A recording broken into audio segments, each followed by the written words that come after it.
let's see. Test the audio.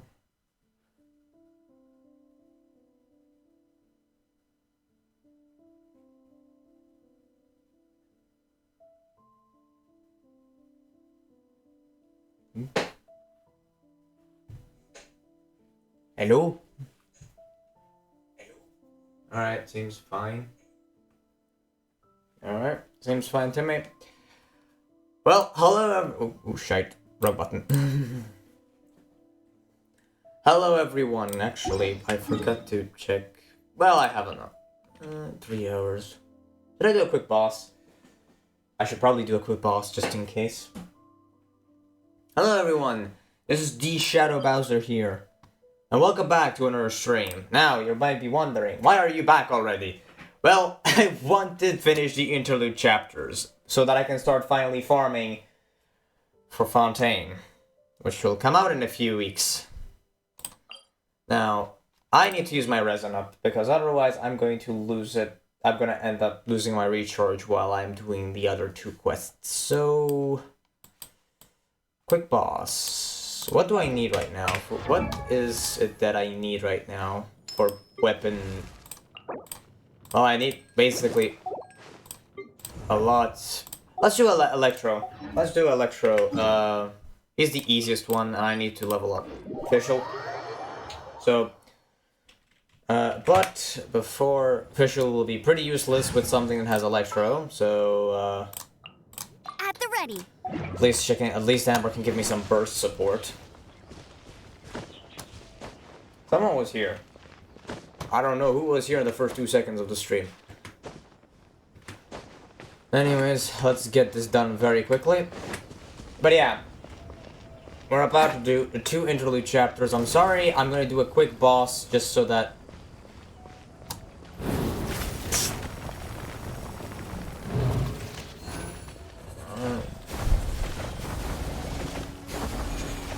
Cool it! No one escapes my sight! Alright. I damaged it somehow even while he's in cube form. What? Oh. I missed. Boba, get them! I don't know if this was a good idea, but fuck it. Freeze! Ooh, but I'm doing a lot of damage to it. Nope. Oh yes, it's still going. Kill it! Not enough. Oh, okay, no, it was enough. Alright, perfect.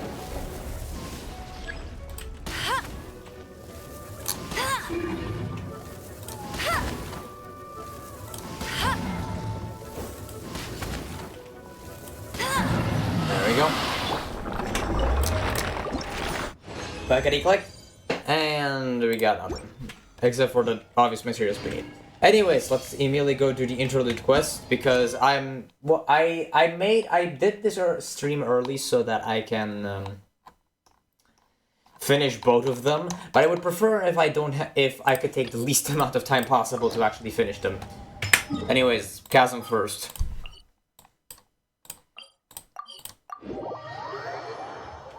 I should probably change away from Amber just in case. Whoa.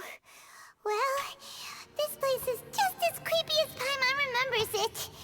If it wasn't for our little investigation, Paimon wouldn't ever come anywhere near this place. Huh? Hey, look! There's someone over there! Well, look at that, Yanfei. Hold up, let me bring Official back. In the name of the Prinzessin. Alright.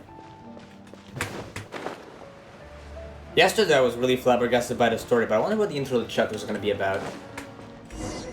Yanfei? Oh, Traveler and Paimon? I didn't expect to see you two here. Yanfei? Shouldn't you be at work in Liyue Harbor? What are you doing out in the middle of nowhere? Well, to be perfectly honest, this case is a little out of the ordinary. In fact, this is the first time I've ever witnessed the bottom of the chasm. Oh, but before I forget, could you do me a favor, please? If anyone happens to ask about me or my present whereabouts, just tell them you haven't seen me. Huh? What are you talking about? No, it's not like that. Look, it's quite a long story. Huh. So if you could, please just cover for me. I'll see you later. Hey! And there she goes. What in Tibet was that all about? Paimon's starting to feel nervous all of a sudden. Do you think she did something illegal and now she's gone into hiding here? Or maybe something super scary happened? Don't be so naive. The world is complicated these days, you know. We should be prepared for the worst. If something really did happen, we might find ourselves becoming her accomplices. So we just backstab her instead? What, Paimon? Oh, what a dilemma. Should we really cover for her? Paimon, you're both that's both naive and complicated. Oh, hey, you over there! Yeah, you! Someone's coming. But that voice sounds pretty familiar. Ito! Ah, it's you two. So, what are you two doing in a place like this, huh? Wait, don't tell me. You're on vacation. Is the one and only Ito. I must say, you two are looking pretty good. Things been going your way lately? 'Cause I have been doing amazing. Huh. Ito? Who's that behind you? Hey there, I'm with the Arataki gang. Kuki Shinobu. Nice to meet you. Hello. All right, I almost forgot she was back there. Let me introduce you to Shinobu, the pride and joy of the Arataki gang. Huh. Oh, another member of Ito's gang! Let me tell you, she's one of Hanamizaka's best and brightest, so of course she's in the gang. Shinobu takes care of practically everything in the Arataki gang. She can protect you guys too, you know? A friend of the boss is a friend of mine. You must be the traveler in Paimon. Yes. Yep. Nice to meet you too, Shinobu. Nice to meet you. The pleasure's mine. I have a feeling that we'll be working together soon enough. Huh. Interesting. Very generic kind of intro, to be honest. I didn't expect this intro to be... It feels so generic, it was almost jarring. Ito, if she's the one that takes care of everything in the gang, then doesn't that kind of make her the gang's real boss? Are you kidding? Of course I'm the boss. To the four corners of Teyvat, there is only one boss of Hanamizaka's legendary Arataki gang, me. Yeah, I mean, it is named after him. Okay, Paimon gets the dynamic now. A useless boss with an ultra-capable subordinate. Hey, you know what? Forget it. The average person couldn't possibly understand the dynamics of the Arataki gang. As the leader, I can't let myself stoop down to your level. Anyway, have you seen a pink-haired legal, mage lady? Wears a goofy hat, knows everything, kinda short. Uh-oh. Her name's Yenfei. She's a legal advisor from Liyue. I thought perhaps you two would know her. Oh, no. We haven't seen her. We don't know this person at all. You let it slip the moment you said, uh-oh. Aha! So you have seen her. No, what gave you that idea? Paimon didn't say anything. Aw, look at you getting all antsy. Seems I was able to get to the truth after all. When someone is lying, their eyes often start wandering subconsciously. Yep. Anyway, don't worry. I assure you we don't have any ill intentions. So, you guys know Yanfei? Well, she, kinda saved my life, so... yeah, you could say we've met. She saved your life? Wait, hold on. What are you two doing in the chasm anyway? I'm gonna be a bit slow. You know that the Sakoku decree has been lifted recently in Inazuma, right? Well, Shinobu wanted to come to Liyue and pick up her graduation certificate. I came along because it's safer to travel in numbers. Graduation certificate? Did you study in Liyue? Yes, I studied law at the Tongwen Academy in Liyue. Unfortunately, the Sakoku decree was implemented just when I was home visiting my family before graduation. So I'm a few years late getting my graduation certificate. Huh. We were taking care of some errands in Liyue, and the boss got tangled up with some Millilith while we were standing in a line. He was about to get arrested when, luckily, Yanfei happened to be walking past and helped us out. Classic Ito. Yep, if it wasn't for her, our trip to Liyue would have ended with me in the slammer. So, you know, I just wanted to do something nice to show my heartfelt gratitude. But she said she didn't need my help with anything. I thought there's a chance she might run into trouble here on her own, so I followed her here. Yeah, just in case she needs me to come leaping to her rescue. So you're forcing her to accept your help. No, it's not like that at all. Look, I just wanted to protect her, okay? She looked like she was in a hurry, so I thought she must be out doing something important. People can get into trouble when they're out in the world dealing with serious business, you know? I'm just being considerate, really. All right. Traveler. That way.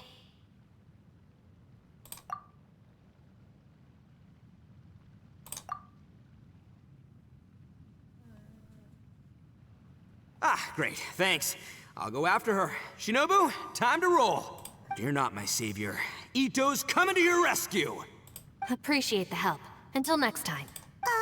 Traveler, did you just send Ito the wrong way on purpose? Huh. Shinobu seemed pretty sharp. Paimon doesn't think you can pull one on her like that. But she's the one that hinted. Or maybe she knows that Ito can be a big nuisance, so she's trying to stop him from bothering Yanfei. Oh, if that's the case, then wow, she really knows how to call the shots. Yeah, probably second option. Well, at least this way nobody will be bothering Yanfei. If we run into her again later, we should let her know that we helped her out. Alright, now let's go take a look at the crash site from last time. Alright, okie dokie. Let the travels begin. But first things first. Nice. Anyways, I need to be... Well, I could just teleport here.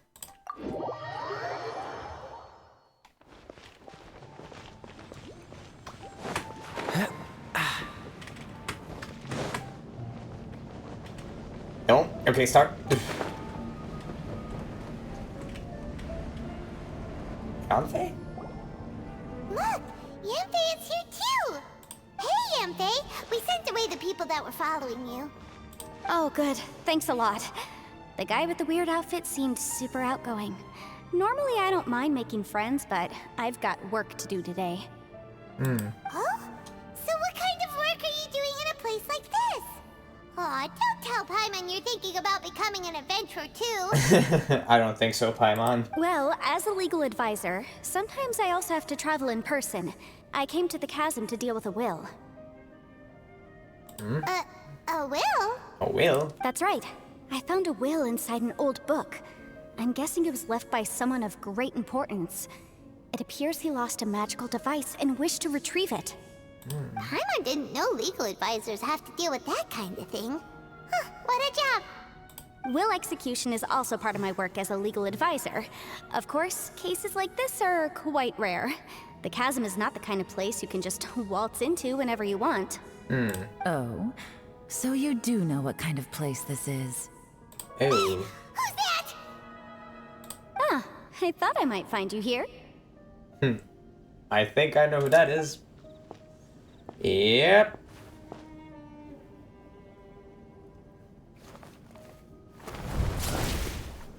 I'm gonna be honest. Whatever case you're working on in the chasm, I'm sure Liyue's top legal consultant can handle it without my input.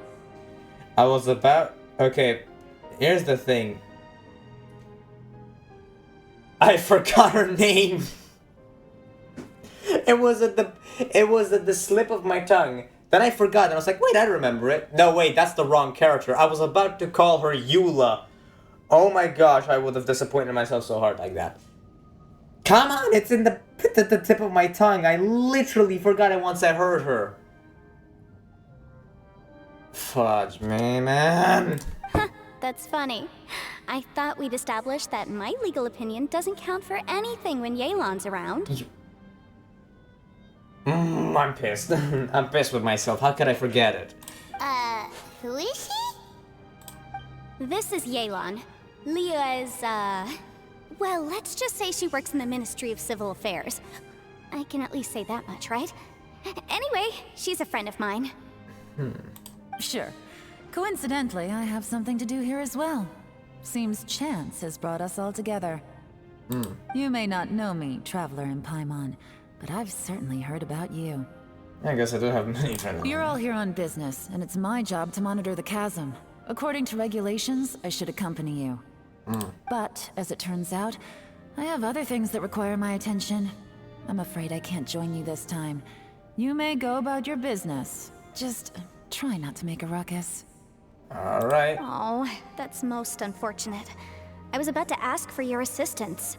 Could you spare a little time to help me take care of this will? For old time's sake? I don't know. Depends what's in it for me. Fair enough. I suppose even a guide needs to get paid. It just so happens that Madame Ping gave me some nice tea. I'll treat you to a cup if you agree. Why don't you tell me a little more about how you got here first? Then I'll...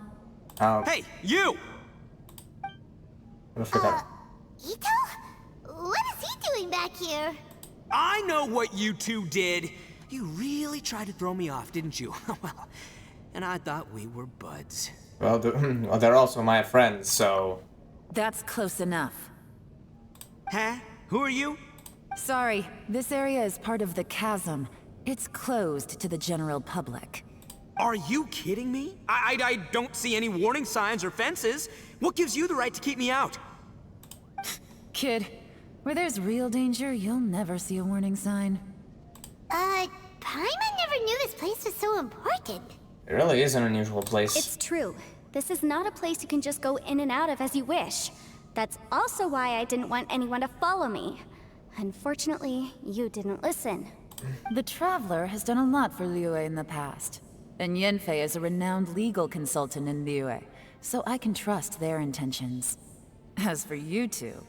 Hey, what's that supposed to mean? You trying to say that I'm not famous enough and my intentions are no good? I don't know your background, so I can't give you free passage here. Besides, Yanfei doesn't seem to need your help, does she? Ha! How would you know what Yanfei needs? What, are you two joined at the hip or something? Right.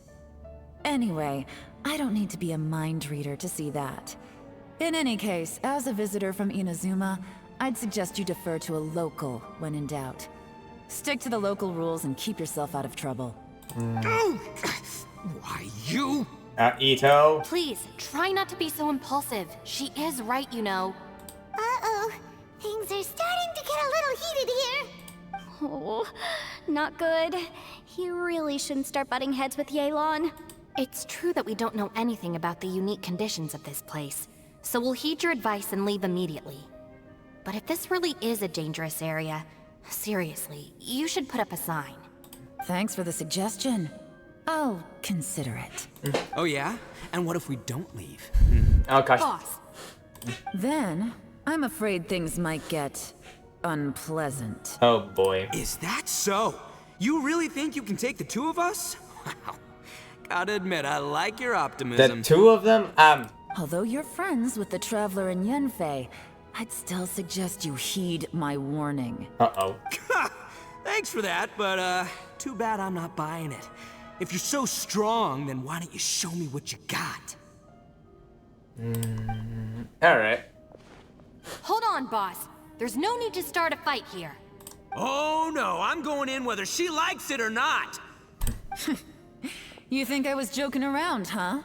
Uh-oh. No, these two are about to go at it. Uh-oh. Please, wait a minute, you two. This whole thing started because of me. Why don't you just save me the embarrassment and just... Huh? Uh-oh, it's a... Ah! Hey, stop trying to change the subject. I'm gonna, huh? Huh? Huh? Ah! And Ito goes. No, we all go, apparently. Ouch! What happened? Oh, hey, are you alright? I'm fine. Ow. Putting my books under me to break the fall didn't help at all. This This place. Where are we? So first we checked the top side of the chasm. Now we're checking the bottom side of the chasm. I'm gonna feel that in the morning. Hey, Shinobu, Traveler, and my savior. Is everyone okay? Well, this is an unfortunate turn of events. Hey, so, how far down did we fall? It seems the ground collapsed during our little confrontation up there. Perhaps because we triggered the elemental forces. Well, don't look at me. If you weren't so rude, maybe I wouldn't have gotten mad. Who can put up with that kind of dude? It's my duty to stop intruders from breaking into important places. If telling the truth sounds rude, then I'm afraid you're just a little too fragile. Jeez. Hey, life's too short to give in all the time. Oh boy. Boss, I'm afraid you're not going to win this argument. I suggest we stop provoking her. Hey, whose side are you on here? I'm simply pointing out the facts. I understand how you feel, but you're making my life difficult by starting random fights with everyone. Looks like Ito can't argue against either Yelan or Shinobu. He's in a real tough spot now. So Ito and Shinobu are kind of like you and me. Hey! What do you mean? Don't you dare compare Paimon to Ito! Whoa, what do you mean? You looking for a fight too? Oh jeez. Paimon was just saying how it is! Everyone knows you're a bit of an idiot. You calling me an idiot? Oh yeah? Well, you're a puny little flying lavender melon, ha! Flying lavender melon? Oh, that's it! Paimon's mad! Time to give you an ugly nickname! Bullchucker! You better mind your manners, Bullchucker! We seem to be a long way down from where we fell. They are. It's impossible to see what's going on up above. Well, okay, Ito has suddenly become quite problematic to deal with. It's unlikely we'll be able to climb back up that far. We'll need to find another way. I'm sorry to interrupt your lovely little chat here, but I think there's something you may need to know. The chasm is regarded as a mysterious area in Liyue. It was sealed off for years due to a mining accident. Whatever goes on down here, I suggest you remember this.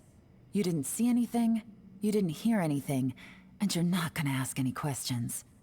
Save you from getting caught up in things you shouldn't know about. I won't treat you as hostiles, and in exchange, I hope you won't make things difficult when it comes to keeping secrets. I'll do what I can to find a way out. Huh? Well, where does she think she's going? Like she said, to search for an exit. Chances are that Yelan is the best among us at survival and handling emergencies. We should just let her go. Alright. I'm afraid I must apologize.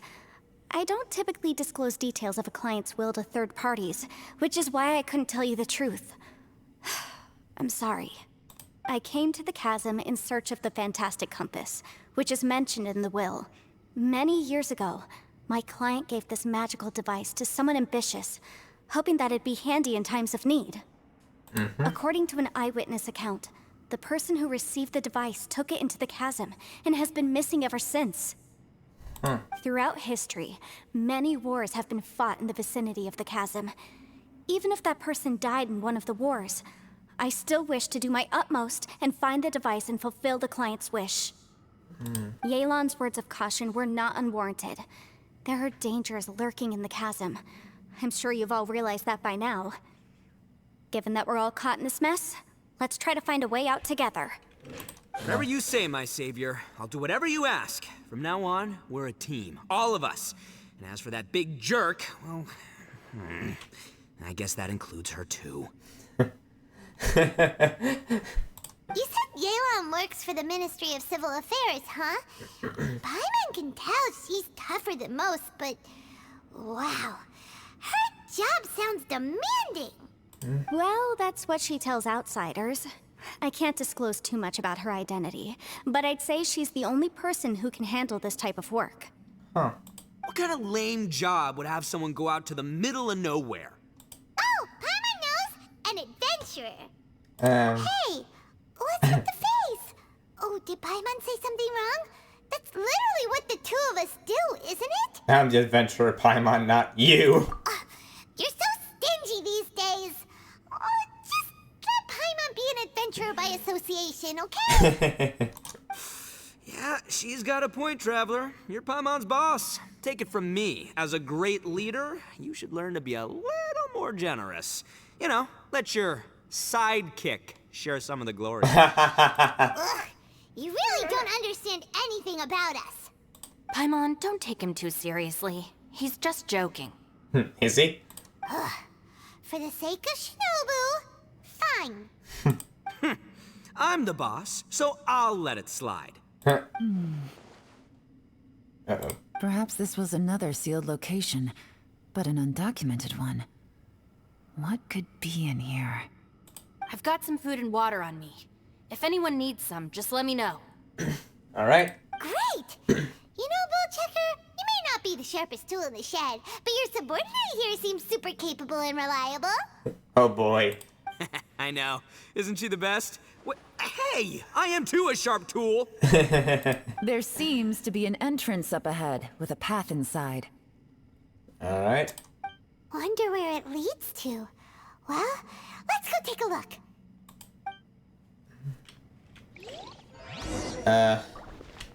So where am I? What?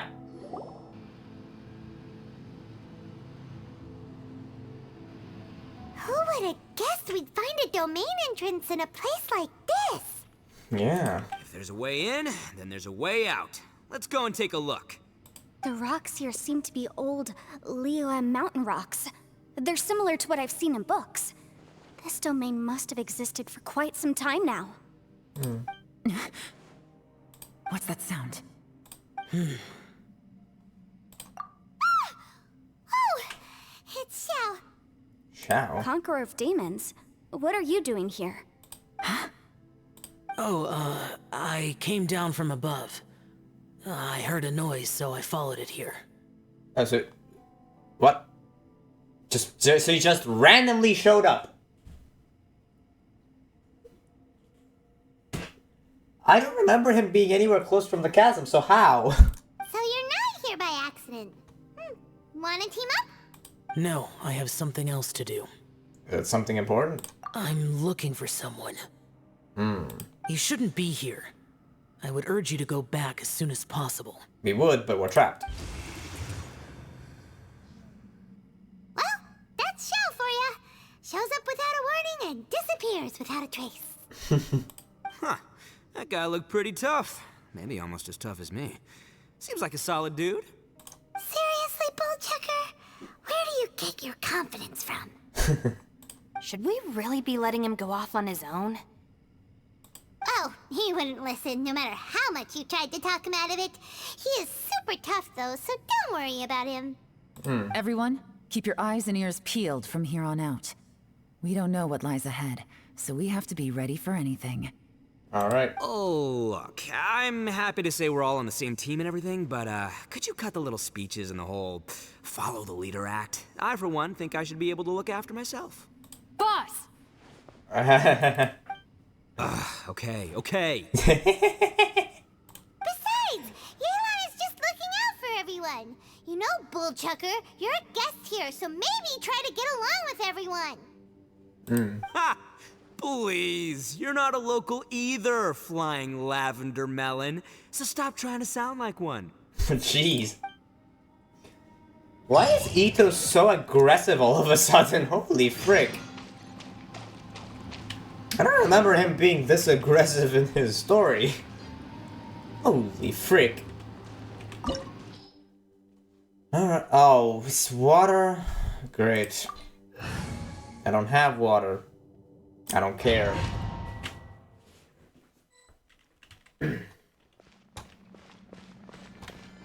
Labyrinths like this are unique to Liyue. This place is actually pretty cool. If we weren't in such a hurry to get out, we could kick back and enjoy the scenery a little. Dodge this! Oh, so sorry. Well, that basically is an never-ending melt.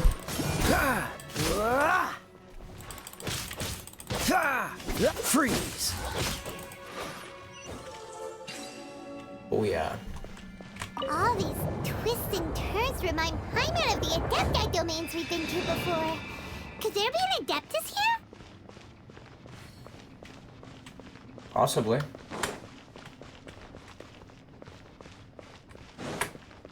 Hilichurls.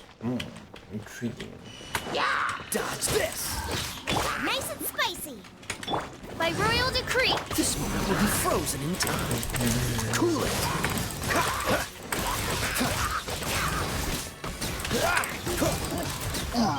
Freeze!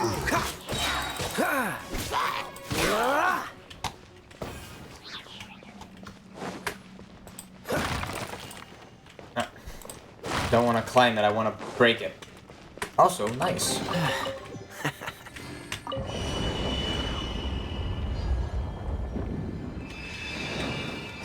The frick?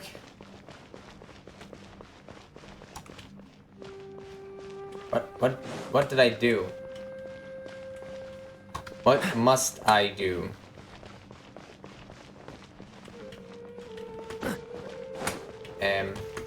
Was I supposed to do that? Huh.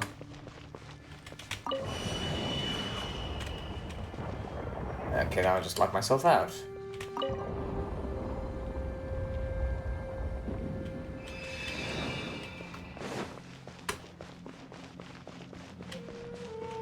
I have to rotate between... What? What's the hurry? Well, this is a confusing mess of a puzzle. Maybe if I do this...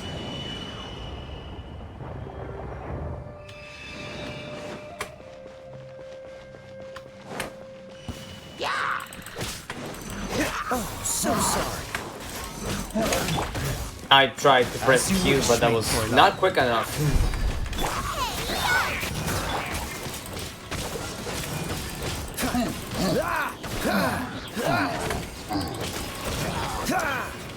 Noise. Oh. Steady as stone. Time to clean up. I'll catch up.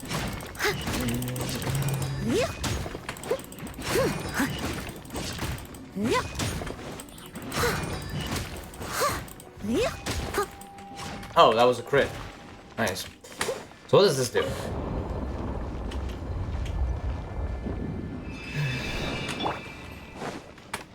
This is so confusing. Oh no, I hate these fools. Frostbite. Oh my gosh, that was a bit too close. No. Cool it.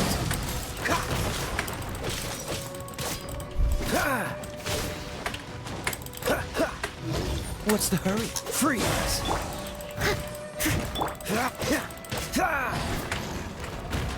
Ow. Cool it. What's the hurry? I must leave no stone unturned. Freeze. Oh, so this is why I need to hide, but I think.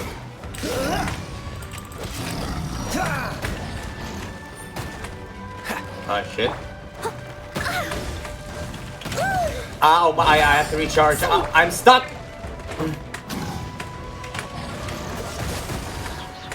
Alright, wait. Oh, so sorry. Noel?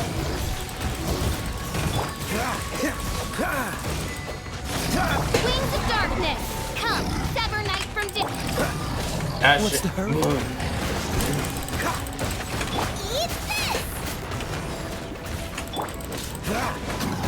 Where's so much effing chaos? What the frick is happening?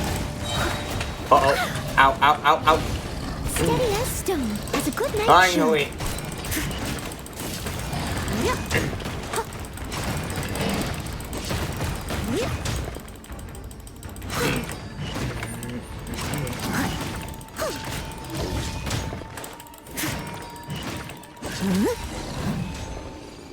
Look over there! Looks like an exit. Well, everything became much easier once I managed to get Noel's burst. I can't freaking deal with those dudes if I don't have a shield. But I feel like that's how they were made. Like, you actually need a shield to... Huh? Wait, this ain't right. How did we end up back here? So we've been here already? Yes, this is exactly where we started. But we couldn't have taken a wrong turn. We were headed in the same direction the entire time. We never turned around. Yes, that's what I thought too. Traveler, we were going the right way. Weren't we? Yes, I thought we were heading in the right direction. How strange. There's a legend in Inazuma about a merchant who was tricked by a Bakedanuki one evening and kept circling around the same place the whole night. Even by dawn, they still hadn't found a way out. Yeah, Paimon's heard that one before too. So we're all familiar with the story then? Good, because I'm pretty sure that's what's happening to us right now. But fear not, I happen to have a certain sidekick who can exercise yokai and spirits and whatnot. Let me summon him real quick. Unbelievable. An Oni who's friends with an exorcist? Huh. What an open-minded guy. Uh-oh. What? Are we gonna get surprised by something? For the boss, ignorance is a virtue. Ah, alright. You're up, Ushi. Go get that spirit. Go get the spirit. Bro. This is Ushi, an auxiliary member of the Arataki gang. Oh, Ushi says hello, everyone. You can just call him Ushi or Beefcake. Yeah, he's got a keen sense of direction, so I'll let him lead the way. I didn't know gangs could have auxiliary members. This does not have the trappings of something that's gonna work. You're telling me. All right, go, Ushi. Go find us a way out of here.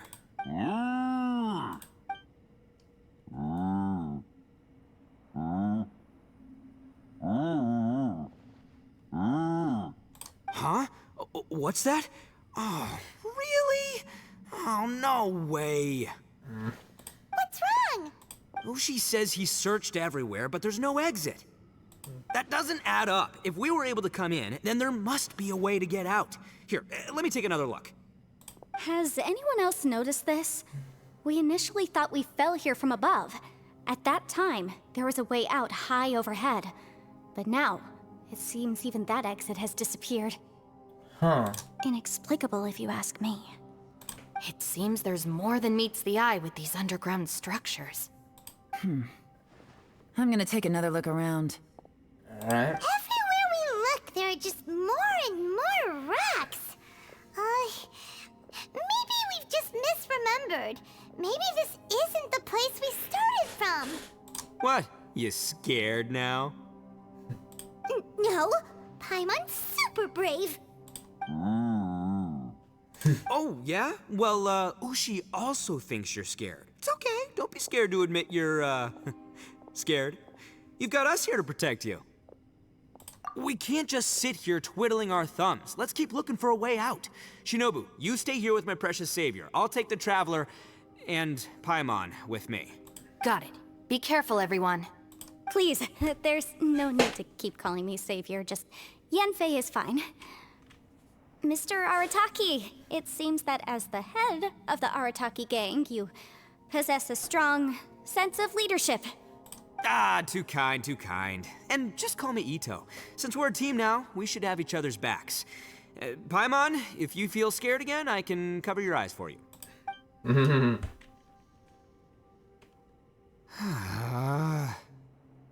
Seems there's really no way out.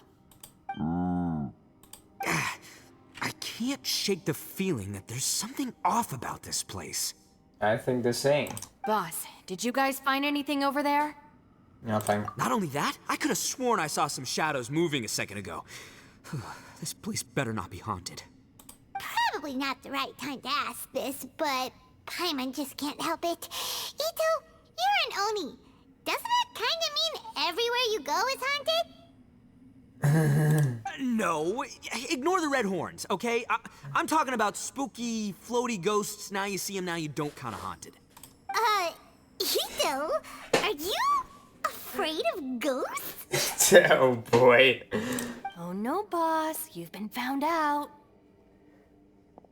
What? Me? No way! What, are you kidding? Stop joking around.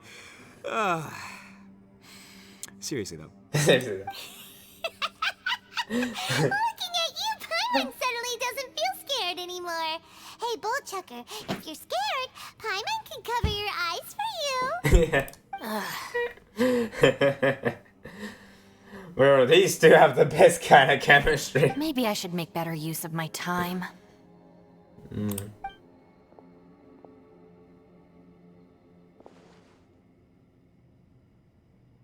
Add a little salt and some pepper.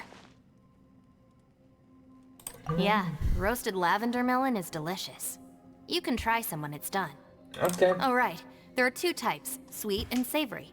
Which would you prefer? I would choose sweet if it was me, but fine. All right, you can try them both then.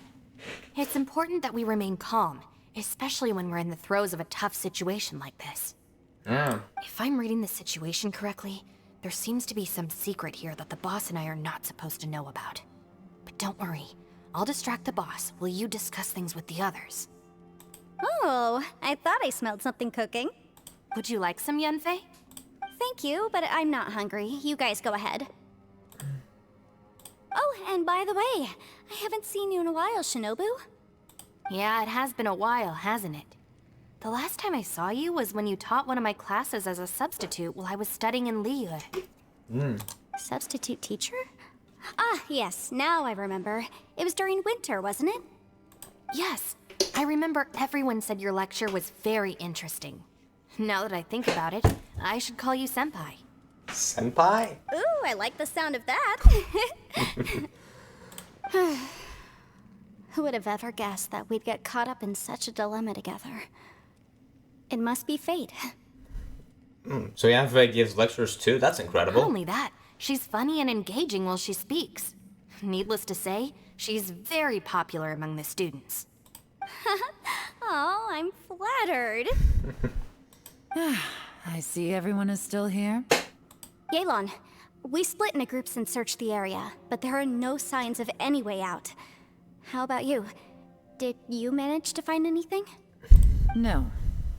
And though I'd prefer not to say it, we'd better mentally prepare ourselves. If we can't find a way out, we may be stuck underground for some time. I think you might be right. I understand. An underground space with an entrance but no exit. It just doesn't make any sense. I'll figure something out. Just give me some time. Alright. If anyone happens to find a potential exit, please be sure to take every precaution before exploring further.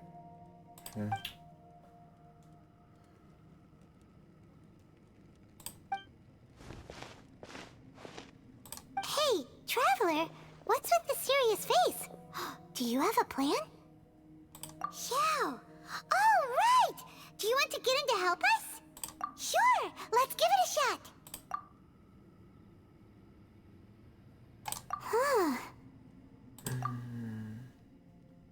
Huh. No response. Paimon thought Xiao would come no matter where we are. Oh no, does that mean even Xiao can't sense our presence here?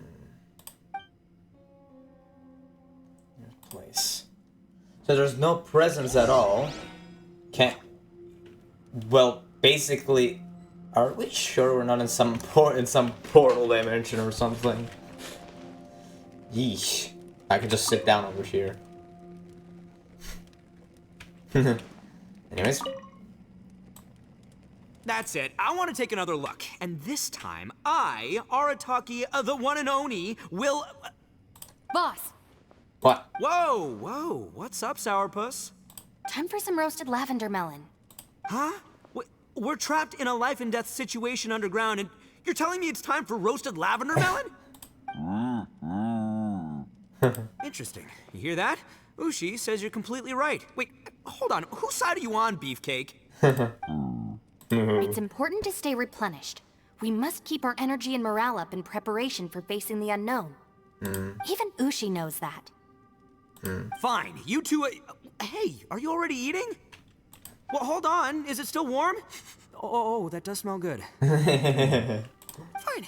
Yeah. We'll have a quick snack and then we'll keep looking for a way out. Hey, don't eat them all. Leave a couple for me. Yeah. Oh, damn it.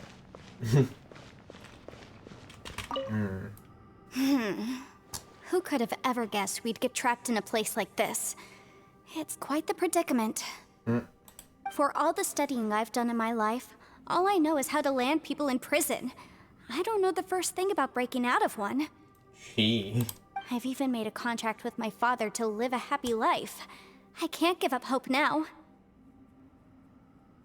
Is that an easy contract to even do? Try and stay positive. At least I've explored a new place and seen more of the world while reuniting with some old friends. Yeah, there's still a silver lining, I guess.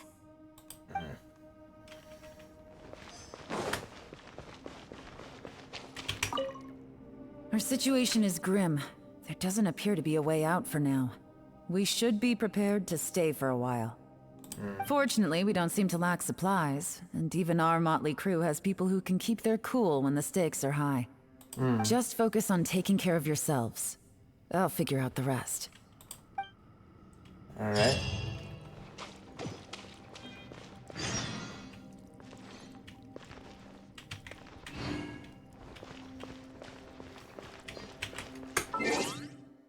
Next day.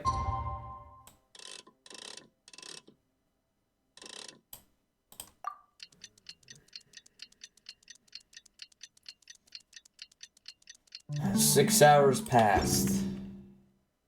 It's now midnight.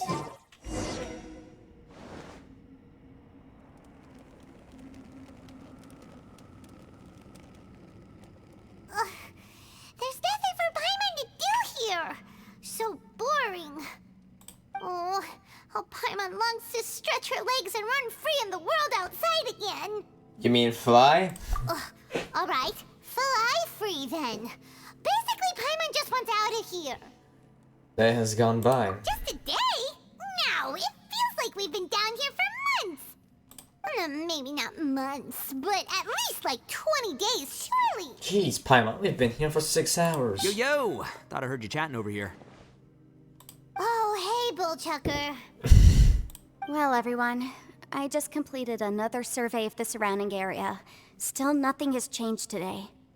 Here, have some water and take a rest. Thank you, Shinobu.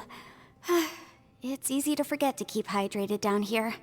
Out! I want out! All I want is to cruise the streets and have beetle fights again. Boss, remember there's your image to consider. But it's so boring. Walking around this hole every day. If only I could slurp some ramen and see the beautiful flowers again. Ramen? Wait a minute. Speaking of ramen, Traveler, are you hungry? Oh, really? I'm not hungry either. But let me pose the question this way. Who is the biggest eater among us? It's definitely not me. Hey, what's everybody looking at me for? It's definitely not me. If anyone, it's this one right here. Huh? What are you looking at Paimon for? Paimon, are you hungry? No. Paimon's not hungry. Why do you ask? We've never been hungry now that I think about it. If that's the case... Huh? What am I missing here? Paimon says she feels like it's been at least 20 Yes, days. I heard that too, as I was walking over. The question is, how can you not feel hungry, even after 20 days? I feel like it's only been about 1 day.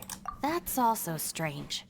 Of course, everyone has different perceptions of the passage of time, but how could one person feel like it's only been 1 day and someone else 20 days?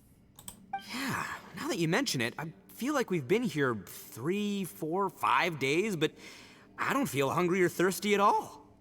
Although I cooked some food, it wasn't because I was hungry. I just wanted to keep our spirits up.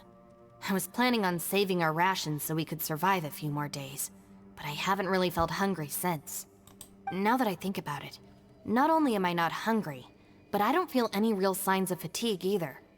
Whether I sleep or not doesn't seem to have any effect on how I feel. Huh. Yes, I concur. Resting doesn't make me feel more refreshed, and staying awake doesn't make me any more tired. Very peculiar. It's almost as if our physical state has been suspended. The more you say, the scarier it sounds.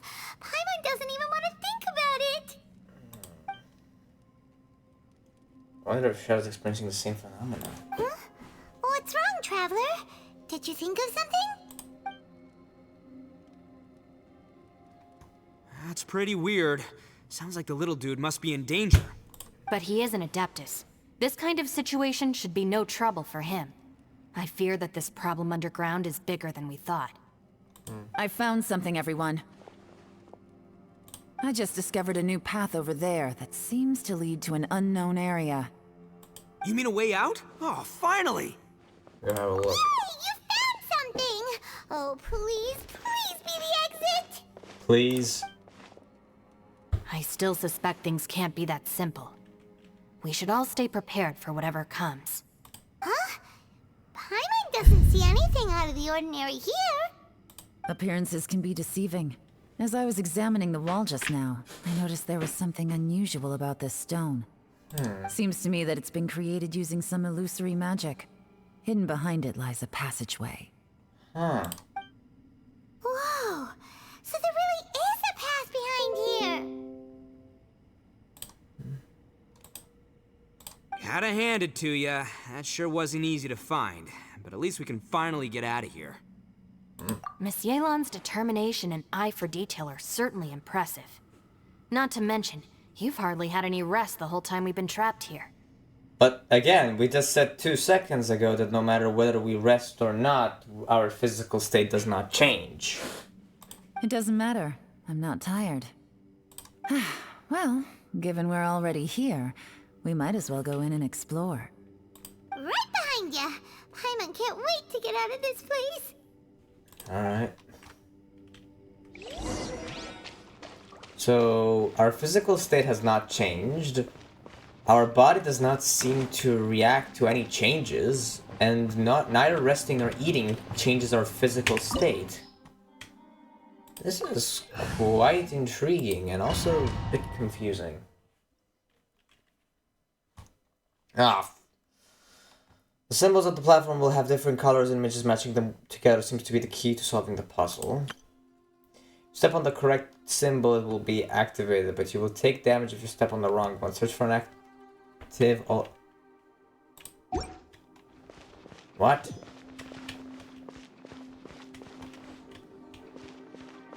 So what is this? This is a 2 A's, one with really okay. I think I can remember. Yeah. That one.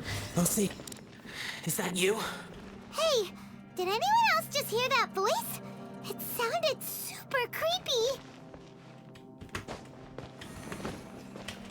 All right.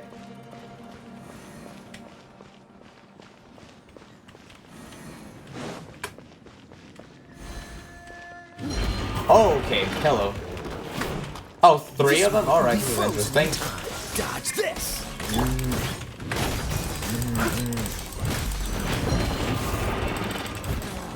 Alright, this is gonna be interesting.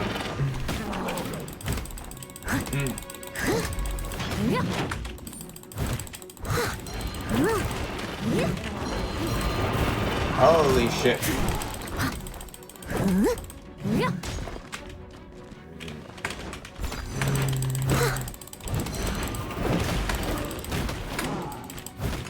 Freeze! Get them!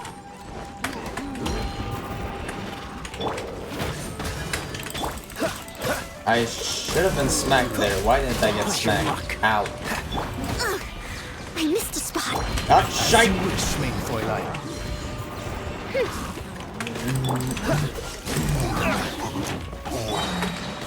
As a dutiful maid. There we go.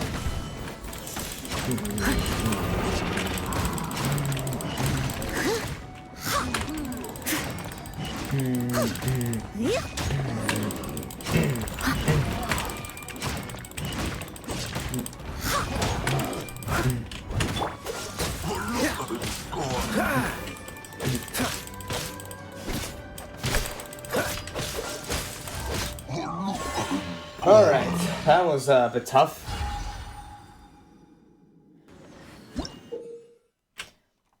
Light shapers will shine unique beams of light upon the platform opposite them. Operate these devices to control the position and direction of those beams of light. The light shapers may be used to cast their light upon the large symbols on the platform opposite them, thereby active. Okay, so.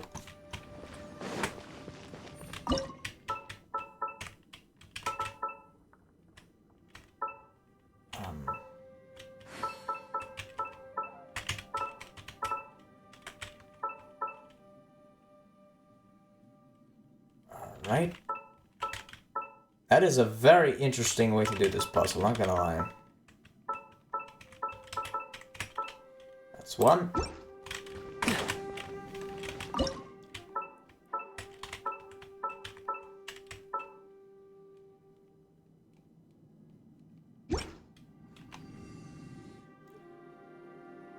Oof. What a difficult puzzle to understand. Wait, what does this do? Huh. This is confusing to me. So we finished this one. Now this one is an Oonga Boonga guy with a Star Wars Rebels sign on his crotch. What's the hurry? Okay, Oonga Boonga guy with Star Wars Rebels sign on a crotch. No. What? Hit me. Top fight. Is some sort of battle taking place here? I wonder who could be involved. Sounds like Shao to me, not gonna lie. Where's Oonga Boonga guy? That's Oonga Boonga guy. Oh, not these fools again! Oh, so sorry. Go, go! I pressed the wrong button. Go, go! Shield, shield, shield, shield, shield!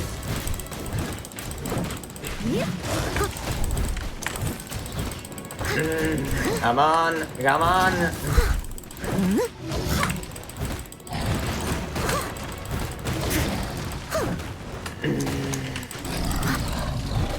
Cool it. No shit. No, go. Leave it all to me.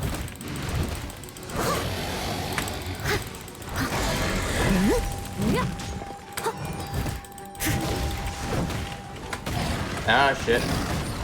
I need to build up things here.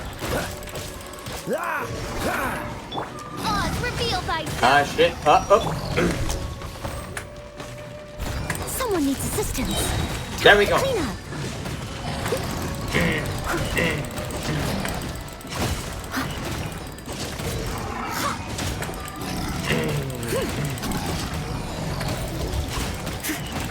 Frick you. Frick all of I'll you. catch up. I must leave no stone unturned. Midnight Phantasmagoria. Bubba, get them!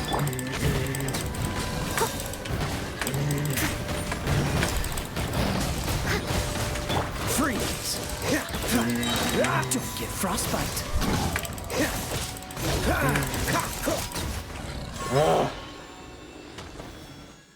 I hate those guys. Oh my gosh. Alright.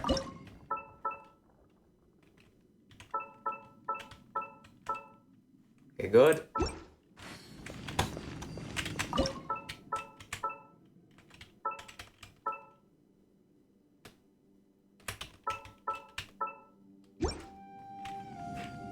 That's done. Oh boy.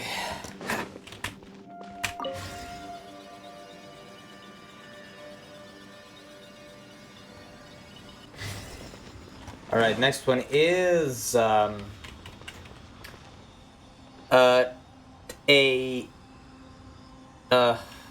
it's like a T with an oozing E. Like there's goop coming out of that E. I have a very weird visual. All right. It's still alive. Why would you become like this? I won't attack you. That sounds like Shell. Could he be in trouble? Whoa, sounds like someone forgot to invite us to the fight. Let's go and help him. Yeah, but how are we gonna find him? Alright.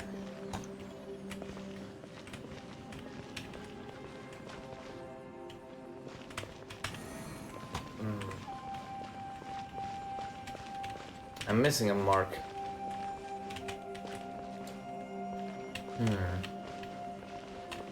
Where else? Oh, is it right here?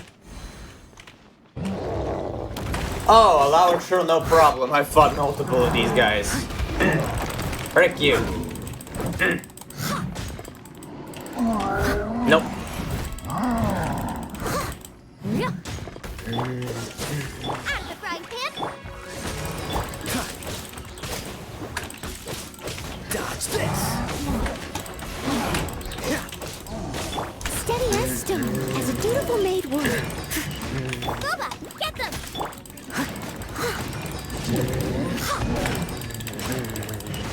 Eat this! Oh, so sorry.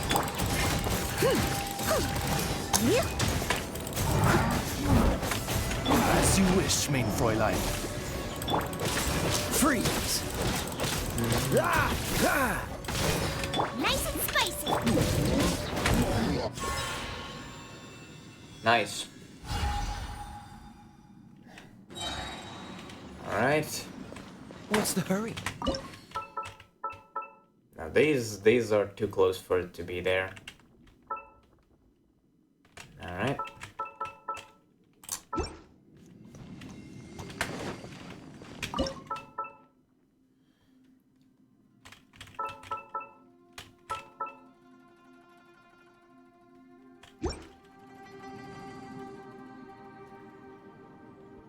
Alright. Let's go back.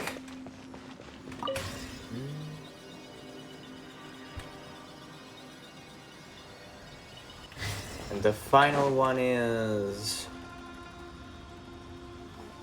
double trident and trident with a question mark.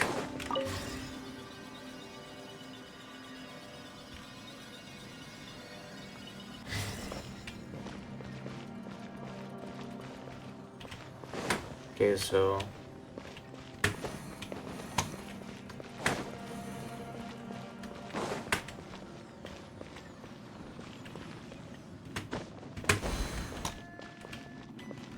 oh, these fuckers.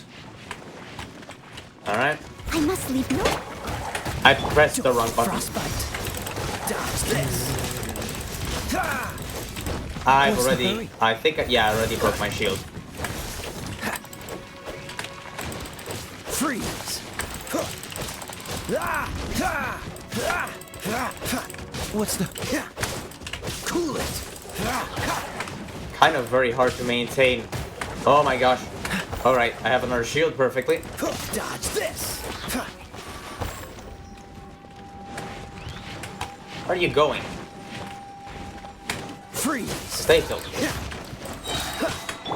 of the frying pan. Wrong It's button. As a good knight should.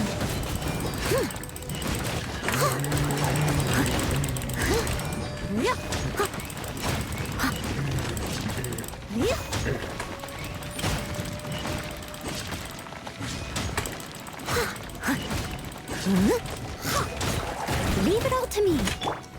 I pressed Q, don't make me press it again. Dodge this. What's the hurry? They literally give me free shields at this point, just saying. Cool it.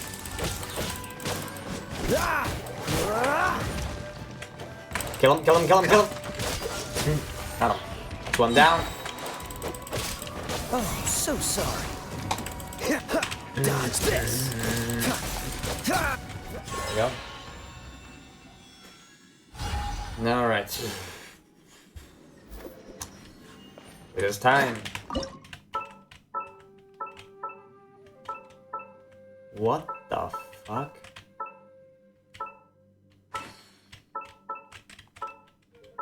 Oh wait, I have an idea. This might work. Actually, no, it's not supposed to work. Hold up. This is supposed to be like... Wait. No. How? I don't get this at all. What the frick do I do in this puzzle? It's not like I can do any... Yeah, it won't fit there. Wait! Oh! Wait, I have a better idea. Okay, it's these two. Alright.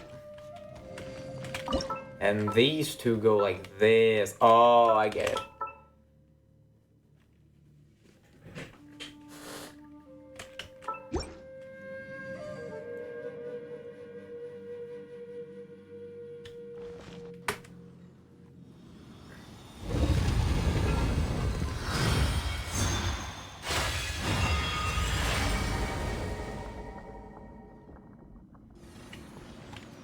The light seems to be leading to another platform. Let's go and take a look.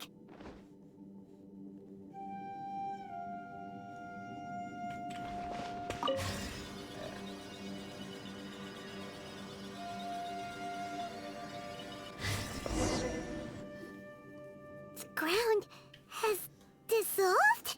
What's down there? Who knows? Is that little dude called Xiao down there? We gotta help him. Hold on. Something's not right here. What's this? It appears to be a small fissure. What can you possibly find inside? It can't be a living person, can it?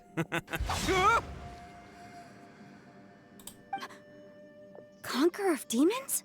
Xiao, is that you? Quit trying to scare us, okay? Huh? Wait, is this some kind of illusion? Paimon can't touch him! Conqueror of demons, can you hear us? Hello? Little dude! Anyone home? He isn't responding. What's going on here? You. Oh, he finally said something! Oh! We followed your voice and found you here, but it's kinda strange. We can't touch you. How did you become an illusion? An illusion? Talk about a coincidence. We were just thinking you went missing and stuff, and then we heard the sound of you fighting. Pretty lucky we found you, if you ask me. You didn't get hurt, did you? A coincidence? Wait. Something's not right. Something's wrong with this domain. Leave now! Get out of there! Are you? If he can, we should have him regroup with us as soon as possible. Tell us what happened and where you are now. We'll come find you immediately. No. Your safety is the top priority. It seems this space can... Huh? He disappeared. Uh-oh, what can the space do? Where'd he go? It sounded like he might be injured. We need to go help him. It seems the only option we have to explore any further is through that entrance over there. Alright. Ha! He's injured and telling us to be careful? It's not like we're in any danger here. Don't jinx us, Ito. Anyway, the secret behind whatever's going on should be in this cave, right? Don't worry, little dude. Ito's on the way! It's called Shout Little Dude. Boss, please don't go charging ahead. You're an Oni, not some hunting dog. Don't worry, I'm invincible! Ah! Oh, my butt! Looks pretty deep. Be careful, everyone. The guy just straight up jumped in without looking how far it is. Bruh. What?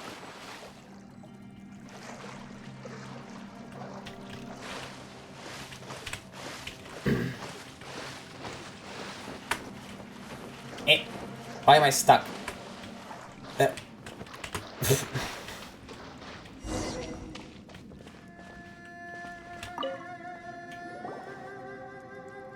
Well, Bullchucker, how's your ear?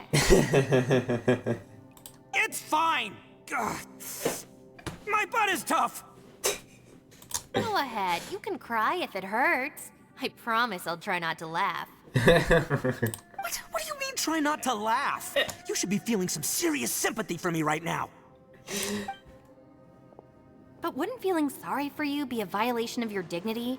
Besides, it's harder not to laugh when I'm not the one in pain. Paimon,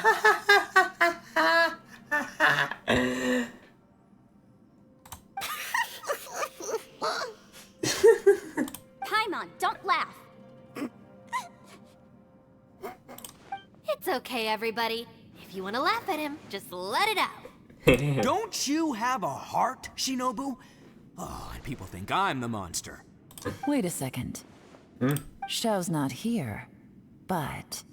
Is that a door? Seems a little out of place here, don't you think?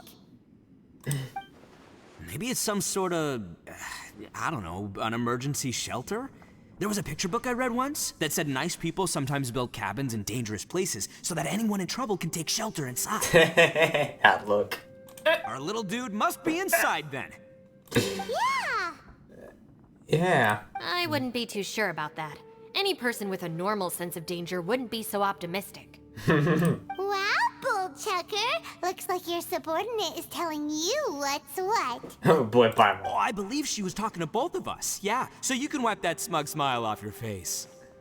All right, watch and learn, Shinobu. This is why I'm the boss and you're the deputy. If no one is macho enough to open the door, then allow me. Step aside. Oh boy. Oh boy. Once this door's open, we are out of here.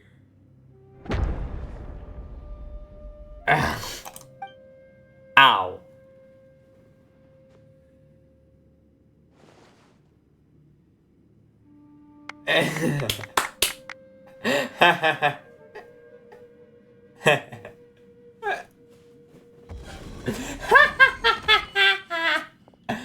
Rice? Eviloni, be gone! You heard me. Get out of here! Ah! Am I seeing things? Or was there someone behind the door? Nah, can't be. You're just saying things. Why don't we just open the door again and see? Who? Me? Oh, all right, I'll open it again. Ah, yes, Ito's scared of ghosts.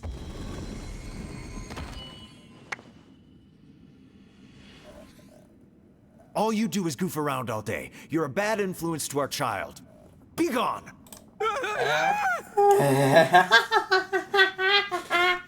Those people are carrying bowls. Bowls full of beans. What's that all about? Beans. People throw beans to drive out Oni. Boss is an Oni, so they throw beans at him to get rid of him. Gave me the fright of my life. What are people from Inazuma doing in a place like this anyway? Calm down now. You're a person from Inazuma too, you know. Hey, let's get one thing straight, all right? I'm not a person, I'm an Oni. Right, but that's not the point. The question is, does this door lead to Inazuma? Huh? How could that be possible? Ugh, this place is so weird. Paimon's starting to think it really is haunted. Open the door again and see if anything can change. You guys go right ahead. I'm not opening it again. So, who's up? Oh, how about Paimon? Why don't you open it? No way! Somebody else do it. Paimon's scared. All right, I'll try. That's our Shinobu. Now, don't let whoever's behind that door push you around, okay? All right, let's see what's behind the door this time.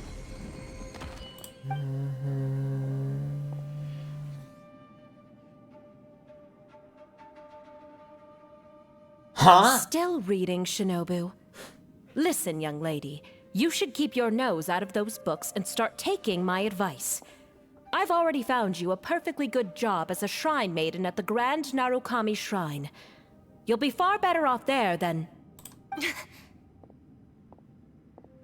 It's... Shinobu? Who is that? No way. Was that who I think it was? Oh, this is embarrassing. That voice was my mother. This is one place I wasn't counting on having to hear that speech again. Your mother wanted you to become a shrine maiden? The whole reason I came to study in Liyue was because I didn't want to become a shrine maiden. My family never approved of my studies, so they wanted me to work in the Grand Narukami Shrine after I returned to Inazuma. From what we know about Lady Guji, it seems being a shrine maiden is a pretty cushy job. Think of it this way. Some cats can be domesticated and kept in the house, while other cats are meant to survive in the wild. As for me, I need complete freedom and space. Although I do admit that being a shrine maiden is a decent job, it's just not for me. Makes sense. That's right, your calling is with the gang. I mean, just look at you. You rock. You're totally hardcore. Come on, am I the only one with chills right now? It's true. You've got a good thing going. What's most important is that you enjoy what you do. But she doesn't have a job. Gotta agree with you there. From the look of it, what's behind the door can change. And not only that, it always changes to something that nobody wants to see. So, how are we gonna get through that? And don't forget, we have that little dude waiting for us to save him. We need to get our rear in gear. Would any of you like to give it a try? No thanks. I'd prefer not to open it if only something terrible awaits. If anyone's going to find a way through, it's not going to be me. Why? Because I don't buy it, that's why. I don't believe for 1 second that we're gonna find the Conqueror of Demons by going through that door. So I'm sure as heck not gonna be the one to get us through. Not gonna lie, you don't really sound like you have much of an imagination. All right, I'll try. Yeah, my savior. Show him what you're made of. Have any focus? I'm sure I probably do, but nothing springs to mind right now.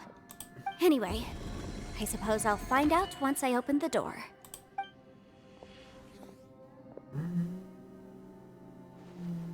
You old geezer. Out of 8 pounds of salt, today you gave away 3 for free, sold 2, and exchanged 3 for booze. How much money did you actually make in the end?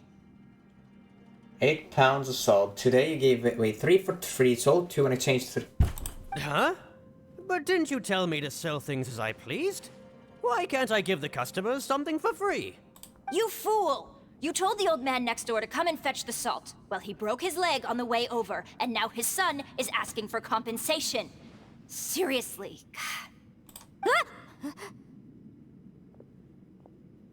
Oh, is that her parents arguing? A civil dispute. Didn't see that coming. Huh. Who were they? No one in particular, but it is a prime example of the many difficult civil cases that I've had trouble handling before. Ah, never mind. I thought it was deeper. But okay, no, the mother thing already happened with Shinobu. What was I thinking of that? Being dumb. So you mean you don't like handling disputes over petty matters? Not exactly. What I mean is that I don't like working with people who cannot let go of trivial grievances, especially of the kind you saw just now. They start with good intentions, but end up making a big fuss. It's not long before those good intentions plunge into injury and accidents. It's always a shame. It's my desire to solve problems for people. That's why I became a legal advisor. It just seems that I still can't fully comprehend the complicated minds of some people. I understand what you mean. The human mind is probably both the most complicated and tragic of things. I suppose there's no need to discuss this any further. Does anyone else want to try the door? Don't look at me. I told you, I'm not taking a chance with that thing. Come on, Yelan. We're a team here. If you're not gonna try, then at least give us a convincing reason why. In that case, let me be perfectly clear. I serve Ningguang, the Tianxuan of the Qixing. The scope of my work includes some of Liyue's biggest secrets. The chances are, if I open this door, there can be no witnesses left alive. Is that a sufficient reason for you? Ah, Oh, yeah, sounds impressive. Hey, Shinobu, who's Ningguang? She's someone who won't let you walk out of the chasm alive if she finds out that you're prying into her secrets. Boss, you really do need to work on learning who's who in the world these days. Look, I knows what I needs to knows. It's called being a free Oni. Oh, now Paimon gets it. Yelan works for Ningguang. Yes, which is precisely why I was trying to keep her secret. We should avoid letting Yelan open this door. What about you, Traveler? Would you like to try? no, but Yeah, go for it, Traveler. Besides, you never know who could be behind that door. Maybe it could even be Shell. it would probably be my sister disowning me or something. I say give it a shot. Who knows? Maybe little dude is waiting for us on the other side. And who we're looking for. Maybe I've always looking for someone. I'll find my sister there, am I not? So, wait. What's Paimon looking at? The abyss? Yeah. Weird.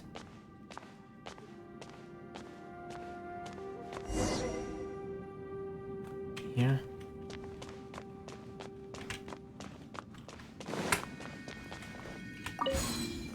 What?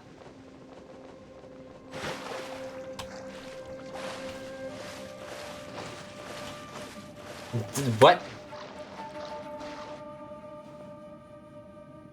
Hey, there you are! Whew, you sure had Paimon scared. We couldn't open the door after you went in. Everyone was super worried about you. Are you okay? Did you find anything, Traveler? So, did you find the person we want to rescue inside?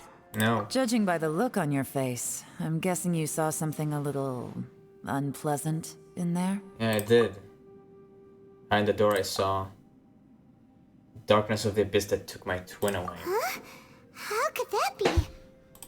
Don't worry. Paimon will keep searching for her with you.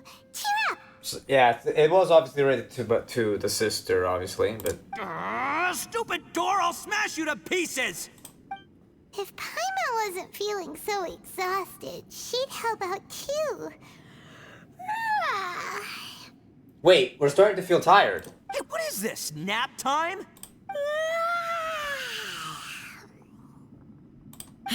So let me get this straight. Not only did we not find Xiao through that door, we saw all the things that we wish to avoid. I'm starting to have a very ominous feeling about this domain. It's constantly changing, and its changes seem to be targeted at us. Huh? What do you mean? I feel the same way. We need to watch our every step. There is definitely more to this place than meets the eye. I concur. We came here following the Conqueror of Demons, but we ended up only finding a strange door. Yeah. The things we've encountered on the other side of that door are equally strange. It shows us whatever we fear the most. We're in a space that defies common logic. On top of that, I'm starting to feel tired after that experience. But I thought we'd established that getting tired doesn't happen down here. The phenomenon hasn't reached a lethal stage just yet. Otherwise, we would have starved to death without eating for so long. I'm starting to worry that we're being affected by the changes in this space. In order to avoid the sudden accumulation of hunger and fatigue, we should eat and rest regularly from now on. Paimon suddenly feels exhausted. It's really tiring going through all this. Now that you mention it, I'm starting to feel tired too. No, it's all just an illusion! I will not let my mind play tricks on me. Paimon's whole body just feels so heavy now. According to the current evidence, it seems our physical condition was suspended in this space before, which granted us immunity to the effects of fatigue and hunger. But now it seems that mental fatigue is unavoidable. Though we have yet to locate the Conqueror of Demons, I suggest we go back and get some rest. It'll be difficult to rescue anyone if we're on the verge of collapse ourselves. She's right. Hey, Lavender Melon, you okay? Want me to carry you?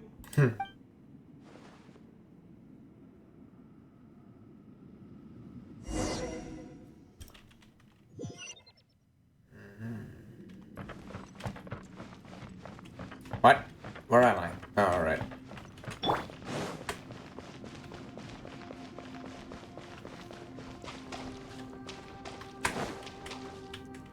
You haven't slept at all. Are you sure you're okay? This place seems even more perilous than we first thought. Don't worry about me. Staying focused under pressure for as long as it takes is my specialty.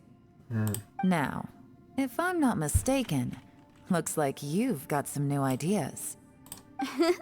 How could you tell? It's my job to keep tabs on people. I figured as much. They're just preliminary ideas at this point, but I haven't completely thought them through yet. I'll tell you more once my ideas have taken shape. Sure. Sounds good. I also have some ideas of my own. I'll fill you in after I've confirmed some things. Seems like a productive conversation. You think so? As they say, 2 heads are always better than 1. Alright.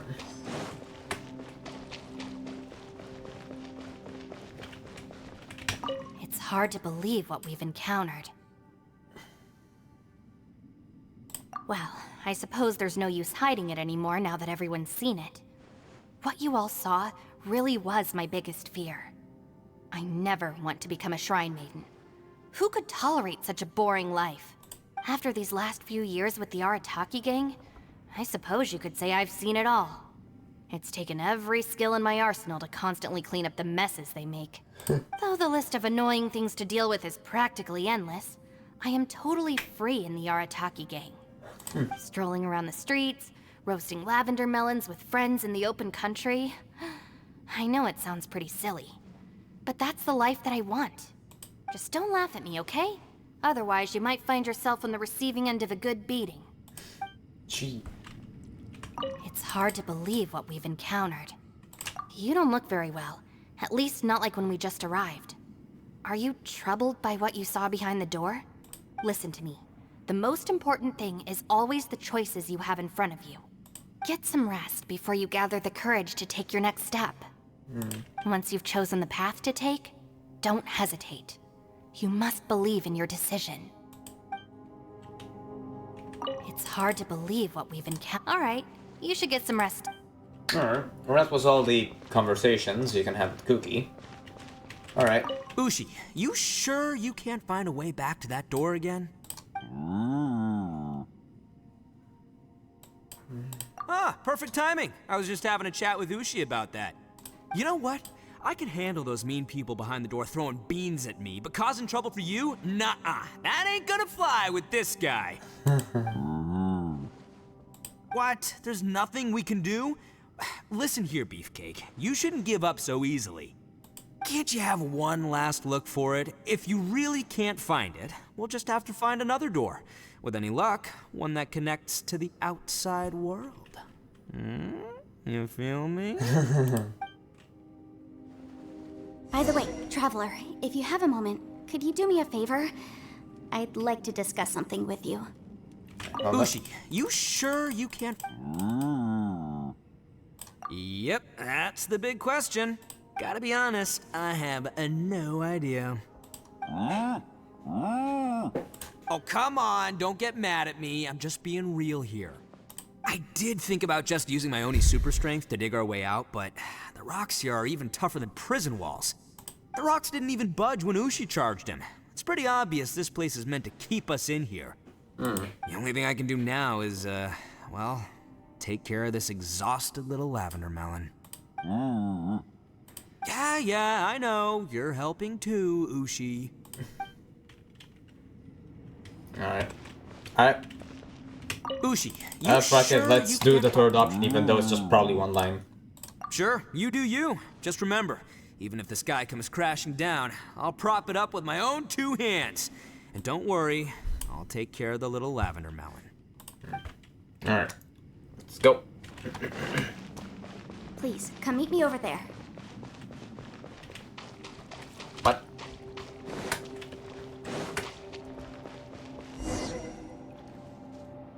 Thanks for coming to speak with me, Traveler. I've been thinking about this place. Since we still don't know just what kind of danger we're up against, we can't afford to delay any longer. We have to find the Conqueror of Demons as soon as possible. Don't you think it's a strange coincidence that as soon as you told us about the Conqueror of Demons, we heard his voice in that place? It almost seems deliberate. As if something was trying to convince us that the Conqueror of Demons was there in order to lure us into the unknown. I have a theory, but I can't tell the others just yet. I don't want anyone to panic. Judging from the Conqueror of Demons' reactions, I think that he was somewhere else, but his voice and image were projected to our location. Is it possible that we've entered into a chaotic space? What do you mean? We're seeing things in people that shouldn't be here, even ghosts. And we don't feel hungry because the state of our bodies is suspended. It's as if time itself has stopped for us. If that's true, it means we've entered into a place where normal logic doesn't apply. Alright. When you put it all together, everything points towards one possibility. This is a place where time and space are thrown into chaos. Man, he didn't really go the same way as us. And yet, if it's truly chaotic, how did we find our friend's voice even when we had no idea where he was? It doesn't make any sense. Unless this space wanted us to hear it. Which brings me to my next point. I also have a theory about our encounter with the Conqueror of Demons earlier. I submit that we didn't actually see the Conqueror of Demons. He was somewhere else. But his status was transmitted to us through some kind of mind-bending spatial alteration. Traveler, you said you saw the abyss in that room, didn't you? At first glance, that door may seem like a prank. It shows you whatever you're afraid of, but if it manages to lure you inside, there's no way of knowing what might be in there. One minute, it's playing a joke to get you to lower your guard. The next, the danger is real, and it's trapped you. This space is a powerful opponent. It wants to use our minds against us. But I'm not gonna sit here and do nothing. Do you remember that small spatial rift next to the dissolving ground? I think It so. felt like spatial magic, but it seemed much more powerful than usual. When we saw that illusion of the Conqueror of Demons, it seemed like he wasn't expecting our spaces to intersect at all, and was even more surprised that we could hear and see him. I think that this space purposefully transmitted the Conqueror of Demons' voice to lure us into a trap. But I also think it didn't count on that spatial rift happening. In other words, the fact that we saw and spoke with the Conqueror of Demons was never part of its plan. That's why we were interrupted. Yes. Also, I had a good look around after coming back. I have a feeling that these chaotic spaces are constantly intersecting with each other, meaning that anything is possible. I think this gives us an opportunity. If the space creates phenomena meant to deceive us based on our imaginations, then we have to keep imagining, Traveler. If we try to stay calm and listen carefully, maybe, just maybe, we'll hear the Conqueror of Demons' voice again. Can you feel that? Let me see. I think it's here. And break! I secretly learned Yelan's illusion-breaking method without her knowing. Really didn't expect that to work. Oh, I did the cutscene too early. Oops. The sound came from behind this illusion. Let's go in and take a look. Sorry. I'm a bit trigger happy every time the conversation is done because I need to get through this as fast as possible because I have another It's getting chapter. clearer. What? No. This is the chasm.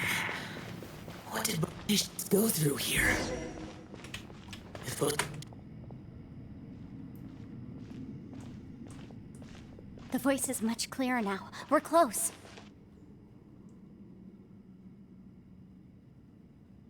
Conqueror of Demons, can you hear me? It's Yenfei. The Traveler and I are trying to find you. Traveler?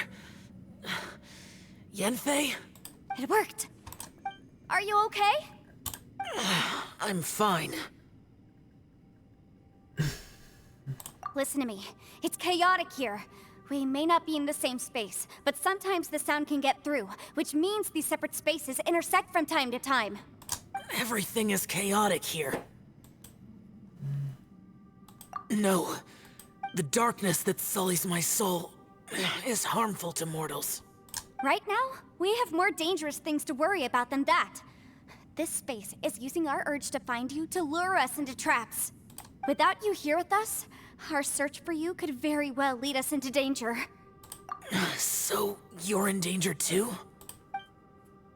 Uh-oh, he said two. There was no need for you to search for me. But we're worried about you. And earlier, the Traveler was tricked into entering a dangerous place. How do we meet? Conqueror of Demons, can you find out where our voices are coming from? Find the spot where our voices are the clearest and try something there. It might work. I see. The spaces may intersect amidst the chaos. By try something, do you mean... Hurry! If we miss this chance, we might not get another one.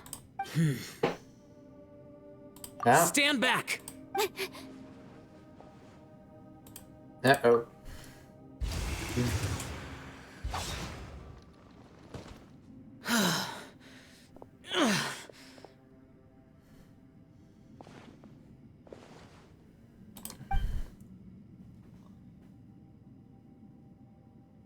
No, he looks badly injured. Let's get him back to the camp.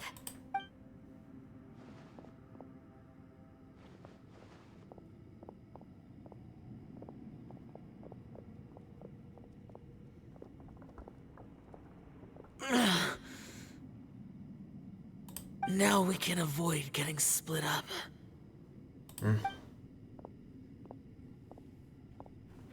Oh. Thank you. A lot's happened here, but this wasn't just for our own safety. You're injured. We can't just leave you alone. It's just a flesh wound. I am fine. I shouldn't let myself be a burden to you. You're not a burden. Don't think that for 1 second. We need you, all of us. For our sake, please, stay here, please. Fine. As you wish. You're injured. Get some rest. Everything else can wait. Better. All right. He closes his eyes and seems to be resting. Could he be dreaming? This is quite astonishing. Is a Yaksha who never lowers his guard capable of having dreams? Huh. The one I am. Is that... the plain Yaksha?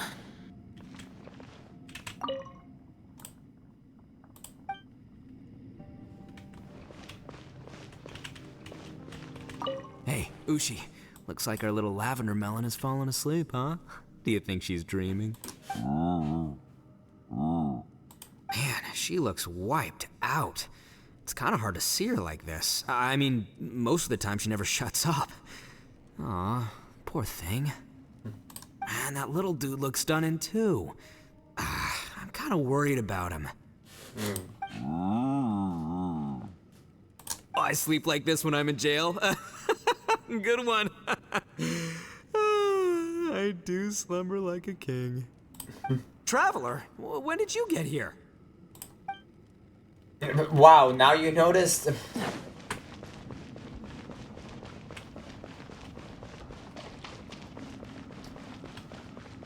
What? Oh, over What's here. the hurry? As expected, something strange is going on here.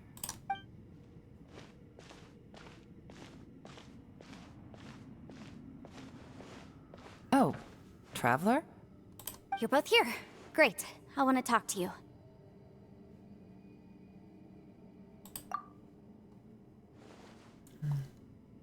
I also felt that the space was targeting us, but Yenfei managed to exploit its weakness. Leave it to Yenfei to find a loophole. Based on what just happened, we can now confirm our suspicions that space and time function chaotically here. In addition, we must stay vigilant to avoid the traps set for us by this place. Now that we've found the Conqueror of Demons, the next thing we need to do is find a way out. I went back to the domain again just now. Although I couldn't find a new route, it wasn't a completely fruitless trip. My clan has practiced magic for generations, and has created some catalysts that only we know how to use. I recognized something like one of those catalysts in the domain.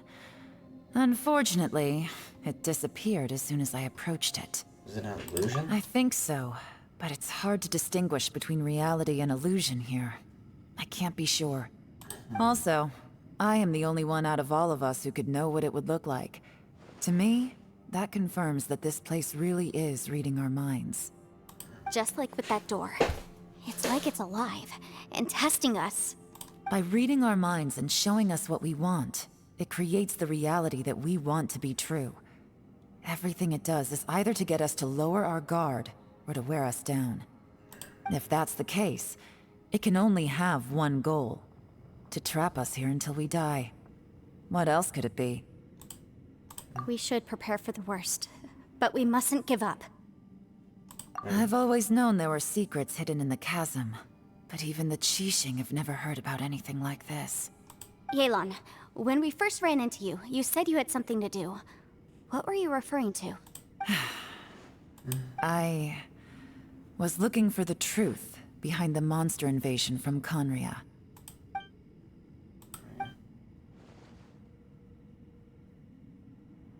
Please keep everything I'm about to say to yourselves. No one else can know. Otherwise... Oh. We got it. 500 years ago, a wave of dark beasts from Conria attacked the 7 nations of Tevat. Naturally, Liyue was also affected. Under Rex Lapis's command, the Millelith fought hard to hold the front line near the chasm. But these were vicious beasts, and this was the most desperate battle Liyue had ever faced. At a critical moment, someone distracted the monsters and led them away. Just when all hope seemed lost, the tide turned. The Liyue army eventually won the war, but there were many who never returned. 2 of my ancestors took part in that war, and the one who made it back went insane. Everything about it was strange. The current generation of Qixing knows very little about these events, and very few came back from the chasm alive. Finding out the truth has been a waiting game. The day the chasm was unsealed, I put in a request to be transferred here, so I could finally learn the truth of what happened back then. But this place we've ended up in, and the possibilities we're facing, it's all far more terrifying than I'd imagined. We can't give up. Right now, our #1 priority has to be getting out of here alive. 100 years. The chasm, Conria, what happened 500 years ago? Yeah. A lot, apparently. What did Shao see back in that outer space? Who was he fighting against? Can we really get out of here in one piece?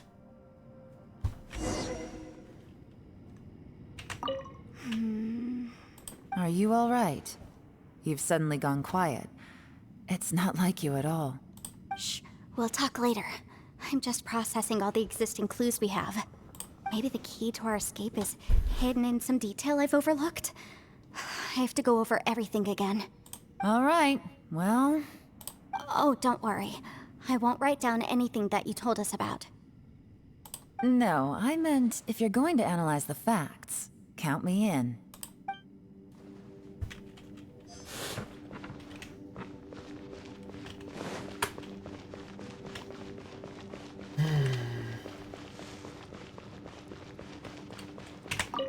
You don't look well. I guess things still haven't improved. It's okay. You don't have to go into all the details. Sometimes I really envy the boss. Hey, Ushi. Looks like our little lavender melon has fallen asleep, huh? Alrighty. She looks wiped. Wait, That alrighty. little dude looks stunning. I sleep like this when I'm in jail. Traveler, when did you get We here? already listened to this line.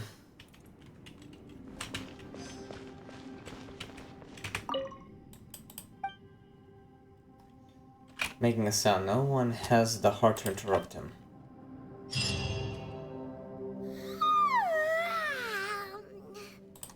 Wait, where are we? It's the underground. I don't know, are you feeling Yep, that? way better.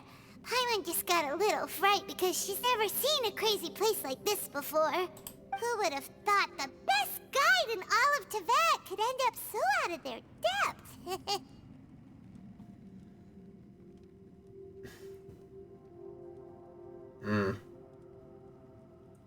This goes one way, this goes the entire other way.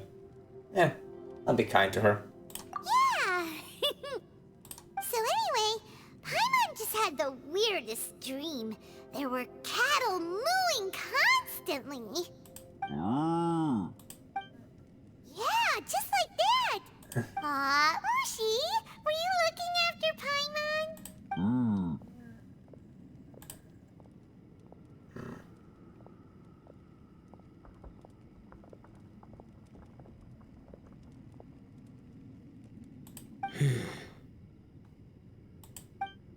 Traveler, it looks like the Conqueror of Demons is awake.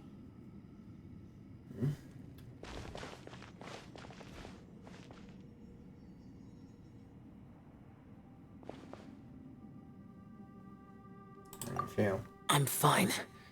Don't worry. Alright.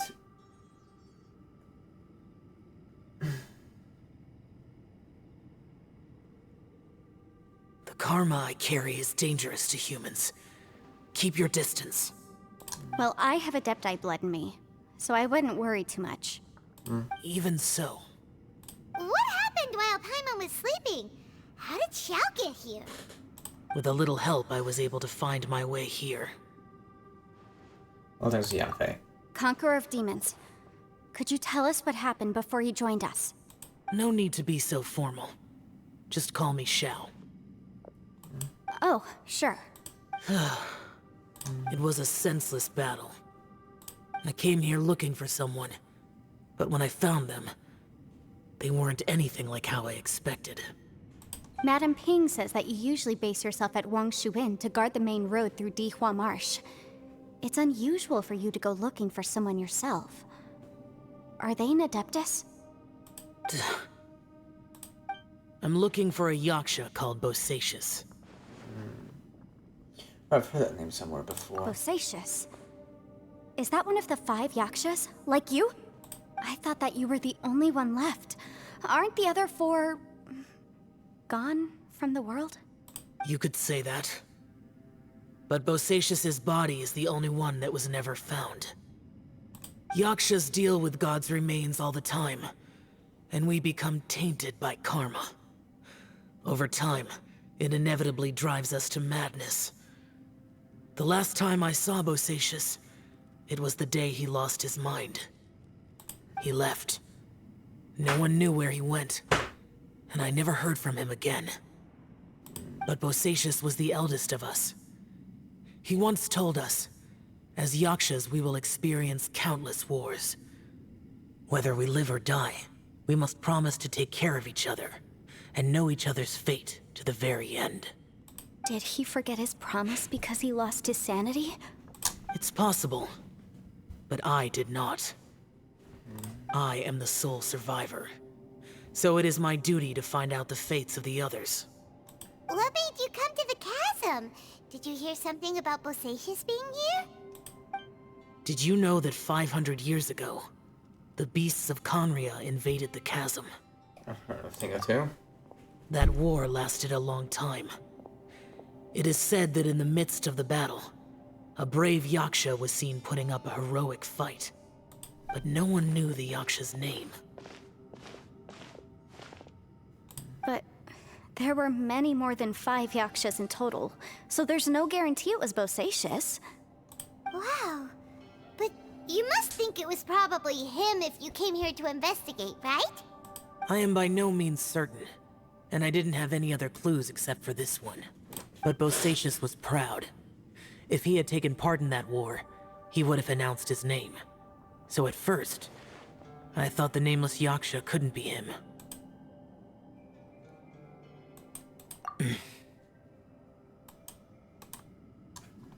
Wait, so it was Bosacius you were fighting with? Did he injure you? Yes.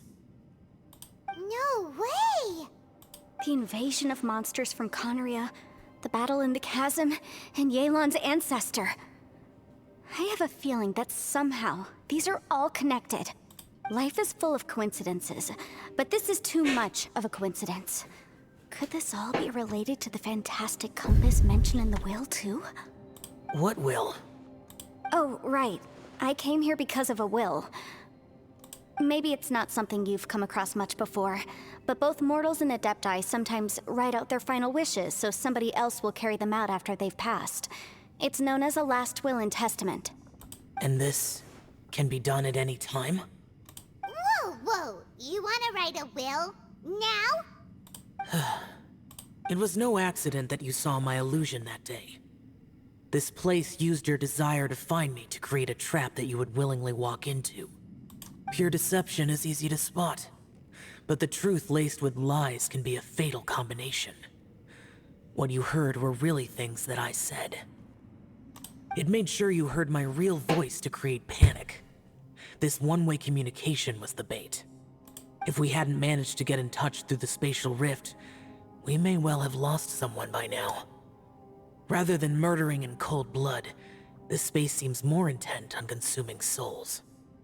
How is this even possible? Our opponent is very clever. It is not safe to stay here. Everyone, whether I accomplish what I came here to do or not, I must find a way to get you out safely.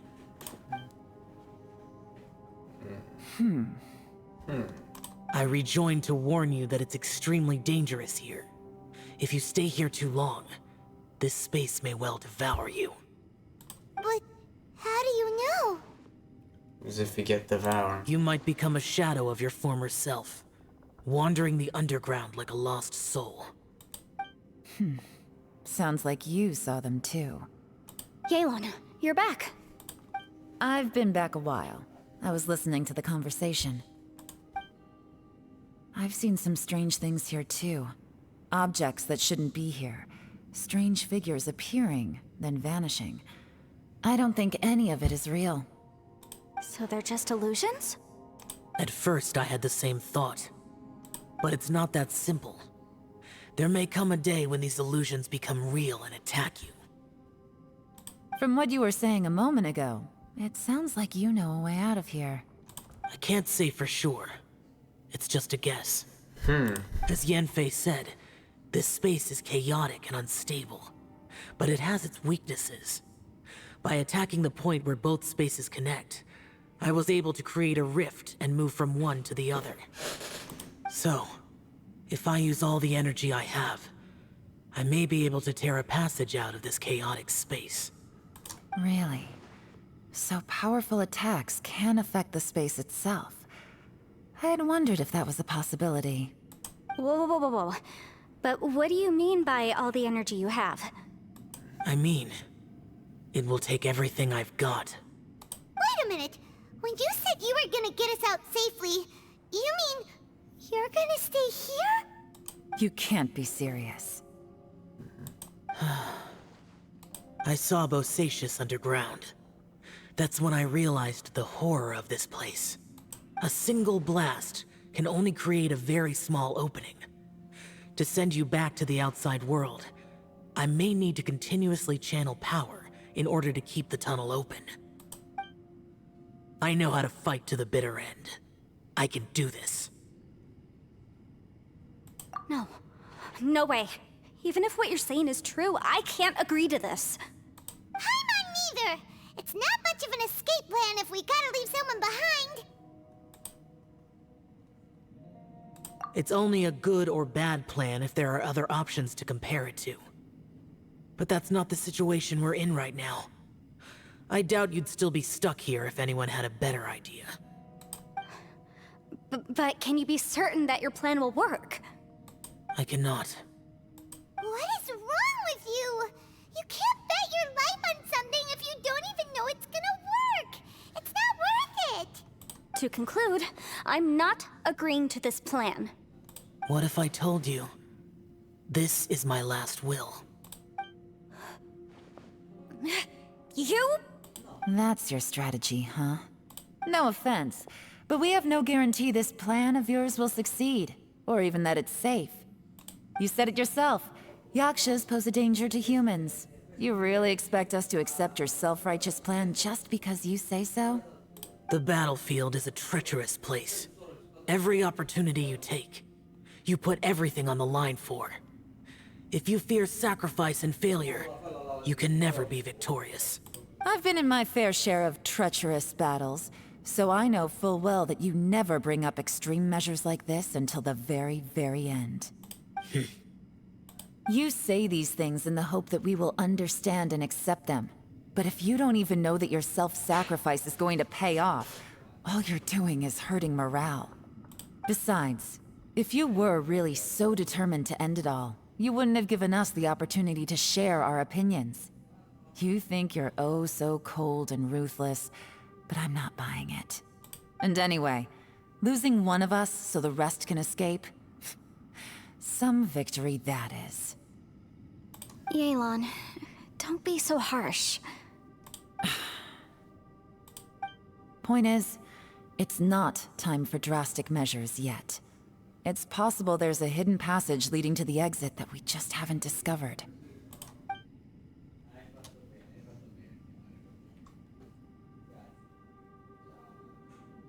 What if there isn't? Or if we don't find it? And in the end, I'm so weak that I don't have the strength left to sacrifice myself. What do you propose we do then? As things stand, there's no difference between sacrificing you and trying to find another way out, in terms of the likelihood of success. If we can't say that one strategy is better than the other, we certainly shouldn't be rushing into a risky course of action. Did someone say a strong enough strike can break us out of this place? Yeah, that's right. I heard ya. No one's staying behind to let anyone else out, all right? Enough talk. It's time for action. Come on, whatever you are! Let's see how long you manage to keep us trapped in here after I'm finished with you! Easy now. To OO. Have a taste of this!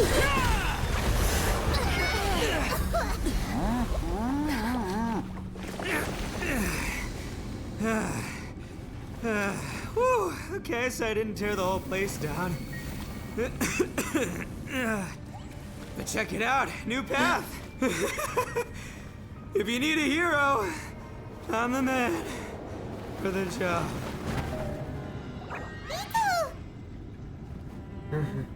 Should have seen this coming. He used all of his strength. Why do you always have to do things like this? Shinobu. What happened to Ito? Did he pass out? The boss used up all his strength in one punch. Maybe that's the reason he managed to tear open a passage. Let me see if there's any way I can stabilize it. He did this because he heard us arguing, right? The thing with Boss is, he just can't stand conflict between teammates. Whenever we get into an argument in the Arataki gang, he always goes and does something shocking to calm everyone down. Today, he's done it again. He may not have known you for very long, but when he said he sees everyone as part of the same team, he truly means that. Another thing with Boss is, he hates it when other people sacrifice themselves, but he always seems to end up doing it himself. That said, there's a slight distinction to be made with him. When he does things like this, he doesn't really think he's sacrificing himself, because he genuinely believes that he's strong enough to defeat any obstacle he's facing. Giant ego alert! And wasn't he just doing the same thing Xiao suggested? So stupid. The boss is hardly open to persuasion. Besides, he always acts without thinking. There's no doubt that he really thought he was about to solve everything in one hit. It's not just him either. The other guys in the Arataki gang are more or less the same. That's why they need someone like me to clean up after them. I couldn't stop him if I tried, so I might as well just let him do his thing. Besides, often his harebrained intuition is surprisingly on point. We might punch our way out of here yet. Ito, please tell Paimon you're okay. I'm sorry. Don't be. You have nothing to apologize for. Both you and Yelan made some very good points. Still, if this was an Arataki gang issue and you were one of our members, I have to say I'd side with Yelan on this one. The boss definitely wasn't sacrificing himself. He firmly believed that we'd be able to find a way out through the passage he opened up, and he's certainly not expecting to be left behind. Everyone's important. We have to support each other if we're going to get out of here. Your survival is of huge importance to some people. No, to a whole lot of people. Shinobu? Everyone, let's all do our best to try and find a way out. There's still a chance. I'm sure we can escape. Leave the boss to me. Don't worry.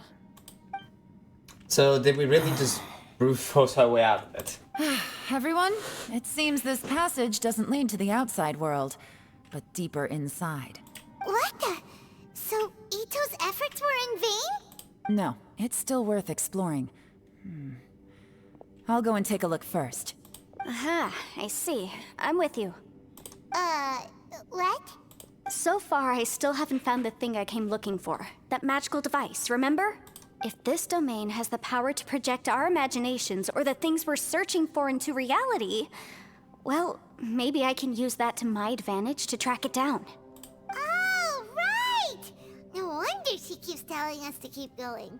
If it's a magical device, it must be super powerful. Well, I can't guarantee that, but it's worth a try. I will find a way. Wait! Let him go. But if you're planning on going into that domain too, then come with me. After all, I'm just a lawyer. We'll be safer if we team up. By the way, you and Xiao seem pretty close, huh? Yelan got a bit worked up just now, so I just wanted to apologize on her behalf. I have to say though, if Yelan hadn't spoken out like she did, I'm not sure she would have gotten through to him. Also, self-sacrifice is something Yelan feels strongly about. She tried to stop whoever it was. From what I know, she's lost comrades in the line of duty before, and then was rescued herself. Maybe being a survivor is what makes her so against seeing other people sacrifice themselves. How can things ever be the same again, knowing that your life was saved when others weren't? In a way, salvation can also be a burden. If I were her, I'm not sure I would have done anything different. Oh, wait, 1 second. I'll be right there. Yeah! Right, that's much safer. Since Ito can't fight right now, I've cast a spell to protect you guys. Thank you, Senpai. Please, be careful. We will. Same to you. All right, Traveler, let's go. Alright.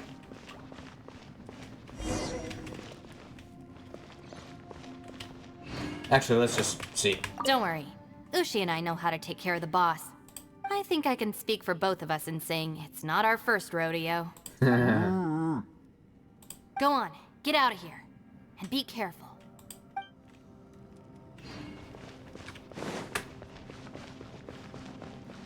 Well, at least he... Ooh. Ah, new domain. Nice. I'm gonna go to the bathroom before starting this one. Be right back.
I'm back. Alright, sorry if I took a bit longer. I was offered a brownie and I couldn't say no. Here goes nothing. This freaking domain feels like it's never ending. What's this? Huh? Look at that huge disc in the distance. Hold on. Is that the fantastic compass? What? That's the best description you can come up with? It's way, way bigger than that! Well, it seems our theory checked out. In my humble legal opinion, that's almost certainly the magical device I've been looking for. It really showed up. We're sure we're not being led into a trap again. But if this really is the fantastic compass, it's so huge. How the heck am I gonna lug that back to my office? I mean, come on, Yanfei. Don't give up now. Let's investigate the area first. What the... Are they treasure hoarders? They look familiar. Oh yeah, I bumped into these rapscallions a few days ago. Want a taste of my hammer? Motion to compel!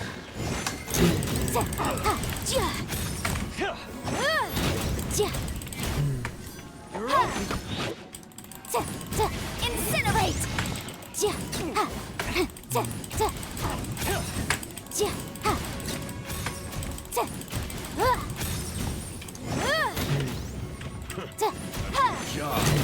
Motion to compel!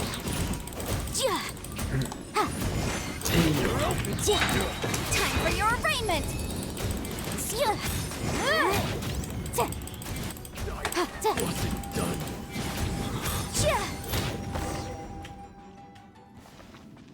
Damn. Easy peasy. Just like last time. You know, when I ran into them before, I was working on a big commercial case.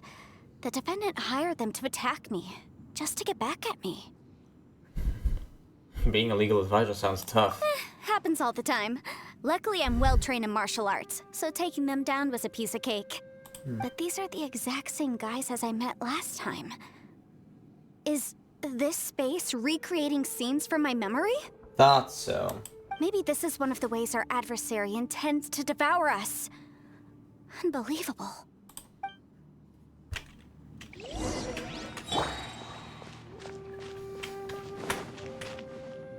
Oh, oops. There's a smaller disc here. Judging from the appearance and design, In all likelihood, this is the Fantastic Compass. Why is there a small version of the Fantastic Compass stuck in the ground? What's it for?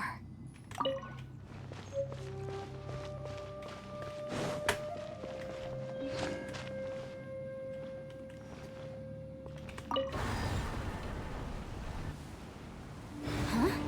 A new entrance. Great! Let's go with the one first. We'll go into this one first. Whoa. Is this a tunnel? This is weird. It feels like it's connecting to another world. Or maybe another time. Another time? What? We're back? Alright. Forward.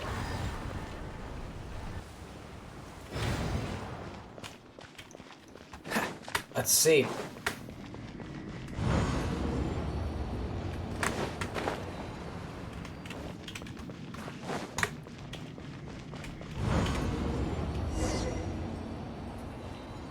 I thought we might run into some other people here, but apparently not. Sound? The Fatui? Whose memory is this? Ah! Watch out!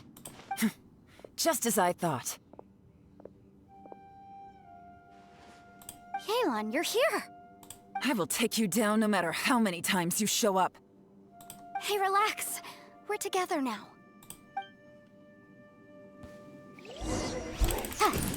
Incinerate! Let's move. I'll deal with you personally. Quietly now. Oops, I shouldn't.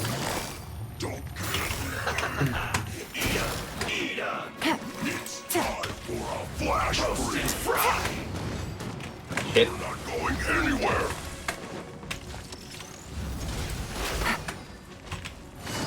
You need a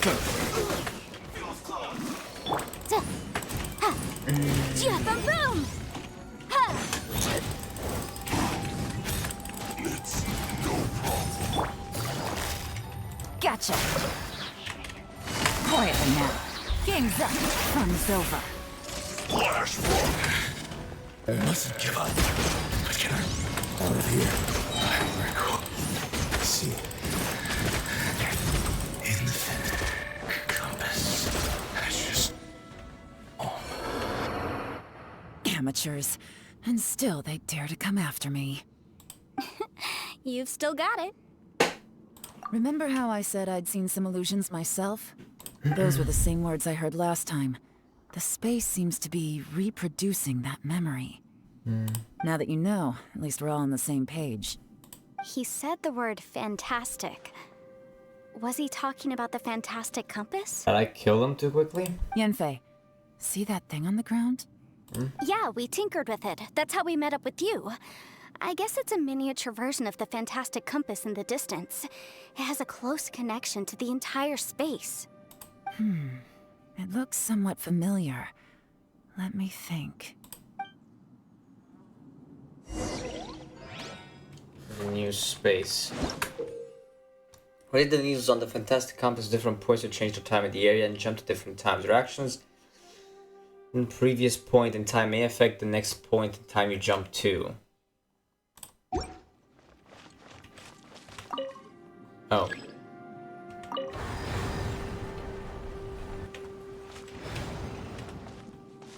Alright, let's see.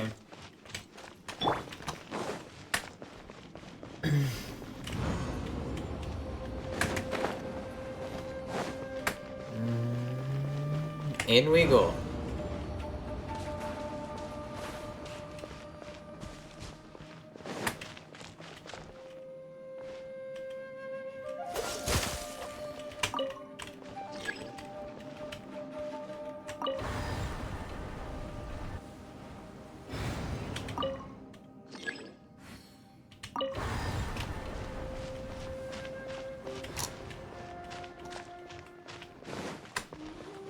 What am I supposed to do? I'm kind of... What?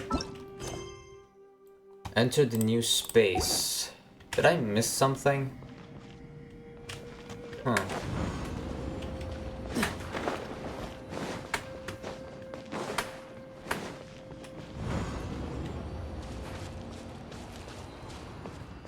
Am I supposed to let it like that? Wait.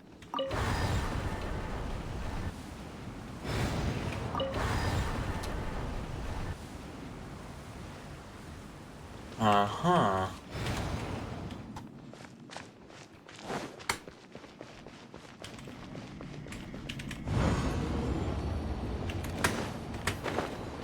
Very confusing, let's be honest.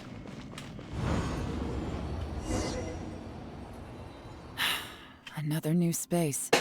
If everywhere within this space follows the same rules, there must be another small fantastic compass somewhere around here. Bosacius, I can't believe someone like you would end up as a lost soul underground. Yeah? No enemies. Hold on.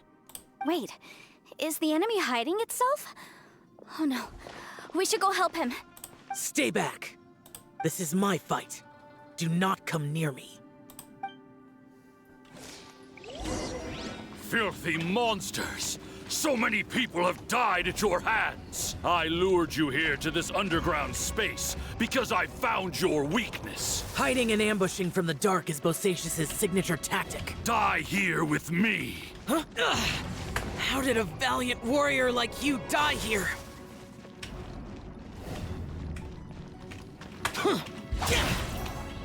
Oh, that's what I needed to do. Alright, that was simple. Uh-oh. This is not going well for Xiao. No matter. I know how this ends.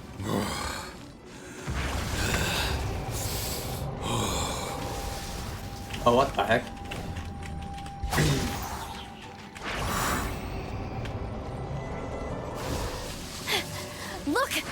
Bosacius is showing signs of fatigue. Bosacius, Marshal Vreetress, even your strength is finite. But your illusion is not as mighty as you.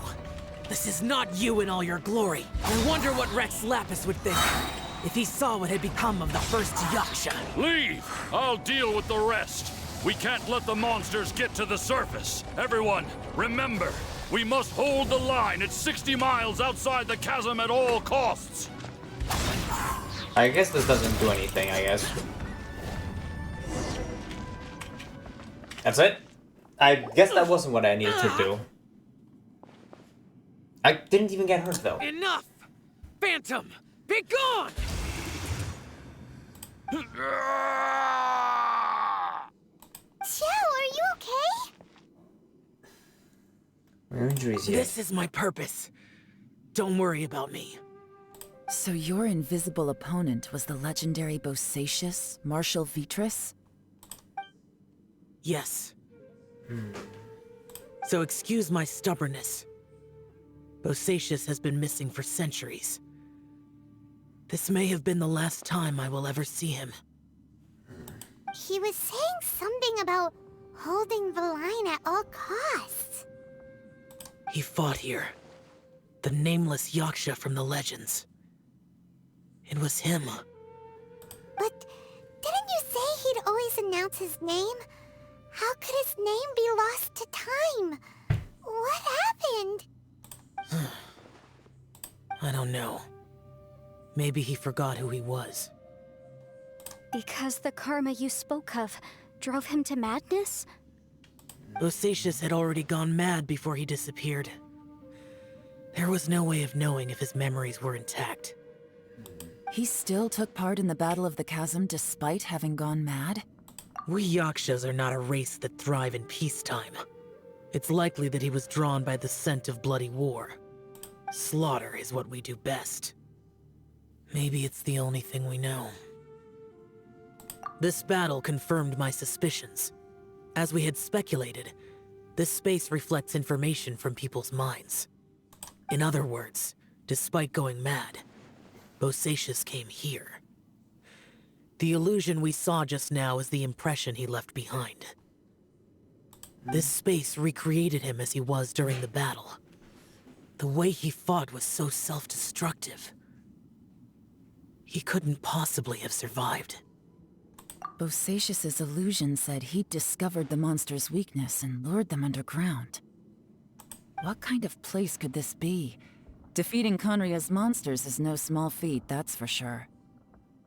Guys, it could just be me, but I think I'm suddenly feeling more tired than I was. This space is really starting to affect us. I believe Bosacius stayed here underground. But now he is gone, and only his illusion remains. If we don't leave, we may meet the same fate. Let's go. Time to move on. You fought well, Bosacius. Goodbye.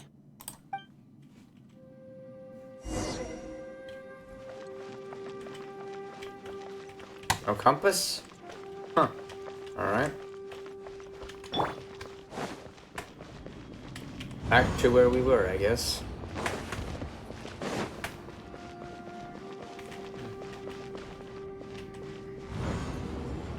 What a confusing mess.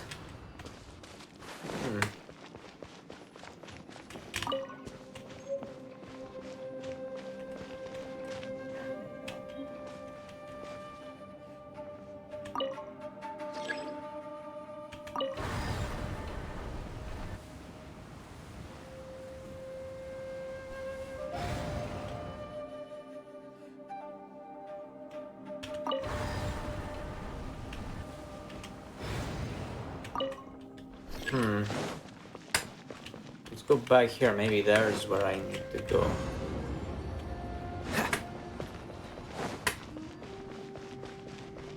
Alright.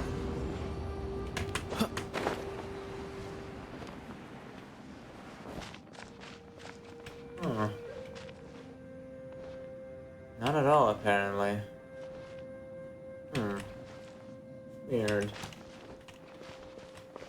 What's the hurry? Sometimes this is very confusing. Catch the wind. Ugh, I didn't know it was whatever I was doing would be so effing confusing. Maybe if I go back.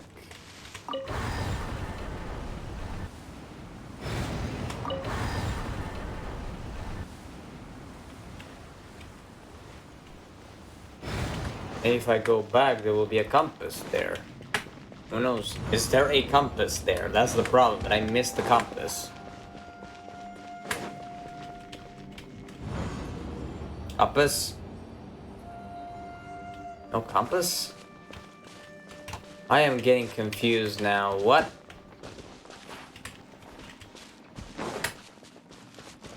This automatically teleports me back. So now what?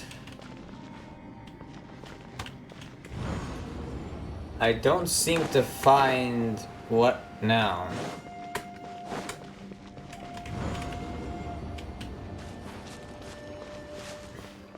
Again, I feel like I'm aimlessly going in circles. So...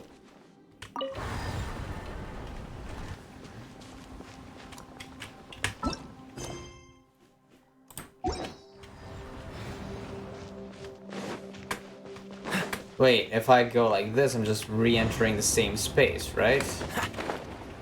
Yeah, I feel like that's what's happening. And apparently got stuck on a rock.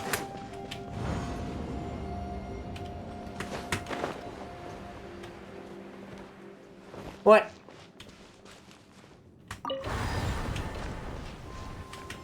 What am I missing here? What's the hurry? Is the compass secretly hidden somewhere and I can't see it?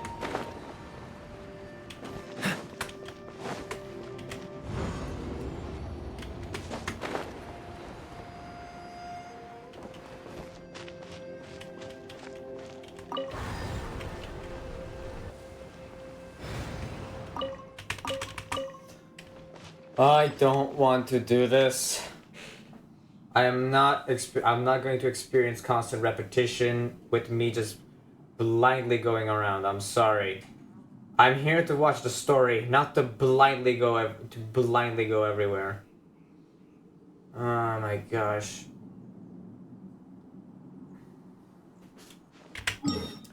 What is this new space? I can't find. I'm gonna double check the new area.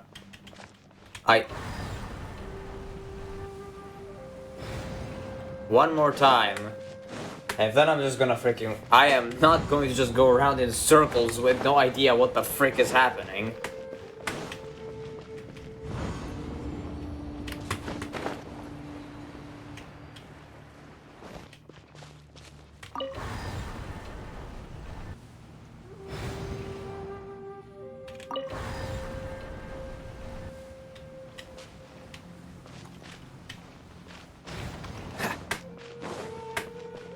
What's the hurry? Alright. Let's see. There's nothing here, I'm just going to freaking look it up. I don't want to just go around in circles. I found... How do I get in there?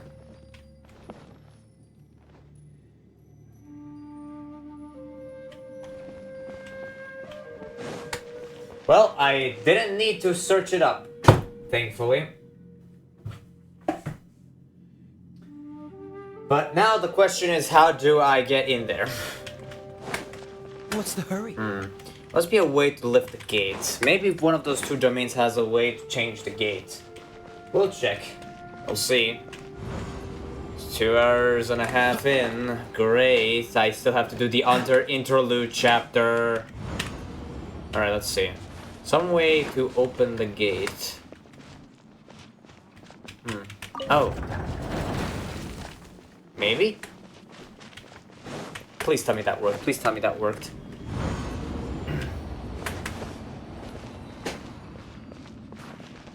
Second, my monitoring device just freaking bugged itself out. Oh, I need to play. Okay. Now it's working, right? Yeah, now it's working. Oh, you little shit. Let me pass.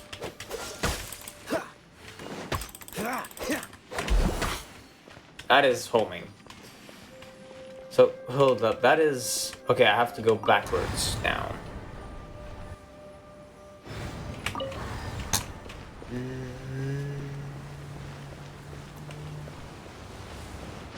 Alright, let's go. Alright, it's fun. I knew I had a hunch I had to give it the last chance. A final chance. And there it was. It paid off. Looks like there's some information here. Shall we take a look? Sure. Okay, let's see. You have no idea how long it's been since we came out with our comrades on patrol, but according to the information we've garnered, the beasts have completely lost all mobility. Indeed, most of them have disappeared. We are victorious, and what a grand victory it is, save that we can never again return home. Wulan's daughter will turn 2 this year, and Qingming's grandmother is getting long in the tooth. The two of them miss their family sorely, though I myself have no relations. No one does not wish to return home, but for those of us who are here, we are the only kin we have now. This place is very mysterious indeed. I do not know if it is because we miss home or because this place was always like this. But when we're on patrol here, we can see sights that we could only see back home. I used to hear the old folks say that Liyue has had hundreds of years of history when it comes to mining in the mountains. But this doesn't look like any mine. Perhaps this might be my imagination. What with missing my childhood home back in the mining settlement, how I wish I could go back there. It looks like these were letters written by the Millilith soldiers who stayed here. So, who's this Boyang they mentioned? Boyang was one of my ancestors. The one who didn't make it back. Oh. You mean Boyang fought alongside Bosacius? I believe so. And the Millilith soldiers were their brothers in arms. I guess now we have a pretty good idea of where everyone that went missing ended up. Yes. So scary. What happened? Come on, let's not stay here. I have a gut feeling that sooner or later we'll connect all the dots. And then, we'll finally know the truth. Still, who knows how this space is planning on revealing the answer to us.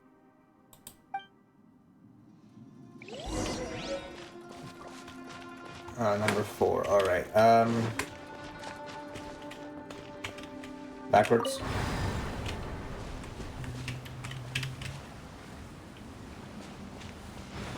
Alright. Abyss?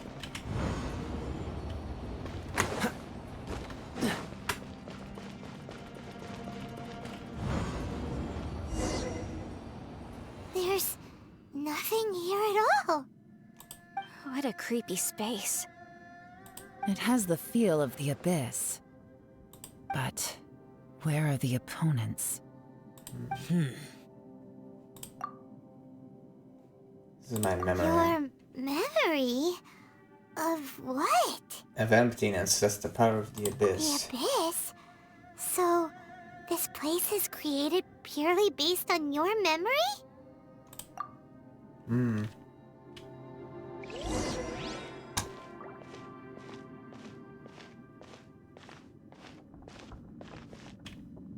It's getting darker.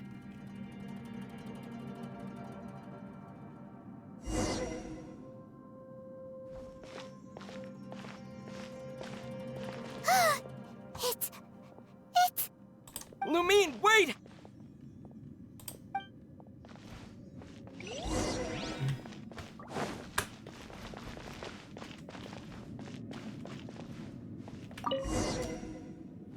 Huh? What's that shiny round thing on the ground? It looks like... The fantastic compass! In the other spaces, the fantastic compass was always partially buried in the ground. But this one is lying flat, intact, as if somebody left it here. Oh, she was just a figment of your imagination? So, she appeared as an illusion because you miss her so much, huh? It says that she is not here. At least we found this. Yanfei, Are you sure this is the fantastic compass you're looking for? I think so. There were no pictures in the will, but based on the description, it seems to check out. Yelan? What is it? From the design and build, this fantastic compass looks extremely similar to the catalysts used by my clan. I just need to do this, and... Someone's used this before. There may be a hidden message inside. Let's get out of here and find somewhere safer. All right, here will be fun. Take a moment to catch your breath while I try to unlock the fantastic compass.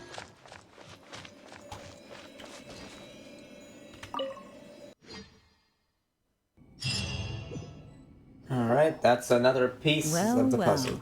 This is not what I was expecting. Oh, seems like you've made a new discovery.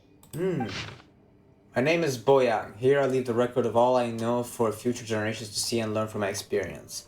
My comrades and myself were ordered by the Chasing to take the fantastic compass to the chasm as sister millet champions. But the beasts in this place were incredibly terrifying, and our forces suffered terrible losses. If not for the aid of the Yaksha, I fear that my brothers and I might have been slain right there and then. This Yaksha has 4 hands and behaves in a maddened fashion, even being unable to remember his own name. When in a great crazed state, he refers to others around him as Alatus and Menogius. He has the mastery over the thunder, and his form is awe-inspiring, one that is destined to be remembered throughout history. We followed him into battle against the wicked beasts for 10 odd days, finally breaking out. A snake has its weakness 7 inches below the head, and these monsters naturally have their weakness as well. Having discovered this, the Yaksha has decided on a battle plan to target that weakness. In our previous battle, the surface of the chasm was damaged, revealing a great and enigmatic underground palace in the bowels of the earth.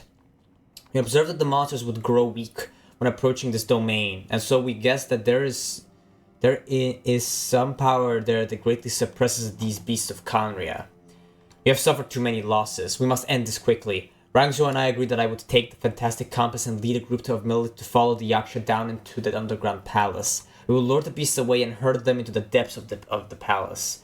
The seal must be completed by myself and the Yaksha within that place, with Rangzhou aiding us from the outside. That way we can ensure that the seal will hold. If this works, the chasm front will be secured. However, this means that I, the Yaksha, and the Melolith with us will be left behind within the underground palace. Yet the benefits are too great. We have to try this out.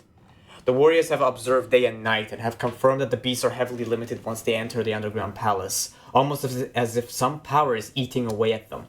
Some of our wounded have sacrificed themselves, and others have split off from the main party in their confusion, never to return. Will the monsters really be vanquished in this way?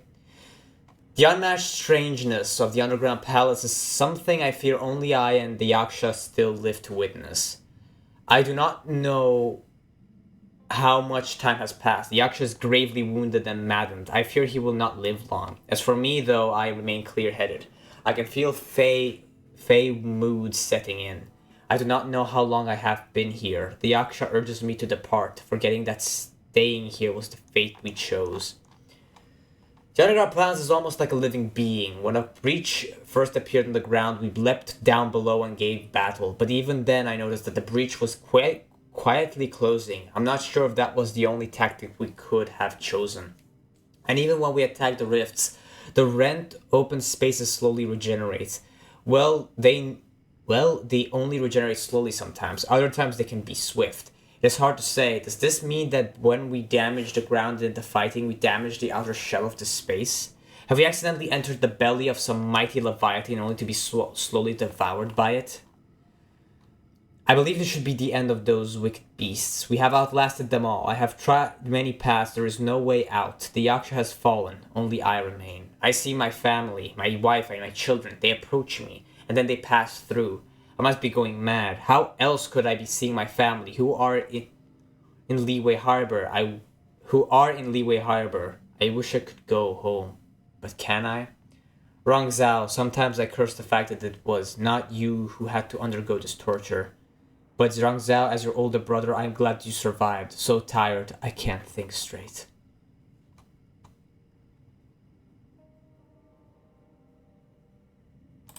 This information was left by a thaumaturge called Boyang, who, as you know, is the missing ancestor that I came here to investigate. All this information, it was left by your ancestor?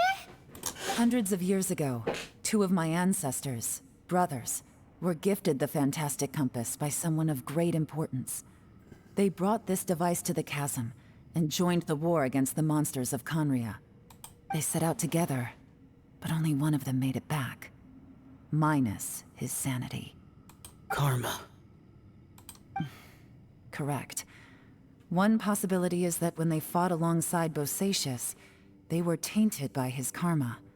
Neither of them had visions, so they wouldn't have been able to resist its effects for very long. From reading through this, it sounds like Boyang ended up staying here for good too. Well, this is just wonderful. So, that's it. There's no way out? What do we do? Are we gonna die here? But Paimon doesn't wanna die! Gee. Paimon's had enough of this place! Let me out!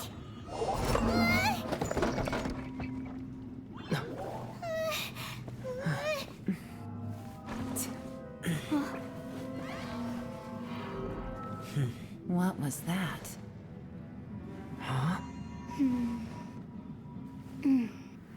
What?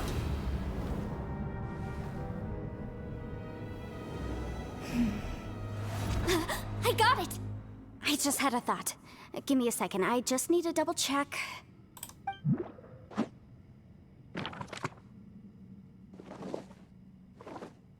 Uh-huh. Traveler, I just realized something. Okay, so on my way here, I was studying the will the whole time. But I didn't give any thought to the book that the will was inside of. I don't know it verbatim, but I have read it before. The gist of the story goes like this. Millennia ago, an Adeptus made a magic device to seal away evil monsters. Later, he made good friends with a human and gave the device to him to use as a catalyst. A few years later, great demons haunted the mountains. The mortal and the Adeptus joined forces to exorcise them using the same device. And that's not all. The book also says this. When mortal and Adepti powers are combined, one can move the heavens and shake the earth. This contraption is proof that mortals and Adepti may coexist, that there is unity between heaven and humanity. I have both Adepti and human lineage. Maybe my power can work.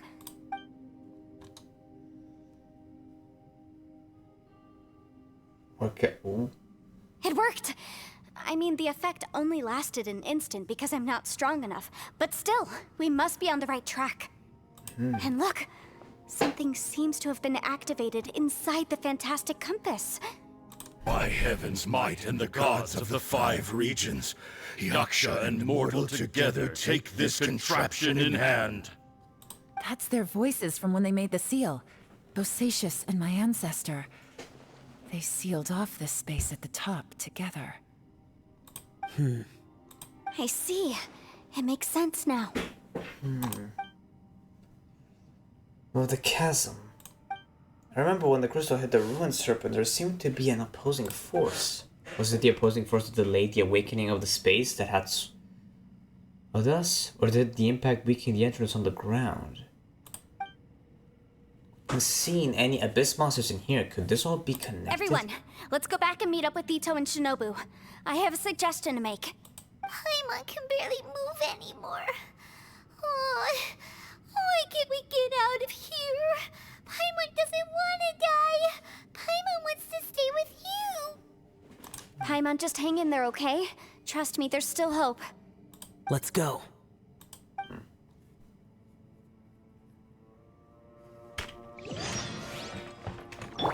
Tunnels and light. Alright.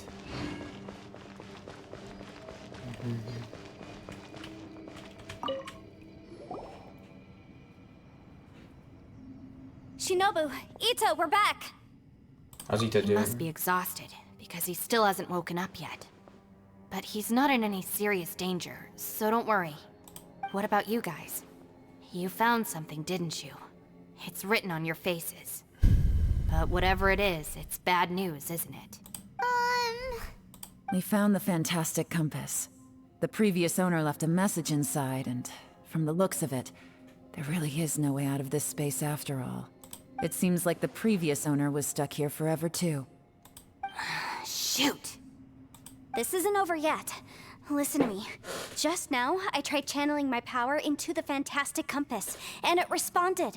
But all that did was activate the records from when the seal was created. Right, but the issue wasn't with the compass. It was with the method. Remember what the book says? When mortal and Adepti powers are combined, one can move the heavens and shake the earth. Only when a mortal and an Adeptus combine their powers can the fantastic compass be fully activated. I'm a mix of human and Adeptus, so the fact that the fantastic compass responded to me shows that the system is still functional. Lucky for us, we also happen to have a full Adeptus and a human with training in the magic arts. Interesting. So that's what was going through your head. Shell and Dale need to cooperate? So, an Adeptus and a human need to channel their power at the same time? Yes, if my guess is correct, then when both of you put your full power into the fantastic compass, we should be able to completely reactivate it, maybe even reverse it. Last time, it was used to seal the intersection between this place and the chasm. If we can reverse it, then we're home free. Awesome. So there's still hope? You bet. Alright. Your idea seems reasonable. Okay, well let's all take a quick break. We'll give this thing a try once we're ready. Alright. Oh boy. Paimon's so nervous.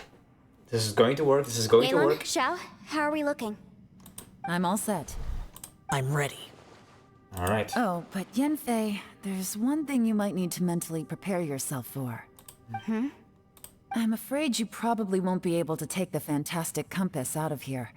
From what I can tell, everything within this domain is the result of disordered space-time and memories. We all came here for different purposes, and everything that's happened here has been in response to our own imaginations and conjecture. Terrifying, but also a miracle. This space, well, it's more than just a space. Whether there's some kind of higher power at work here, I don't know, but the whole time, it's been reading our minds and responding to us in the form of illusions. Also, according to the history of the chasm, this place must have existed for a very long time. What could have created it? Now we're giant snakes just outside the space. Oh, that. Yeah, I was there too. Huh? Wait a second. It was you that shot that arrow? Who else did you think it was? Dude, with why the ground split open? That snake is probably a remnant of Conrion's civilization, and crystals are highly effective against it. Maybe there was some sort of opposing reaction between those two forces? If so, I'm extremely sorry, everyone. It looks like I might be the one responsible for all of this. No. You're just trying to help us and solve the problem. You're definitely not to blame for what happened. Yep. If you say so. You could almost liken this bizarre space to a living being that throws all kinds of hallucinations at us to deceive us. Everyone we've seen here, and all the paths we've walked, it all ceased to exist 500 years ago. Additionally, most of the things here are static. So if we really do manage to escape, then once time starts moving normally again, the fantastic compass will likely disappear. That's actually what I think too. That's precisely why it's such a miracle that we even found the fantastic compass to begin with. This whole thing feels like we're breaking free from our shackles using a spear that by rights should not exist. Yep. This is a long shot, but it may be our last chance. So, whose wish was it that summoned this device? Perhaps it was all of us. Perhaps it was. But maybe there's another reason. Your incredibly strong commitment to your search. It's a shame that we couldn't find your family. But if they were here, I'm sure they'd want nothing more than to see you being rescued from this place. I gotta say, it does intrigue me, the way we all ended up here together. If this is fate, then let's grab it in our hands and turn it around. Leave the boss to Ushi and me. We're ready. Traveler, take care of Paimon. Yanfei, you might need to come closer to me when the time comes. Sure. Alright. Let's do this.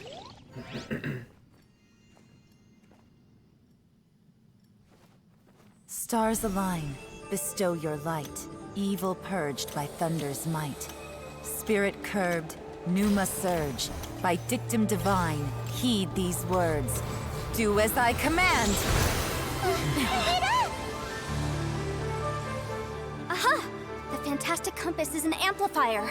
Maintain this energy level, and we may stand a chance. I will maintain the energy flow. Understood. Everyone, stand back.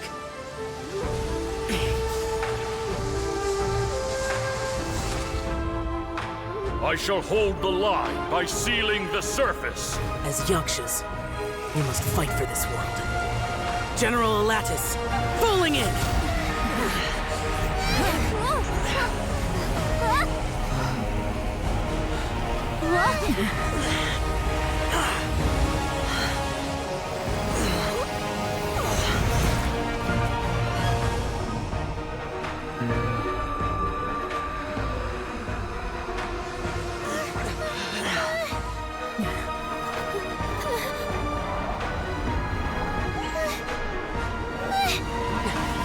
Watch out! Damn.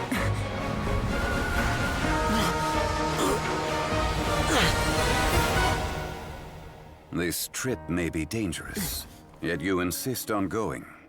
I have guarded this place for several hundred years. Only to seek the nameless Yaksha do I request your approval.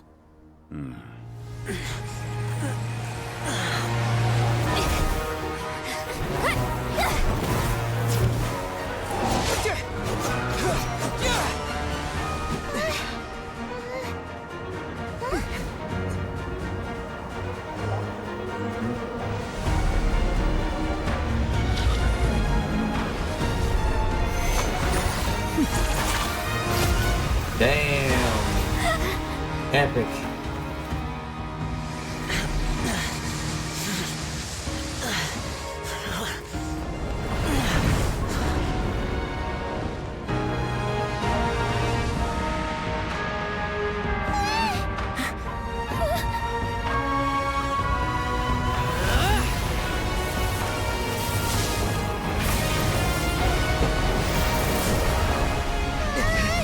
Damn, Shao!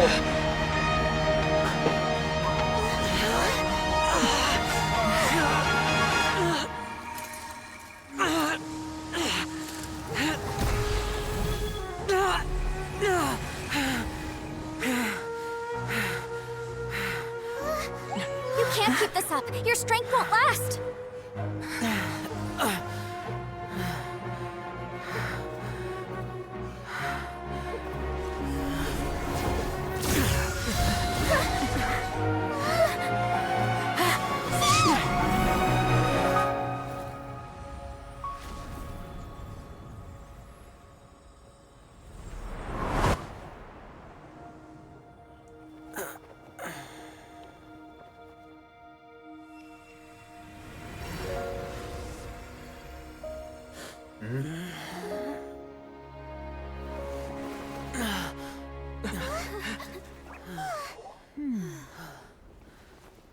Zhongli.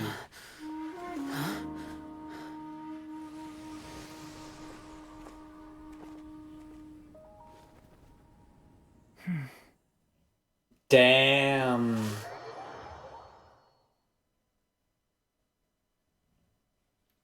Wow. That was awesome. That was close. I thought you were gonna get left behind. I'm so glad you're okay. That was terrifying. I know what you were thinking, but... Never mind. I know I can't talk you out of a mindset that's been built up over a lifetime. I don't think we were ever going to reach an agreement over the final strategy. But in the end, it was thanks to you that we managed to escape. So, thank you for saving us all. No. I could not have done this on my strength alone. Don't mention it. Looks like everyone got out unscathed, but you all look pretty exhausted. Rest up. There's no hurry to move on from here. As for me, I'm gonna check the area for any unusual activity. Alright. She's gone. Paimon didn't even get to say thank you. Maybe Yelan really doesn't believe she made a contribution. It seems like she's convinced Xiao saved us all, including her, and she doesn't know what to say to that. And since it's not easy to persuade Xiao of anything, maybe Yelan's just given up trying to talk to him. Xiao, she's criticizing you. I am not. You speak only the truth. I have no quarrel with that. I will keep your words in mind. Seems like got through to him. Really? Well, that's great. I count that as quite an achievement. It was a perilous situation we were faced with underground, and it took every single one of us for any of us to make it out alive. I feel lucky that we didn't lose anyone along the way. Hey, so Bullchecker still hasn't woken up yet. Surely he's not gonna stay asleep forever, is he? I doubt it. Let's go check on him.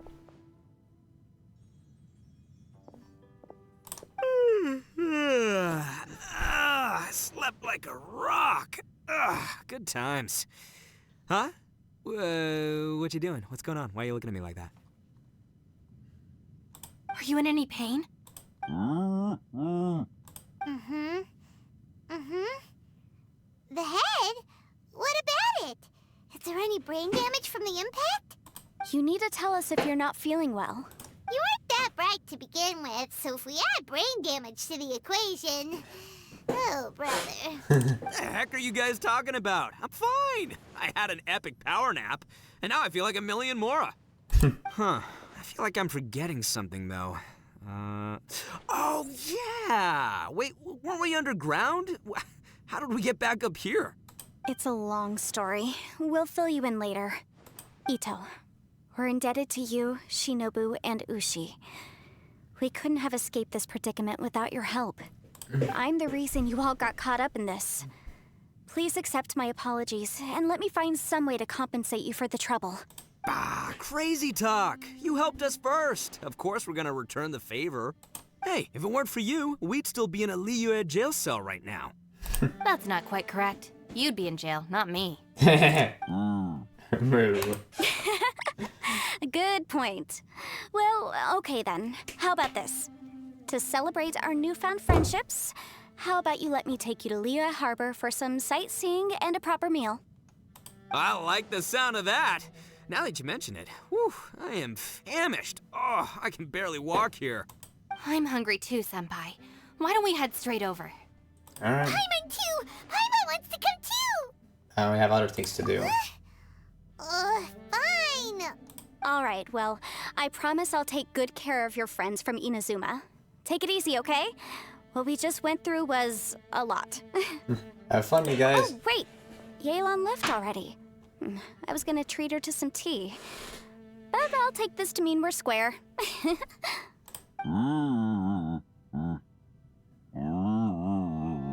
What? Oh, yeah? Is that right? Wow. Okay, I'll let him know. Alright. Traveler, Flying Lavender Melon, Ushi has a couple words he'd like you to pass on for him. What? Oh, I want to hear this. Me too. Count me in. Because that's what Ushi said for everyone. Good idea! Let's do that! Okay. Paimon never would have guessed that Ushi was so gentle and thoughtful. Never judge a bull by its cover, huh? Ooh. Sometimes the profoundest truths can also be the simplest. I think Ushi's words may well come in handy. You betcha! Just leave it to us! What is that? All right, Ito, Shinobu, Ushi, let's go. Okay. Oh, yeah! Grub time! Alright. See you next time. Alright. What's the brand and me walk? Finished taking care of business? Oh, there wasn't any business. We were just saying goodbye to our friends. You're still here. I saw the two Inazumans leave with Yenfei, heading towards Liyue Harbor. Aren't you going with them? We still had some stuff we wanted to say to Xiao. I figured as much. I've checked the area. Nothing strikes me as out of the ordinary. Looks like this chapter has come to a close. Yeesh. Now, I just need to take care of the confidentiality issues. Let's hope our friends from overseas can keep their mouths shut. For their own sakes. We got it. We'll make sure they don't say anything. Please don't hurt them. Oh. Oh? You got a mean streak, Yelan. You figured me out, huh? All right, I'll quit pulling your leg. Everyone really rose to the occasion this time. I won't ever forget what we went through. Where could that strange space have come from? And how has it existed down there undetected for so many years? I have to investigate this further. I have a feeling that whatever lies behind all this runs deep. Maybe so deep that no one can be allowed to know. Also, I think someone helped us out at the last minute. They did a good deed, of course, but somehow I couldn't tell anything about them. It must have been someone of great importance. Zhongli? You mean the Geo Archon? I wonder. I think Xiao has his suspicions. Anyway, these questions will have to wait for another time. I have some follow-up work to do and reports to make. So it's back to Liyue Harbor for me. See you when I see you. Bye, Yelan. You knew I was waiting for you? Yes, it was obvious. Really? There's somewhere I want to go. If you have the time, you can join me.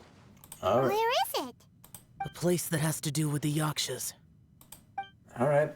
Let's see. Alright. Okay. Best travel companion ever. Wow. Alright. No, Chi-Chi. The temple up ahead was built to remember Pervases. Maybe I came here because I had a realization.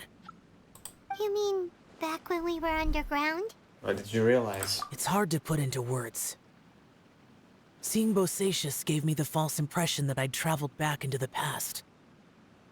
You could dress up the Yaksha's life and call us valiant warriors, veterans of war. But the truth is, we are slaughterers and nothing more. For Bosacius, perhaps dying in the heat of a great battle was no tragedy. And perhaps the same is true for me. After living so long, to die in the act of saving others would not have been a terrible thing. I think you know that that isn't true. So maybe these thoughts are my own form of insanity. Hey, don't say that. Oh, yeah. Oh, yeah. Ushi wanted us to tell you. It's very important. Ushi said he has the power to exorcise demons, so people use him to fend them off. But after he met Ito, he's never left his side. He also said that he doesn't have any grand philosophies. He just thinks we should spend our lives around the people who make us happiest. Maybe there aren't so many rules about how we should or shouldn't live our lives in this world after all. So, he hopes you can come to understand that even though the power of a yaksha may be harmful to other people, it doesn't mean you shouldn't hang out with them. Yep, like people with visions. They have more resistance against your power, right? And... Well, anyway, there's loads of people out there who really care about you. Suddenly you sound a lot like Bosacius and the others. They used to talk about how they hoped to live a mortal's life once the world was at peace. I think I was the only one who didn't think that way. The Bosacius recorded in the Fantastic Compass had lost his sanity. He addressed the people around him as Alatus, Menogius, and others. These are the names of the 5 Yakshas. I am Alatus, and Menogius is General Capisis. The others are Bonanis, or General Chisapis, and Indarius, or General Musatus. I heard that people call the 5 of us Yakshas, the Guardian Adepti. Bosacius and Yelan's ancestors stayed underground to the end. So that space must have read their minds in their last moments as they approached death. Yelan was right in everything she said. Both of our proposals had their drawbacks, and both were sensible suggestions. But the power of that space was far beyond all of us. I couldn't have done all I did without everyone's help. Even in the final moments, it took every bit of my power to break free from that place. Well, Paimon still thinks you were amazing. Yanfei and Yelan are correct. I always prepare for the worst-case scenario. This mindset is deeply rooted in me. Even so, it was the most optimistic solution I could think of. If Rex Lapis hadn't saved me in that moment, I don't think I would have been able to escape. So that was Zhongli's power back there. In the end, I still had to burden another. But that's how it should be, right? You've known Zhongli, Rex Lapis, for such a long time. And you've helped him before, so he helped you back. What's the big deal? Perhaps. In the moment that we escaped from that space, I could sense what was left of Bosacius's memory. If I had to say what I gained from this trip, I think that would be it. I felt it too. It's good that one more person will remember him.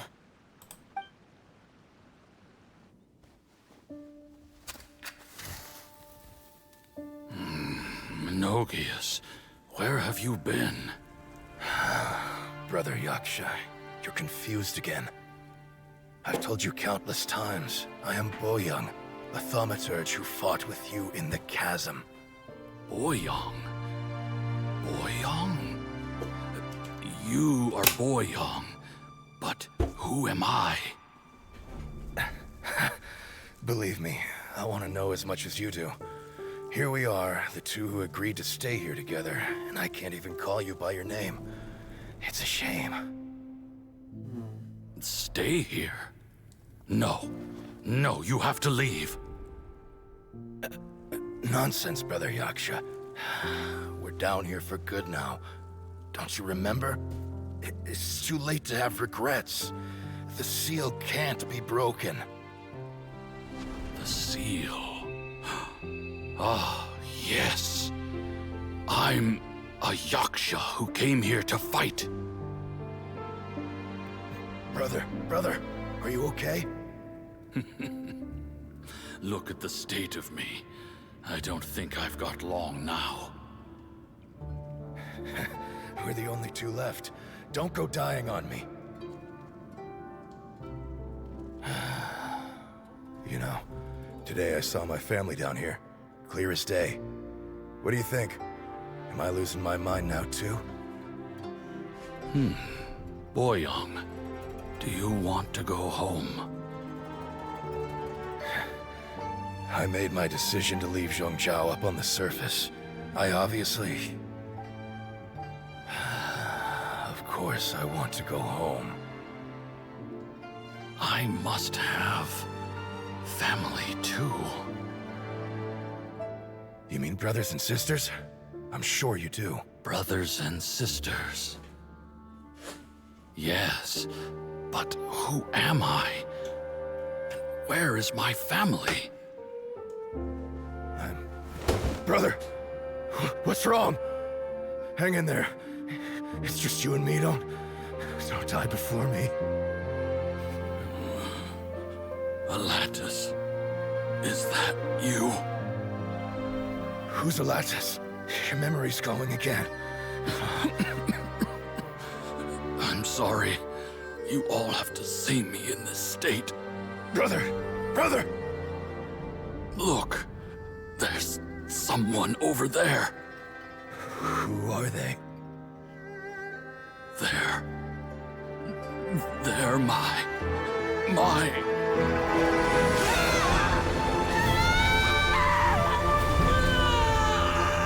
I remember now.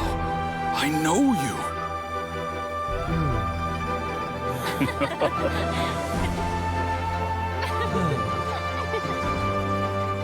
My brothers and sisters have come for me, Boyong.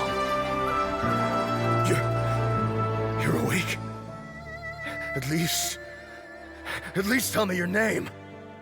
Brother Bosacius. Hey, Bosacius.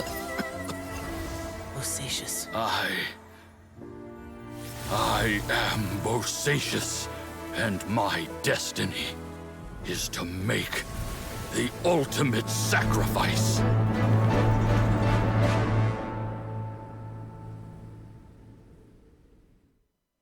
I've said so much today, but I don't need to hold back as much when I talk to you. Have you ever had a moment where you felt like you were aware of your destiny? The potential of life? The approach of death? Whatever it might have been. By now, I have accepted that destiny is the one disaster that the Yaksha know most keenly of all. We are destined to misery. And yet, we have no fear. Xiao. It matters not.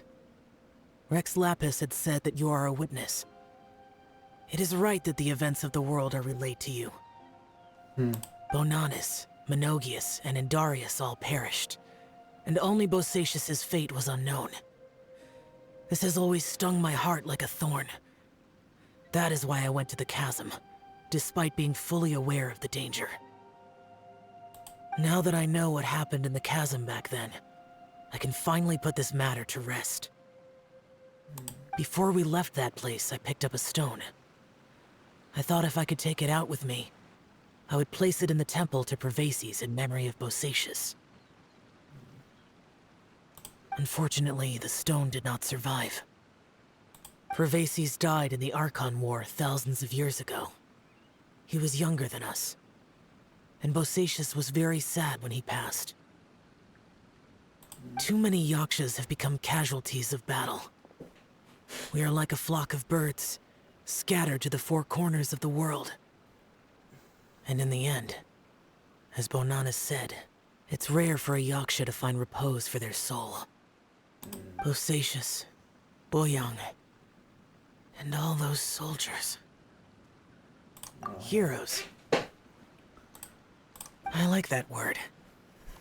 Maybe the world will never be free of disaster. But there is good in the world, too. Even the darkest hearts have room for those they cherish. I accept your advice. From this day on, heroes will always look out for each other. Oh. Man, this was heavy.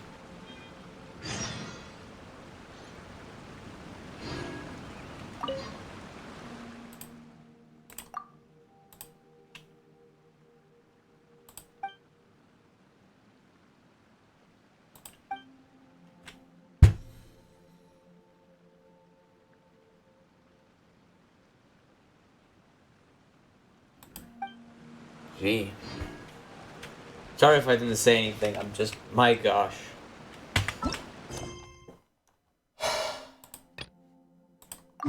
It is time. Nickname man, here we come. I only have 1 hour and 15 minutes, I don't even know if I'll be able to finish this. These things are so effing long. This is... no, I need to be here, I think. What is the... I think here. Yeah, this is the closest pad, I think. Or is it? Oh no, it's right there. Idiot. I couldn't see it because of the waypoint.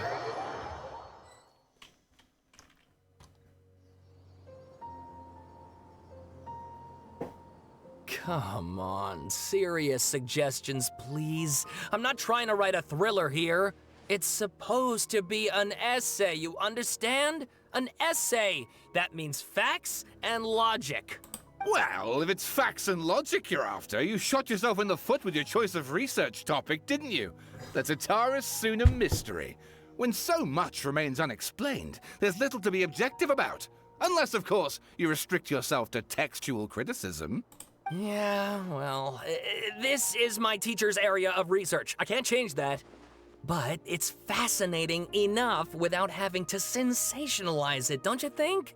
The strange location, the missing details, a mysterious person.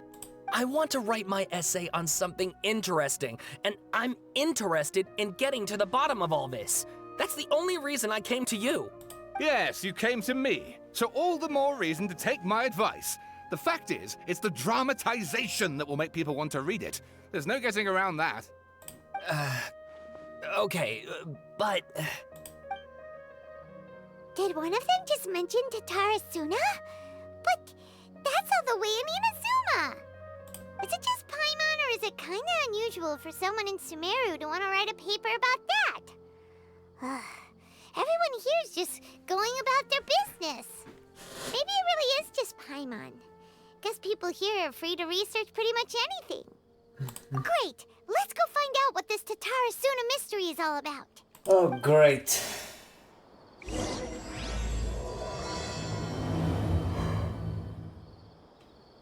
Oh, I'm tired, man. Alright, let's see what this is about. Alright, I guess I'll go with my textual criticism and your editorial direction for the first draft. I have a feeling that the missing Kabuki Mono will end up being the main focus of this paper. Ugh, if only we knew where to find that traveler. From what they say about him, this seems like the kind of thing he'd know about. Looking for me? Oh, you're the traveler, you say? Hey, what's with that face? Don't believe us? Don't believe me, I'll go. No, of course I believe you. Actually, I first heard about your great exploits when I was still in Inazuma. This is my first time coming face to face with you and your mysterious silver-haired companion. I couldn't believe my luck, and out of force of habit, I started, examining the evidence. Sorry. Oh, Sawada, for the love of... Sorry, we don't get out much, so our social skills are kinda lacking. Traveler, I hear you've helped many people a great deal and been to many places. Would you be able to tell us about Tatara Suna? Actually, we don't know much about that place either. In fact, we only came over here because we heard you talking about it and wanted to learn more. I see. My teacher chose this area of research as a personal challenge. He said it's difficult to get into because even Inazumans don't know much about Tatara Suna's past. But who'd have thought that... If you don't mind, I'd love to show you all my outline for the book I'm writing about Tatara Suna. Hold on, Sawada. Don't you think that's a bit of a deep dive for a first read? Well, fair point. In that case, please ease yourselves in gently by taking a look at Akaba's latest essay draft. Let me give you some background. This all started with the discovery of some records in Tatara Suna. The writings mentioned someone by the name of Mikoshi Nagamasa, who crafted a fine blade. But in the end, he threw it into a fire to destroy it, and killed his servant Katsuragi. Why? Well, no one knows. Apart from the swordmaker, his servant, and the one who wrote this all down, the records also mention a Kabuki Mono. This seems to be an Inazuman word for an eccentric stranger, someone who dresses funny or acts in an unusual way. That's right. Akaba's teacher has spent quite some time researching these events on the ground. This Kabuki Mono lived in Tatara Suna for a while before disappearing without a trace. And shortly afterwards, as Akaba mentioned, things got pretty ugly. So first this strange person goes missing, then a murder happens? Seems kinda fishy to Paimon. Yes, my thoughts exactly. So I helped out too. I asked everyone I could think of if they knew anything about what happened back then. And wow! Did I get lucky! Stop shouting! This part's important. I just wanted to make it stand out. It just so happens that a friend of mine works at the government records office. He looked into it for me, and I can now confirm that all the aforementioned individuals did, in fact, live in Inazuma over 400 years ago. Even back then, Tatara Suna was already at the center of Inazuma's smelting industry. The man in charge was a government official named Niwa. Curiously enough, it seems like he went missing too. Could it be? Wait, so there are 2 missing people in this story now? That's right! What's more, Niwa is a name with a lot of history to it. Have you ever heard of the great swordsmith clans of Inazuma? Oh, the swordsmiths? Yeah, like Ishin art and so on? Wow, yes. You really know your stuff. That makes things easier. So basically, this Niwa was a distant relative of the Kaidahara clan, the last practitioners of Ishin art. Something then seems to have happened in the Kaidahara clan, leading to their downfall. I don't know the details, but taken in light of everything else going on around that time, it makes you wonder whether it's all connected somehow. The Kaidahara clan? Sawada, you left out the biggest detail of all. Oh, yes, of course. How could I forget? Brace your minds, ladies and gents, for they are about to be blown. Or maybe you won't believe your ears. I wouldn't blame you, of course, because in all my years as a writer, this is by far the most. Get to the point, for Pete's sake. According to information acquired by Akaba's teacher, the Kabukimono was not a human, but a puppet. A puppet? The Shogun puppet that the Electro made should be ruling Inazuma with her as we speak. It shouldn't be her. The cup has to be the balladeer, but what was he doing 400 years ago in Tartarus? Aha! Judging by the looks on your faces, you do know something after all. She keeps her mouth shut. No! Paimon just meant, how creepy. The way you described it makes it sound like a ghost story. I agree, it does. But considering that non-human races in Inazuma are by no means uncommon, spooky events are to be expected. And that's exactly what my book is about. Please, take a look. Heck no, man!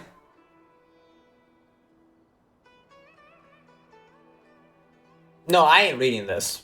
Oh, and please read my essay draft as well. No! Sawada was encouraging me to follow his more creative approach, but I think essays should be grounded in facts. I don't think explaining everything away with mysterious forces will cut it. Oh, how about if I plug the holes in Sawada's narrative with political intrigue? Like, I could put a turf war between rival factions at the center of the whole series of events. Wait, you're allowed to just make stuff up? Pretty sure you've gone from essay to guessay there. Yeah, sounds more like a novel. Akaba, look. Your teacher has researched this extensively. I've reached out to everyone I could think of. Whatever information we have now is all that there is to know. This is as much detail as you're ever going to get. Besides, if there really was a political power struggle going on at anything like the level you seem to be suggesting, what hope would we ever have of finding out the truth? Good point. Okay, back to the drawing board, I guess. Give me some time. I need to find a new angle on this. I'll leave you to it. We have some other stuff to do, so we'll have to say goodbye for now. Good luck with your essay! All right, thank you. If you find out any more info about all this, please do let me know. Thanks so much.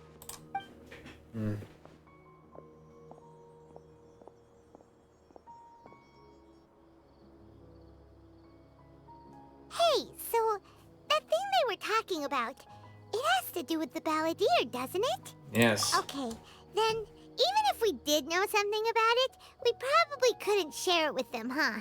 After all, we kicked his butt and got him locked up. Information about people like that is usually super confidential, isn't it? If you ask Paimon, Akaba should just pick a different topic. There must be as many essay topics as there are trees in the forest. There's no point in...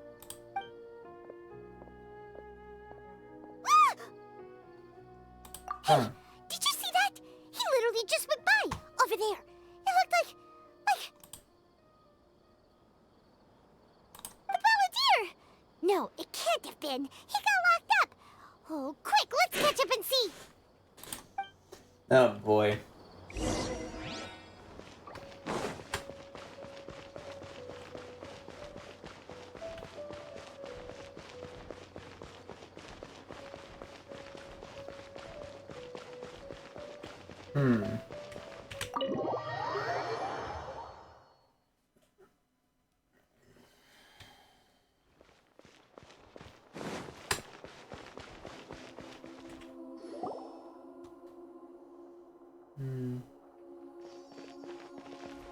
Traveler, Paimon, there you are. Nahida, bad news. We just saw the Balladeer strolling around in public. Did he escape or... Ah! It's him! Sure enough, you're here. Hey! What are you doing in the sanctuary of Surasthana? Aren't you supposed to be locked up? I know you must have a lot of questions. Please, allow me to explain. It was my idea to set the Balladeer free. We made a deal, and he's gonna do some investigation in Irminsul for me. A deal? You sure you trust this guy? What did you expect? Why do you think Sumeru would keep me around otherwise? Or maybe killing me is all you can think about. But if that's the case, why haven't you done it already? Don't flatter yourself. It was... Nahida said there's still some mysteries in you to figure out. Ah, so if it were up to you, you'd finish the job? Guess I had you all wrong. There I was thinking you were just getting cold feet. Well, that escalated quickly. Not a good start. Could I ask you all to please calm down? But Paimon's worried about you, Nahida. Don't let him trick you. It's not every day you see people questioning the God of Wisdom's judgment. Just when you think you've seen it all. Gee, man. Don't you dare try to drive a wedge between us! As long as the terms are reasonable, I don't think there's a problem in making a deal. Even with the Balladeer. Well, I for one have no reason to doubt you. Considering you even struck a deal with the doctor. Yes, one in which I gained valuable information. You'll come to understand more about that in the fullness of time. The Balladeer's power was all but completely spent after your battle. He's no longer strong enough to be a strategic threat to us. That puts him in quite a precarious position. Plus, he's a former Harbinger with knowledge of many of the Fatui's sensitive secrets. Being stuck here in Sumeru could make him a sitting duck, depending on how the Fatui plan to respond. Wait a second. Farmer? You mean he's not a Harbinger anymore? I take no pleasure in saying this, but it seems as if the doctor had no intention of welcoming back a loser, so... So it tossed you out like trash. Sometimes it's you using them, other times it's them using you. Most human relationships are this way. Certainly all the stable ones are. That's how it was between me and the Fatui. And also between each of the Harbingers. So as long as you have some value to offer, nobody will ever abandon you. But after recent events, even I have to admit that I'm not worth quite what I used to be. Really? What a crying shame. Well, if the Fatui are gonna reevaluate my utility, I need to have a backup plan for myself. As we discussed, I don't like causing harm to living beings, and you said you need protection. So, why not join forces with us? I think these two have made their objection to that idea fairly clear, don't you? And they're your friends, so I guess you'll be siding with them. Yeah, obviously! Nahida, don't listen to him! Then let's put that discussion to the side for now. We still have time. Today can be a trial run. Where we go from here will depend on how well we manage to cooperate today. All right, then I'll do what we agreed. Good. Go now, and keep in touch. Nahida, are you serious about this? Yes. I have my reasons for this decision. In fact, I'm largely doing it for your benefit. I mean... Yes. As I told you once before, there's information about your twin in Irminsul. Oh, yeah. Actually, that's the whole reason we came to see you today. So, you have an update on that? Mm-hmm. You may remember me mentioning that the Fatui had not included your twin's details in the Descender category. This is an extremely important point. It's possible that the Fatui have other information that even I don't know about. And since the Balladeer used to be one of them, he'll be better acquainted with this information than I am. He was granted the power to connect with Irminsul when he almost became the god of a new era. Even though he no longer has the Gnosis, some traces of its power remain in him. He can still connect. The amount of information in Irminsul is vast beyond description. Sifting through all of it without knowing what to look for would take too long, even for me. So I asked the Balladeer to search in Irminsul for any information about the Descenders. He's more familiar with this kind of information, and should be able to find it more quickly. What if he lies? Exactly! Or what if... Paimon just doesn't trust him!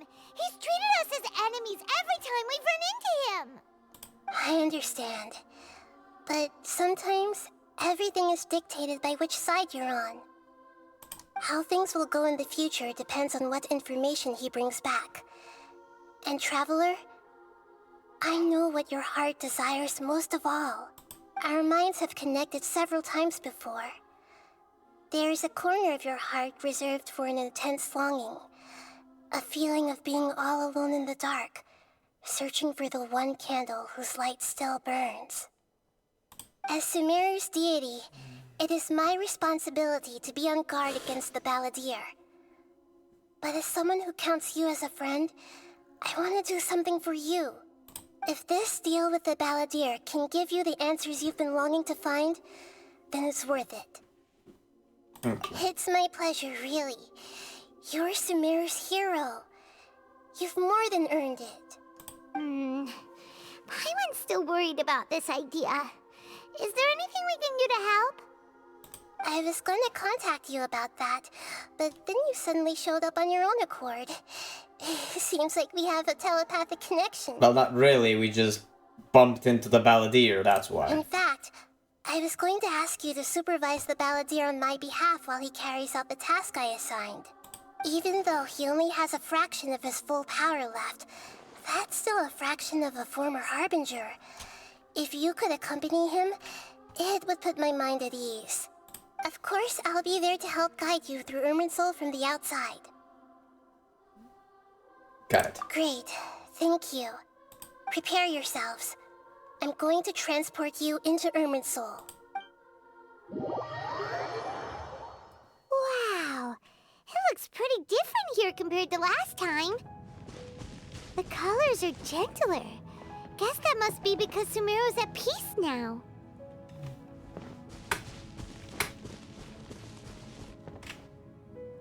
Look at that. Hot on my heels. You know, you didn't have to cut your catch-up short just to keep me company. Oh, but I guess you panicked when you realized that I might enter Irminsul ahead of you. Yes, I've been to babysit you. Shut your beak, Jailbird! No way a prisoner gets to be so smug! I understand that prisoners have to put up with harassment from the guards. But right now, I'm on temporary release. So maybe you should think about backing off a little. Sounds like a successful rendezvous. I need to be quite clear about something. In a few moments, you'll be entering into the innermost region of Irminsul. It is an environment like no other, and the most important place in all of Sumeru.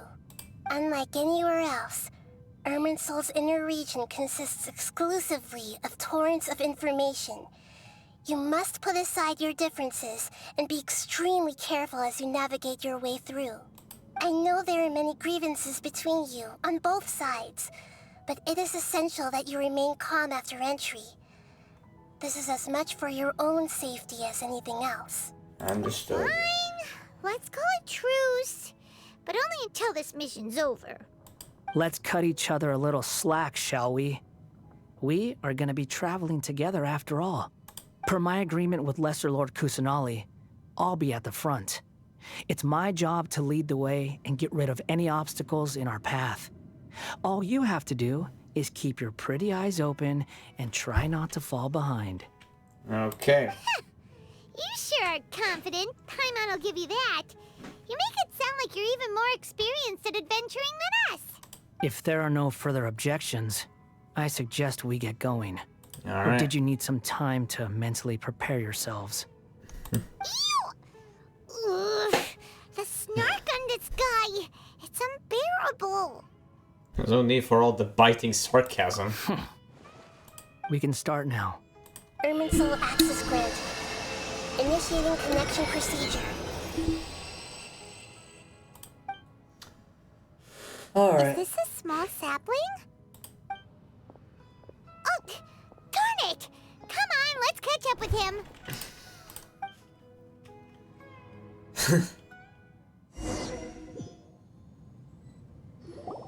Wow. So this is the inside of Irminsul. It's different than what I imagined. Ooh. Paimon's never seen anything like this. And it feels like a sacred place. Irminsul is closely intertwined with the entirety of Tevat. Every bit of information flowing here means something. Pick your jaws up off the floor. It's time to go. Why is it that Paimon just wants to do the opposite of everything he says? Lesser Lord Kusanali, we will now proceed to the heart of Irminsul. Can you still sense where the heart of Irminsul is? Yes. Permission to begin searching for information there? Permission granted. Go ahead. Let's go. Stay close. Don't go running off. Hey, so say we did go running off in here. What would happen? What are you smirking at? I was just imagining the look on your travel companion's face if you went and got lost. Anything's possible in here. You can't rule anything out. So if you want to stay safe, your best option is to stick close to me.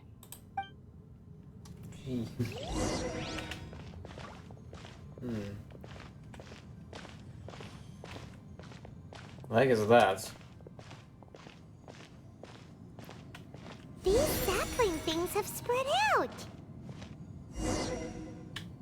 Those are all packets of information from inside Irminsul. Be careful not to touch them.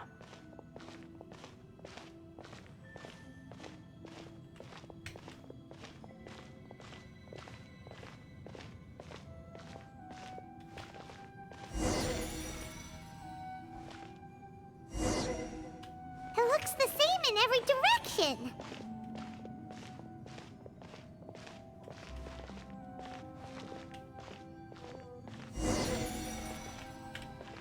No wonder he mentioned about getting lost. Huh. What do you know? He was actually telling the truth. Is he mocking me again? What is it this time? There's a time and a place to lie, but this definitely isn't it. So why don't you relax your guard a little?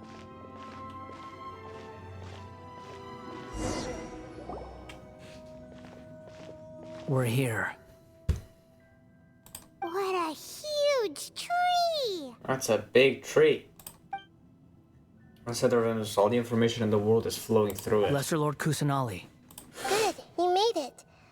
Are you ready? ready when you are. Then please begin. Preparing to access cognitive currents. Establishing waypoint. The Balladier's actually doing what Nahida tells him. Guess he must want to stay alive. Hasn't put up any resistance, and he seems good at working on the front line. Maybe he had a similar role in the Fatui.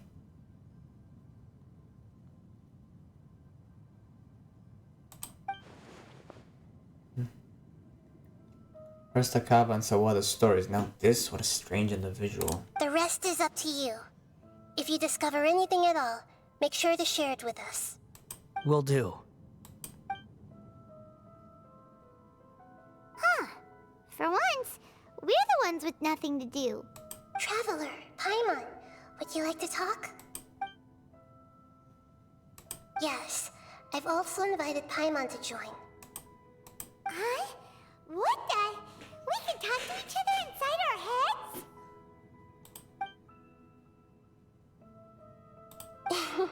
That's part of it. Plus, we're all friends. There's nothing wrong with us talking like this once in a while.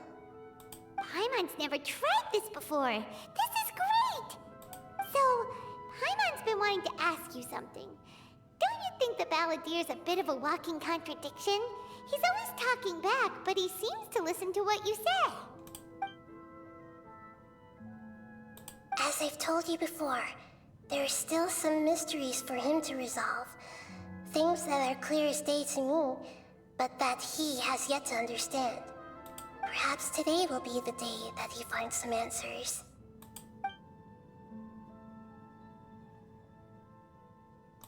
Well done. Smart and attentive as always.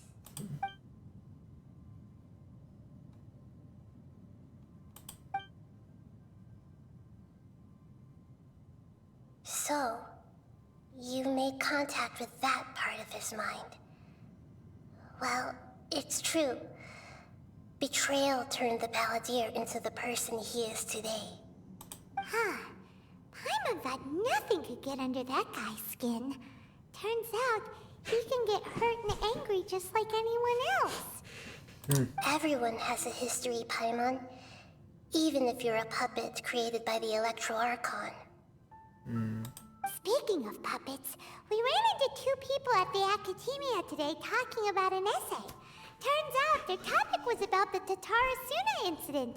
Nahida, do you know anything about that? If you mean the mysterious events, the Kabuki Mono and so on, yes.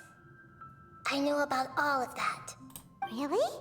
Because from what they were saying, it sounded like lots of Tatarasuna's history is still unexplained. And most of the information we have now is just from people filling the gaps with their imagination. At least that's what they thought. 1 second, I need to go to the bathroom. I'll be right back.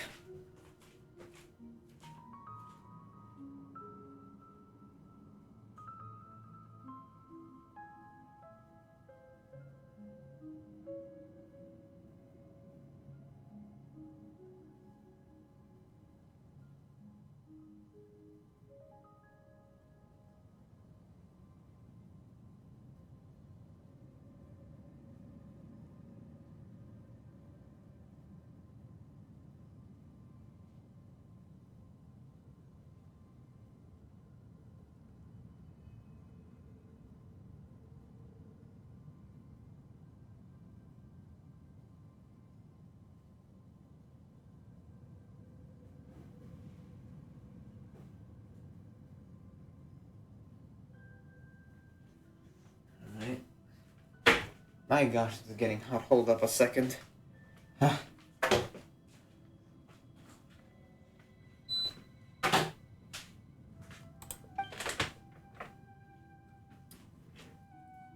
Oh, how interesting. Those two managed to deduce quite a lot through guesswork alone.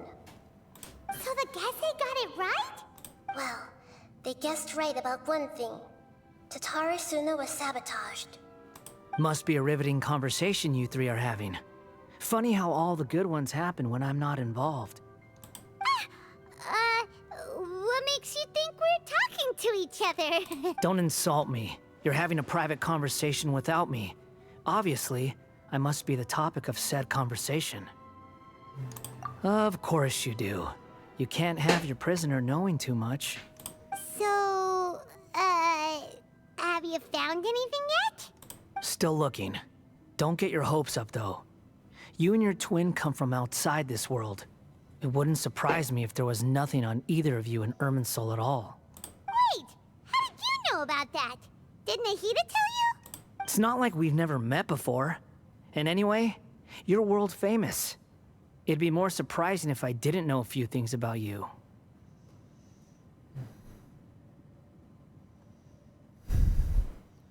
We're at this better than I thought. Right now, we have to keep the peace. I'm not interested in creating more misery for myself. And making cordial conversation is something I can manage. Huh? Wait. This light. It looks similar to those saplings. What could it be? Anonymous data. Hey, don't you forget the agreement! You have to share it with us! Shh. Just wait. Mr. Niwa, are you certain this is worth the risk? We are talking about Tatara Suna's furnace, after all. It may not pay to act rashly. There's no one else who can enter the furnace. It has to be me. Is that so? Well, since you insist. It's...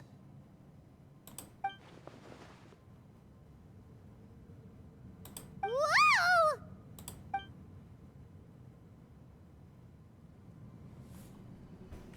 Uh-oh. I have been in Tatara Suna for some time now. You have shown me great hospitality, as has Mikoshi Nagamasa, and indeed, everyone else. Under your leadership, Tatara Suna is a warm, welcoming place. Like a giant village. People are gainfully employed. Their lives have purpose. They are motivated. As I understand, the Raiden Shogun has, in recent years, eliminated much of the evil that plagued Inazuma. As for Tatara Suna, it was originally established as a means of safely disposing crystal marrow. The forging industry with crystal marrow as a raw material has since flourished, giving rise to generations of swordsmiths. Some world-renowned, others unknown, all passing on their legacy. Skills, blood, dreams. Every smith brought into this trade looks to find their purpose between steel and blade. That is why you accepted the proposal brought to you by myself and Akame. Yes, well, were it not for you coming to Inazuma and happening to make Akame's acquaintance, the two of you never would have joined forces. And he would be the first to admit that there's no way he could have revolutionized our forging process like this on his own. At least not on the same timescale. You allowed Akame to take all the credit for a method that you jointly developed. He sold it to me, and now every piece of ore here is smelted using the new technique. Even now, you remain one of Tatara Suna's key consultants, working right here alongside us. I believe it is you, sir, who are truly responsible for the changes in our manufacturing and forging methods. You flatter me. From the outset, I saw much that was commendable in the forging industry of Inazuma. And it has been my great honor to befriend you all. So you say, Escher. But is this really the truth? Oops. My good sir, what do you mean? I tried to resist thinking it was all connected. Because I didn't want to speculate. And I didn't want to believe that things could turn out this way. What have we gained from adopting your new technology? Ominous black smoke? Mounting production problems? Worker fatigue and casualties are up and continuing to rise at an alarming rate. And recently, as you well know, someone died because of that strange filth inside the furnace. We've kept the truth from spreading outside, but still, I suspect you understand it better than I do. None of the people who went out to get help have come back. Now, our mutual friend, the Kabuki Mono, is taking the Golden Feather to Narukami Island to seek an audience with Shogun. This is our last hope. But that doesn't faze you, does it, Escher? Nothing does. Otherwise, why would you still be standing there with that smile on your face? I'm just surprised that you finally chose to be so sincere. I'm sure you've been harboring these suspicions for quite some time.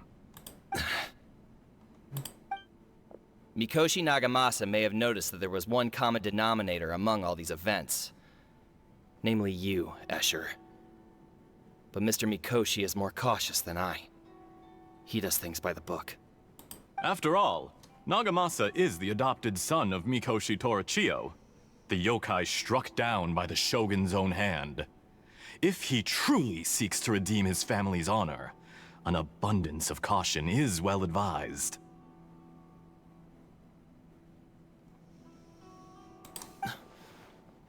You're well informed on the subtleties of his situation for a mechanic all the way from Fontaine. Are you sure you're not a little overqualified? Why, Mr. Niwa, are you suggesting I find a job as a diplomat? Sadly, I am so very attached to my craft. Enough, Escher. I'm here because an evil force is raging inside the furnace. And someone needs to take your new device inside the high-risk zone so we can absorb it and put an end to the problem. I'm in charge here. And I'm about to take some responsibility and head inside. Probably to my death. But what about you? What are you still doing here? Judging from the look in your eyes, you don't seem to trust me. Drop the act! We're past that now. Whoever you are, it looks like your plan to destroy Tatarasuna has worked. I just want to know what you're still doing here. What's left? Don't you have all your answers by now? Honestly, I'm just waiting for the right moment. Oh. A moment like this, where you finish talking and I stop you from entering the furnace. You...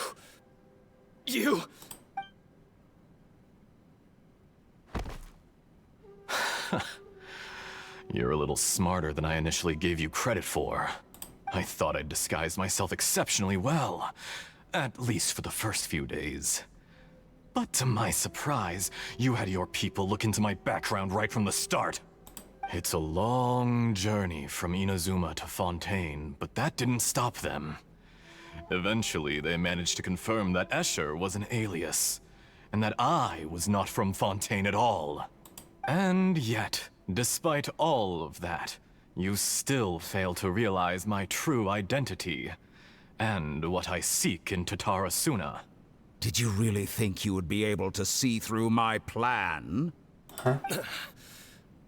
If you kill me, there's no one who can get inside the furnace. So you're really going to destroy this place? Is that it? Oh, but you're quite wrong. There is one other person. Some may not see him as a person, but you told him yourself. You're not a puppet. You're a human. You're just missing a heart. Whoever you're working for won't get away with this. They'll be found out. But this makes no sense. What are you really trying to accomplish by all this? Why go to all this trouble? It's no trouble at all. Patience is a virtue which I have in abundance. This is all part of a carefully controlled experiment. The doctor, isn't it? If you must know, I'm happy to divulge my true identity. I'm a Fatui Harbinger. Call me the Doctor. The Fatui? Who? What do you want? Just to create a minor inconvenience for your nation. That's it? That's why you gave us your cursed technology? Just to let loose the evil energy from the crystal marrow? Look how even the righteous soul is filled with venom when faced with its demise. My device functions precisely as you say. It is the only chance you have of preventing a catastrophe and keeping the truth from the outside world. However, I did not make it with you in mind. It is easier for a person to be possessed by evil spirits when they are filled with hate.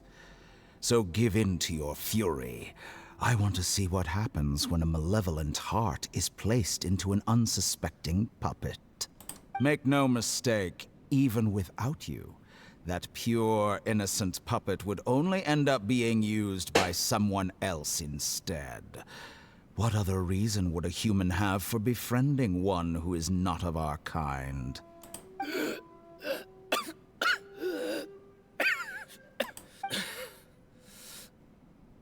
If you give him my heart, tell him that both Nagamasa and I see him as one of us. He has nothing to prove to anyone.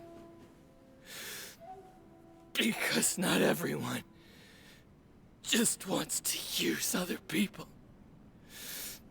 The only ones who think like that are people like you.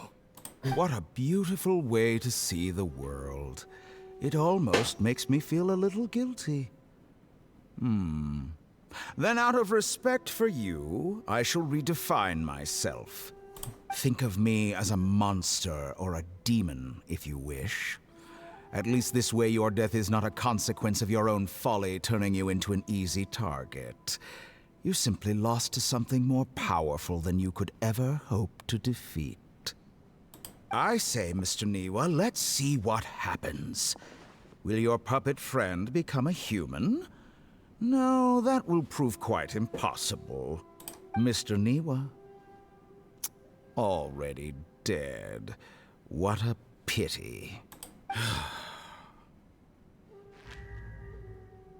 Jester, I have completed the task you gave me. Creating a gap and infiltrating Inazuma's inner workings. What fun it was. I'd like to introduce a puppet to you. If he proves useful, let's make him our newest comrade. And if not, let's turn him to dust. Oh shit. Oh. Hey, are you alright? Dottore.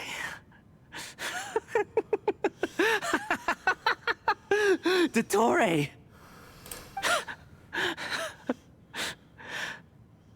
Good. Good. Was that the doctor? Did he turn into a mechanic from Fontaine? I'm behind the Tatarasuna incident. Why did we see things from his perspective? When I touched the doctor to confirm whether he'd eliminated all his segments, I read this memory in his mind. You have to admit, it must be the truth. Maybe so, but it means nothing. Does it? But this memory shows that Niwa didn't betray you. He never meant for you to be the one to take the device into the furnace. You know very well what that means. Even more so than I. This betrayal was a lie that he has believed for hundreds of years. Was this part of the doctor's experiment?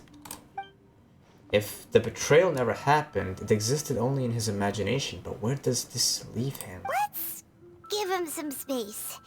He looks really mad. Paimon doesn't want to be anywhere near him right now. Let's go over there. We need to give him some time to process his emotions. Paimon's still confused about the Tatarasuna incident. So, the doctor was behind it, but why has that gotten him so worked up? Nobody has ever deceived you like that, Paimon. It's natural that you find it difficult to understand. Perhaps he needed to learn this someday. So now you have the complete picture. Katsuragi took the Kabukimono to live with the people of Tatarasuna. Later, the doctor showed up, disguised as the mechanic from Fontaine. And that's when the trouble began. It was all a horrific experiment planned by the doctor. Everything he did was just to plant seeds of disaster in Inazuma that would bear fruit in the future. Of all the unwitting participants in the doctor's experiment, the balladeer became the main test subject. After the events you just saw in that memory, the doctor put Niwa's heart into the device and handed it to the balladeer. Then, he instructed him to enter the furnace and absorb all the filth caused by the smelting process. The load was far beyond what he expected, but the balladeer survived. He left the furnace in sheer exhaustion and said to the mechanic, "This device seems to have protected me. What's in it?" The mechanic answered, "Niwa fled this place for fear of punishment, but he left you a gift. He said it's the one thing that you've been looking for." He took it straight from the chest of one of his innocent servants.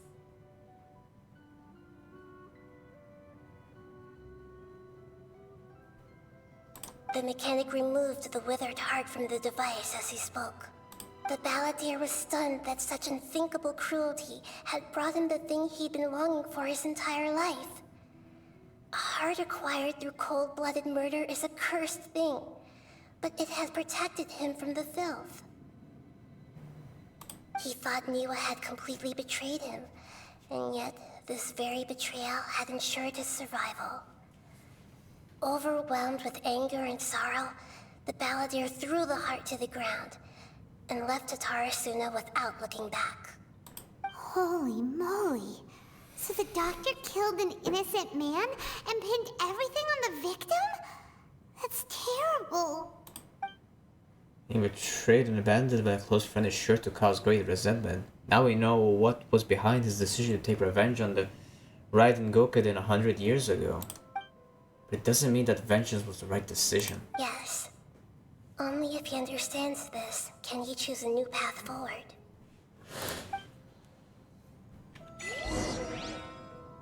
Dotori, you brazen-faced...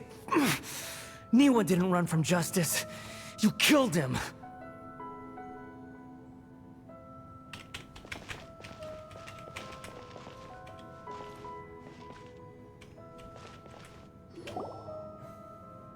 A while later. Shall we see how he's doing? Hey, you alright? That's a scary expression. Are you worried about me? If we didn't have such a history, I'd almost think that qualifies me to be your friend. I just wanted to make sure this doesn't affect the plan. It won't. I'll keep my end of the deal. Hey, are you investigating the stuff we want to know about? That's why we're here.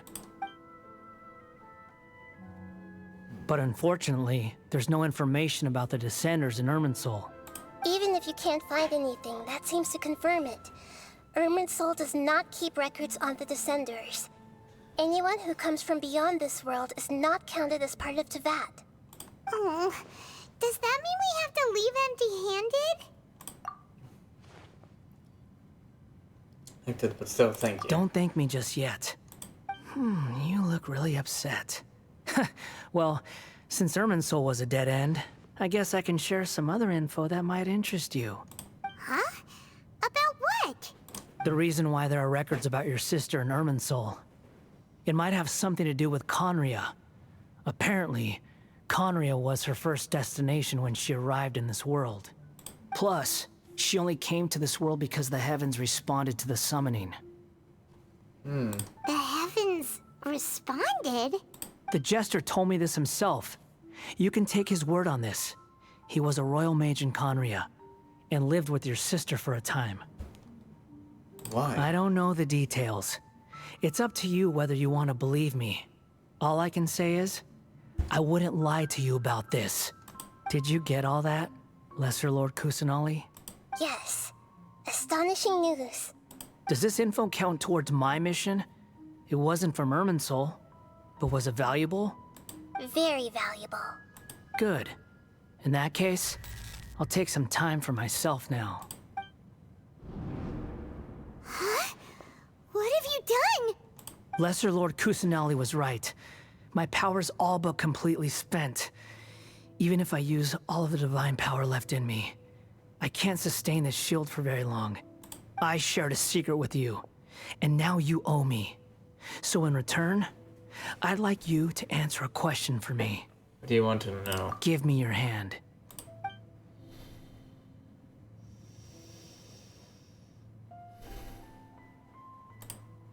Can you hear my voice inside your head? You're trying to brainwash me? No, I can't do anything like that anymore.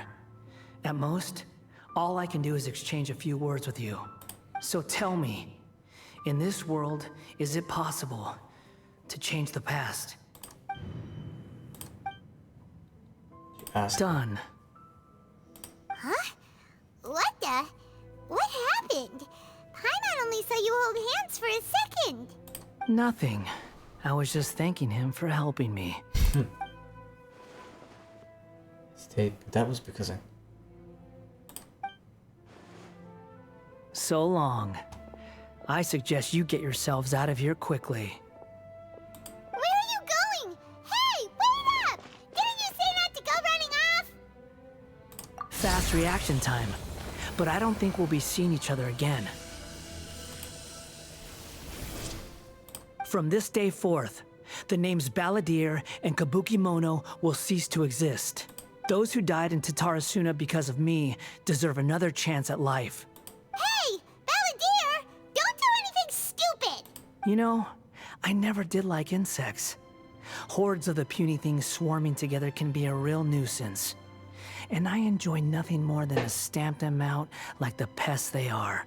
But if a colony of harmless ants isn't threatening anyone, I guess they deserve to be left alone. Luckily, everything can be set right. It's time to solve this once and for all.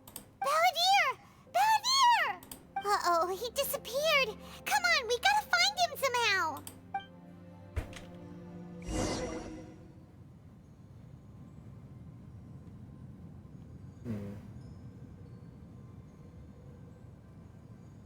Oh no, he's really gone! Oh, can you hear me? Nahida! Traveler, Paimon, Balladeer, what happened just now? I was suddenly cut off by some kind of power. It was the Balladeer's fault. He shut you out! I didn't think he'd be capable of something like that with so little power left. Did he keep some of his power hidden when he was defeated? Or did he achieve something beyond his abilities, and it took everything he had? Where the heck did he go? Ugh, it's all our fault. We were supposed to keep an eye on him. Sorry, Nahida. Don't be. It's not your fault. Please, let me handle this from here, even though I'm not sure I can solve it. We're running out of time. Follow my lead and get out of Irminsul as soon as possible. Okay, Balladeer just poofed. Oh my gosh, there's so much story and history and everything. We're out! And we're at, an inn or something? This is an emergency. I'll have to ask you to stay here for now. Everything's arranged, and nobody will disturb you. I'm sorry, but this isn't something I need your help with. Leave this one to me. An emergency? How bad is it? Nahida, will you be okay? Don't worry. If my assessment is correct, though there may be some minor disturbances, it won't lead to a disaster.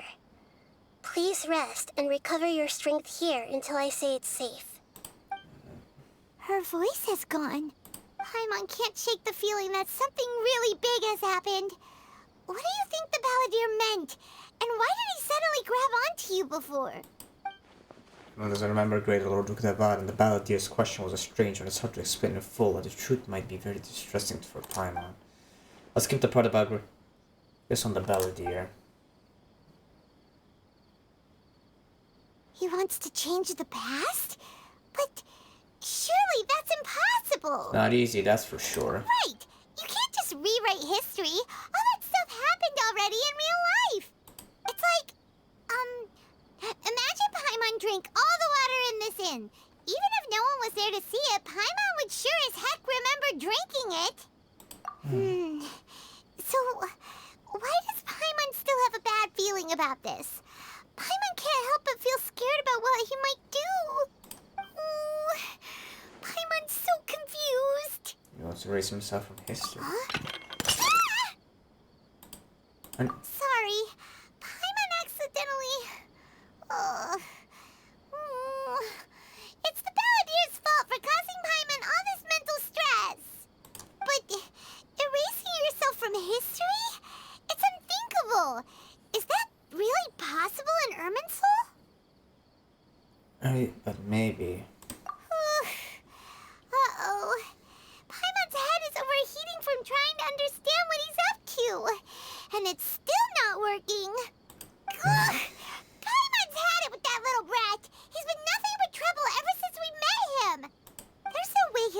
actually succeed, right? Otherwise, won't everyone who's connected to him be affected too? Indeed, without the desert himself, so many people in Azuma will be affected. I can't imagine what that situation would look like. Then disappear. There's nothing we can do about it at this point. Hey, have you got any ideas on what we should do next? Nope. Seems like now there's nothing left for us to do but to go to sleep. But Paimon's still so worried. Paimon won't be able to sleep a wink tonight. Me neither. So, how about, we list all our favorite foods to take our mind off things? Heck, if that doesn't work, Paimon's probably gonna collapse of anxiety here. Alright, Paimon will start. First dish. Munstack grilled fish. Oh, and chicken mushroom skewers. Tea break pancakes. Cream stew. Sauteed matsutake. And Dragon chili chicken. Almond tofu. Satisfying salad.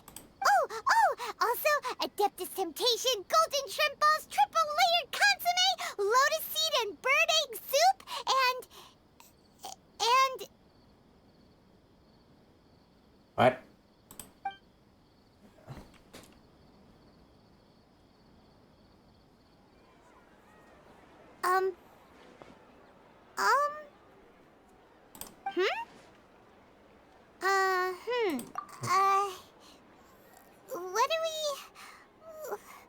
What was Paimon supposed to be doing just now? Paimon was, talking? Huh. Paimon suddenly can't remember what she was talking about. What was it again? The balladeer? Is that a food too? Huh. Weird name, though. He erased himself. How doesn't remember that? That must be he actually pulled it off. But how did they have the ability? Doesn't make sense. What's wrong?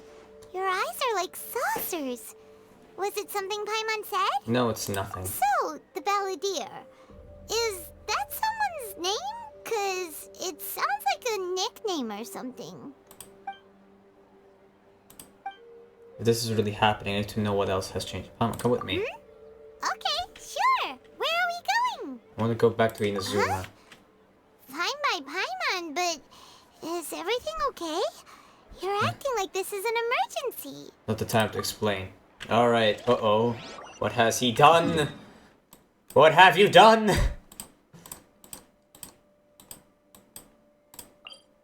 Right there. Don't go to the right. That is a daily commission, not the quest. Alright, this is going.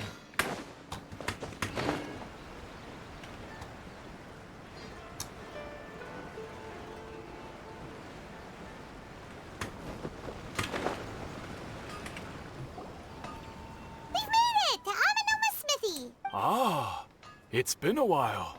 That's a question, if I may. Of course. Go ahead. No. Now there's a question I wasn't expecting.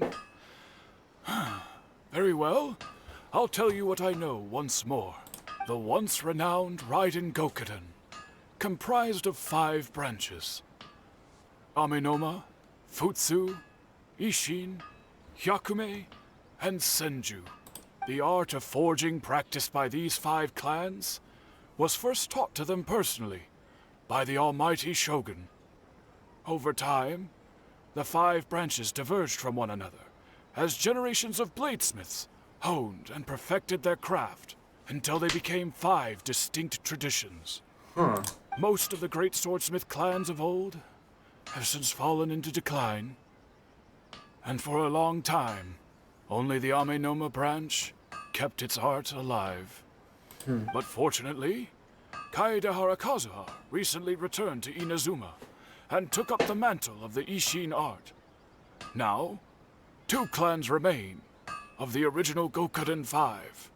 If my memory serves me right, you yourself were present when he forged the Ishin blade. Oh yeah, we were! Paimon remembers that now. We learned a bit about the decline of the Raiden Gokuden then too. It seems like such a shame. That, my friends, is a tragic tale indeed. In fact, this was not made known to me for most of my life. All these years, I knew of those great clans' demise, but never the cause. Only recently, when the question was on my mind, did I ask Kaedehara Kazuha about this. He told me that, as we are both heirs to a branch of the Raiden Gokunin, it was right that I should know the truth. There is no harm in telling you, but I must warn you. It is a dark and sorrowful tale. The Raiden Gokunin were the targets of a murderous rampage by a vengeful bladesmith. Vengeful? Why? 400 years ago, so I'm told, there was a catastrophic malfunction in Tatarasuna's furnace. One brave swordsmith heard the commotion and chose not to flee, but he rushed to the scene, hoping to prevent a disaster. Tatarasuna was home to a state-of-the-art forging and smelting operation in that day, and overseeing it was the armory officer. His surname was Niwa, though he had family ties to the Kaedehara clan. Knowing that they had just one chance to save countless lives, Mr. Niwa and the swordsmith leaped together into the furnace. The furnace quickly stabilized, but neither of them made it out. The smith's death, though heroic, dealt a devastating blow to his family's fortunes. His orphaned son was left to fend for himself, and grew up deeply resentful at the world. In his heart, the whole of Inazuma was culpable in his tragedy. He hated the almighty Shogun for her apparent indifference towards his father's death, and he hated everyone who had done nothing to try and save him. Powerless and destitute, the only legacy he had to pass on to his children was his hatred. Generation after generation bore this grudge, living in utter misery. Alas, if only the story could have ended there. But 100 years ago, the then head of this family reached the end of his wits. He could bear their fate no longer, and yet he could do nothing to change it. Finally, he made a drastic decision to take revenge on the Raiden Gokunin. In doing so, he sought to vent his pent up anger and shake the very foundations of Inazuma's forging industry. In his fury, he murdered indiscriminately, killing even bladesmiths from the Hyakume clan which he belonged to. His goal was absolute, the devastation of all of the Raiden Gokunin. But when he came to the Kaedehara and Kamisato clans, his killing spree came to an abrupt end. He failed to catch them unawares. They fought back fiercely, and they did not spare his life. That is why the Kaedehara clan and their Ishin art survived that day. I suppose they were the lucky ones, under the dire circumstances. It looks like the Balladeer did something in Irma's soul, but it seems Niwa still died. Was there anything else you wanted to ask? In Kazuya recently. Kazuha? Why, yes. Just yesterday, in fact. We spoke for a while over some tea. He seemed well.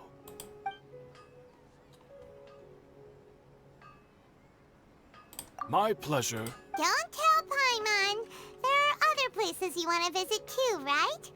Your expression says it all. You can't hide anything from Paimon. On to the next stop. Lead the way, traveler. Paimon will be right behind you. I don't know how to feel about this chapter. It's like saying history, but it's not the history of our world, so I'm like not really interested in it. I'm just blazing through the cutscenes at this point because I'm like, okay, sure. We're here! This is the Yashiro Commission's headquarters, so... Traveler, it's been a while. Hello. If you're looking for the Commissioner and Miss Kamisato, I'm afraid your timing is unfortunate. They're not here right now. Are they out on business? The commissioner is out on business, and Miss Kamisato is standing in for some meetings in the commissioner's place. If it's urgent, you're welcome to wait inside until they get back. What do you think? Shall we go in? An offer. If it were anyone else, I couldn't allow it. But seeing as you're so close with the commissioner and Miss Kamisato, I think it should be okay. We'll be heading in then. Thanks! Hello, dears. Is there something you want to say? Of course, traveler. Yes, I know who you are. Miss Kamisato has told me about you. What would you like to know? Oh, they're both very well indeed. Lately, Miss Kamisato has been rather busy attending all kinds of meetings and occasionally paying visits to some local organizations on the commissioner's behalf. As for the commissioner himself, well, you know, busy as ever. That much hasn't changed. Although he does seem to be in a rather good mood these days. So pretty much business as usual on the Yashiro Commission, huh? Very much so. Because still the lady of the house. No changes there. I can see nothing's changed in the Yashiro Commission either. Well, got any more questions? You're very welcome. In fact, I would love nothing more than for you to come and visit more often. But I'm sure you must be far too busy to have time for that. Miss Kamisato talks about you all the time. She seems so thrilled to have you as a friend, and she's always saying how talented you are and how much she admires you. Jeez. I must say, many things in Inazuma seem to have taken a turn for the better since you arrived here. So you're not just Miss Kamisato's knight in shining armor, you know. You're a hero to us all. I'm flattered. Alright, goodbye for now. Where are we going next? Tatarasuna. Great! Goodbye, ma'am! Don't worry, we'll see ourselves out. All right then. Take care now. Hope to see you soon. Alright. Oh, are you two leaving already? Yep, everything's taken care of now. Don't worry. Very well. Safe travels. Goodbye. Goodbye.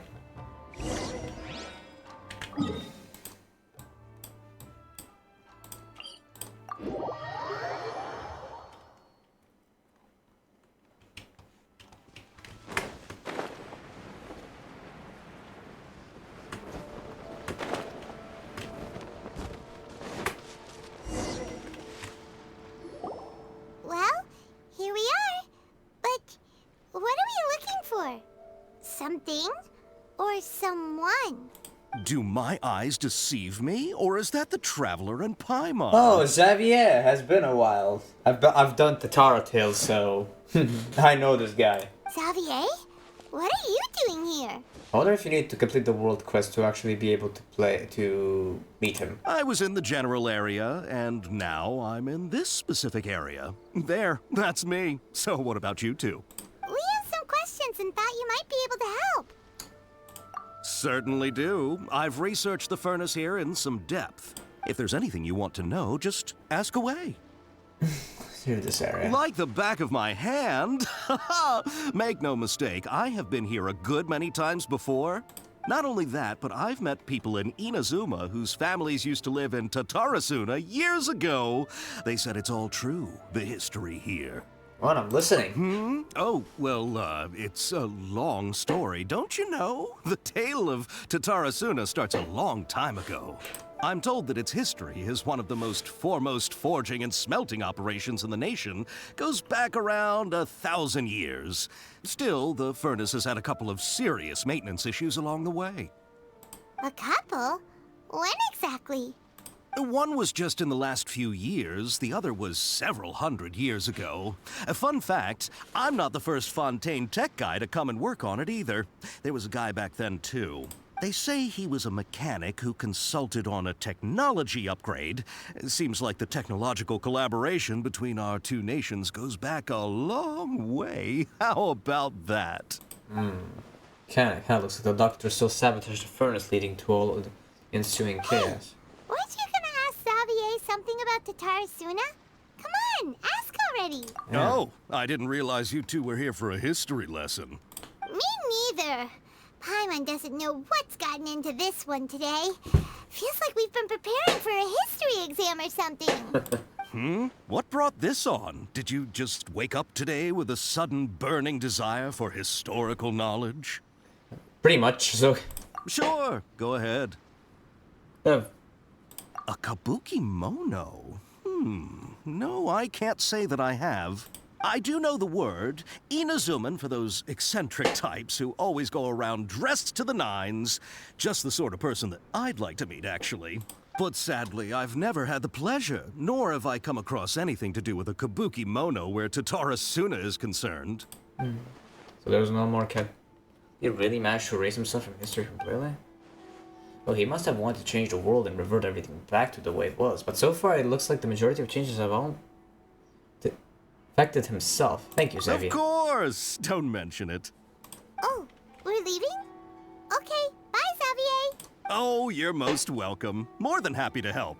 Farewell. Farewell. Looks like you got all the information you're looking for. Time to go back and see Lord Kusen. Sure, but what's up with you today?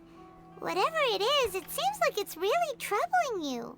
Keep your smile, Spinal Crocodile. No matter what happens, Paimon will always be there for you. Thank you, Paimon. Hey, don't mention it. Alright, let's head off and go meet Nahida. Imagine doing this entire story quest when there's a very big possibility that in the future we might actually... Oh, I thought it was... Okay. I thought it was toxic or something. In the future, there's a very big likelihood that we'll be separated from Paimon. Which is unfortunate, but every time I think, oh, we'll stick together, Paimon. We'll help each other, Paimon. I'm always like, when is the time will soon arrive where we'll probably not have her anymore? I mean, maybe if we have a good ending of some sort, and might still get no, fuck off. No, frick off.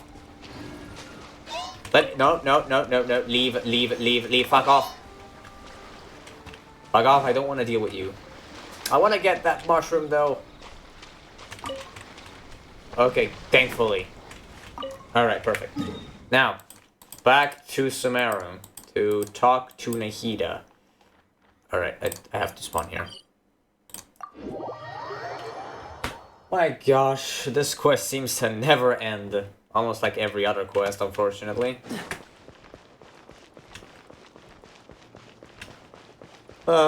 Quests are getting longer and longer. I thought I would be able to do both of them in 5 hours, but no.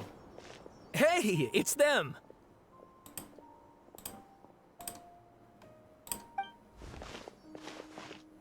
Akaba, Sawada, you're still here? Oh boy. But the Indeed we are. If you have a moment, we'd love for you to join us once more. We have time. What do you want to talk to us about? It's the same topic we discussed last time. Obviously. Still looking for more info about Tatara Suna, huh? Should we join them? These two have researched the source of pets. See what they have. Unfortunately, we haven't made any real progress. That was great. Can I read it again? Of course. I'm not going to read through that. Fuck off. I presume you'll want to read mine as well? No, I'm not listening. Content has changed. Another effect of tampering with the information of Herman's soul. The balladeer said his names. If he really succeeded, it must have taken all of his might, but still... Well, What do you think? A masterpiece. Hey, Traveler. Remember how last time Akaba was saying how he wished he could gather more information about all this? Well, we just got back from Inazuma. So how about we tell them what we learned? Sure. What did you find out? Something big? It's a long story. Basically, we have some friends in Inazuma, and... Wow. So many new details. Thank you so much for sharing that with us. Well, well. So it all comes down to one man's desire for revenge. Huh. You heard this from a member of the Amanoma clan, you say? Then I guess it must be true. Ugh. So there's no ghost story here after all. This new information actually lends further credence to my hypothesis. Evidently, swordsmiths were seen as having an incredibly prestigious role in society those days, to the extent that harming them was conceived of, at least by the perpetrator, as a way of exacting revenge against those in power. Yes, okay, point taken, you were right. But that doesn't mean I can't carry on with my novel. And they're back at it. These guys are really into this. Got some things to take care of. Bye for now. Oh, so sorry. Look at us, prattling on about our projects and ignoring you. Thank you so much for the information. You're welcome. See ya. Keep us in the loop if you find out anything else. Will do. Alright. Let's see what the heck to do.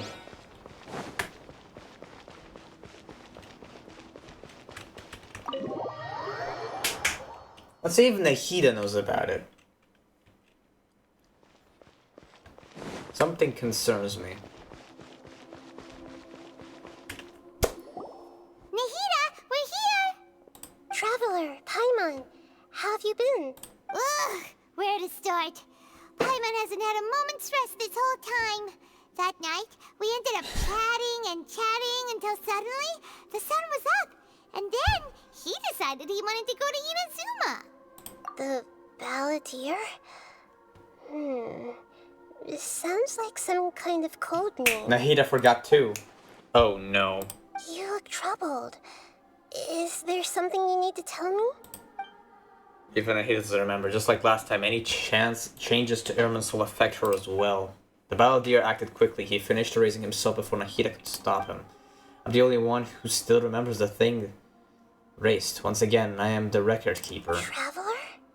Hey, what's wrong? You look so upset. There are things that have happened that only I can remember. I have to tell you the truth.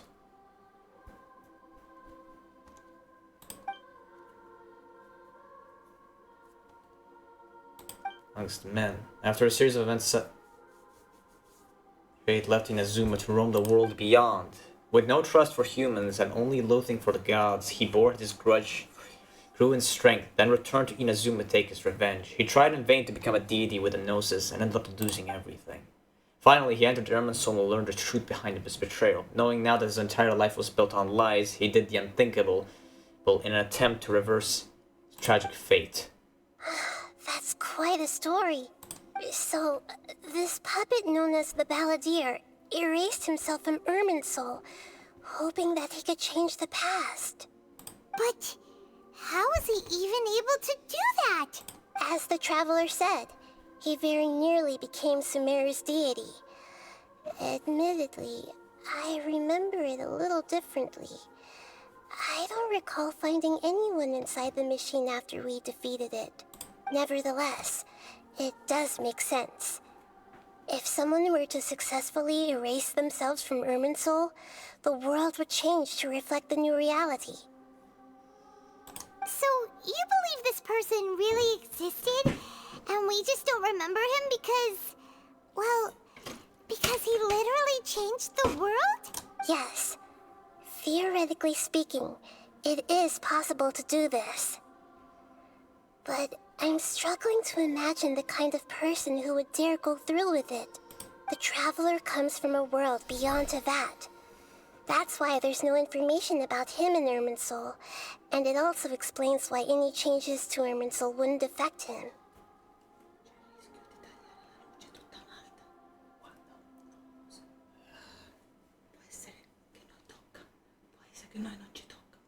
Va a finire il più presto possibile. C'è questo rischio.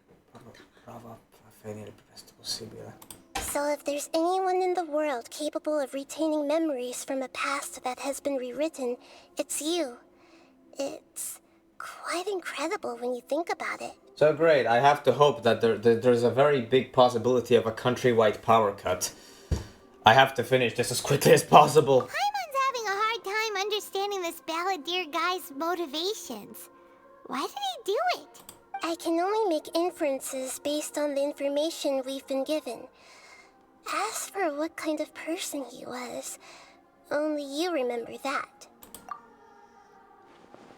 Oh, he's perceptive on all this, so I can't say why he did something so extreme. Did he want to reset everything or save someone? Or did he want to completely undo his existence? Everything can be set right. It's time to solve this once and for all. Maybe that's all there is to it. I still remember the question he asked. He asked me specifically, and my hesitation gave him his answer. I hesitate because I witnessed Greater Lord Nuka-Nevada raise her own existence, but I can't tell Nahida that. To put it another way, I know why the Balladeer was so sure it could work, but I can't tell them that. Something else worrying you? Something that you can't share? And yet... It couldn't change the fate of the ones who had died, right? Yes. Once the Balladeer realized he hadn't been betrayed after all, it must have completely changed his view of the people of Tatarasuna. Now he saw them as friends again. He couldn't keep hating humans after that. And if he thought there was a chance he could save his old friends, it would be hard not to try. The story makes sense. Every part of it. The Balladeer tried to achieve godhood with the doctor's help. He was unsuccessful, but retained the power to connect with Irminsul. That power then enabled him to change what was recorded in Irminsul and erase himself, even though he didn't have much strength left. Yeah, it does make sense, but it still ended in tragedy for his friends. It just feels so hopeless. He gave everything to do this, but it seems like he got nothing in return. Yeah, he changed the world in many ways, and yet the dead still didn't get a second chance. These fated to a tragic end could not be saved. What exactly did he want to fight back against? The betrayals in his life? Or did he wish he'd never existed at all? Please wait a moment. I want to check something. Found it. This should be the one. It turns out that I have a strange way of confirming everything he has told us. What is it? A record from a personal collection. It was tucked away in a corner. You should take a look. It resembles a fairy tale. Is this a fairy tale? Who wrote it? This matches everything I said. I authored this record myself. Huh? You wrote a fairy tale that somehow has something to do with the Balladeer? When combined with the Traveler's narrative, it's clear that this story is an allegory. Everything in it is a symbol for something else. Hold on. So this record survived from the past? Yes.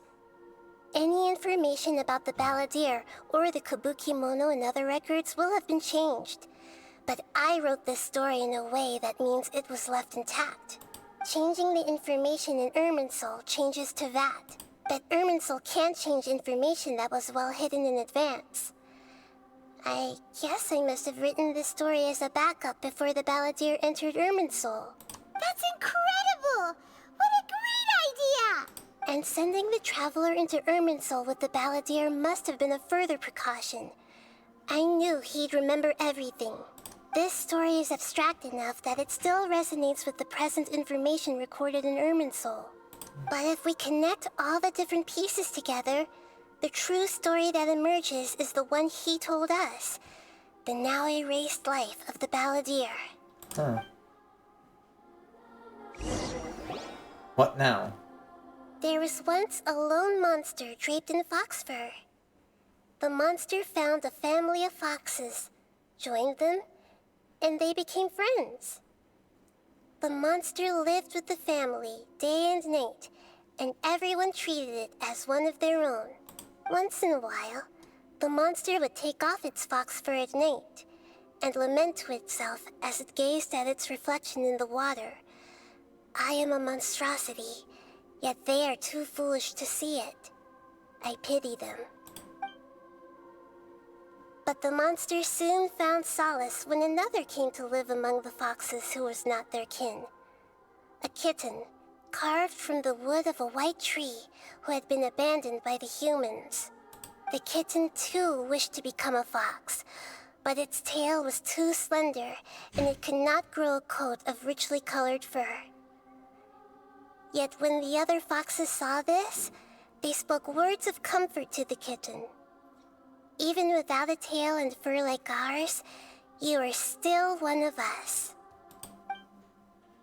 Furious at this happy resolution, the monster lit a fire on the mountain. The terrified animals panicked as the fire spread. The only way to extinguish the flames was to make a sacrifice.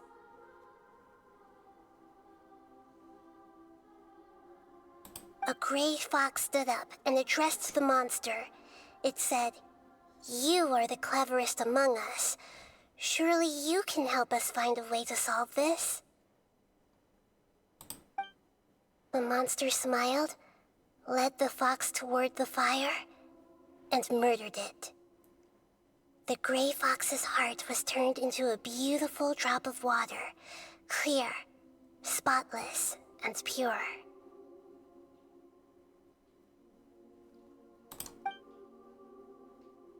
The monster gave the heart of water to the kitten, telling him, "The foxes have decided. You are the one who must be sacrificed. Take this, quench the flames, and die for your fox kin."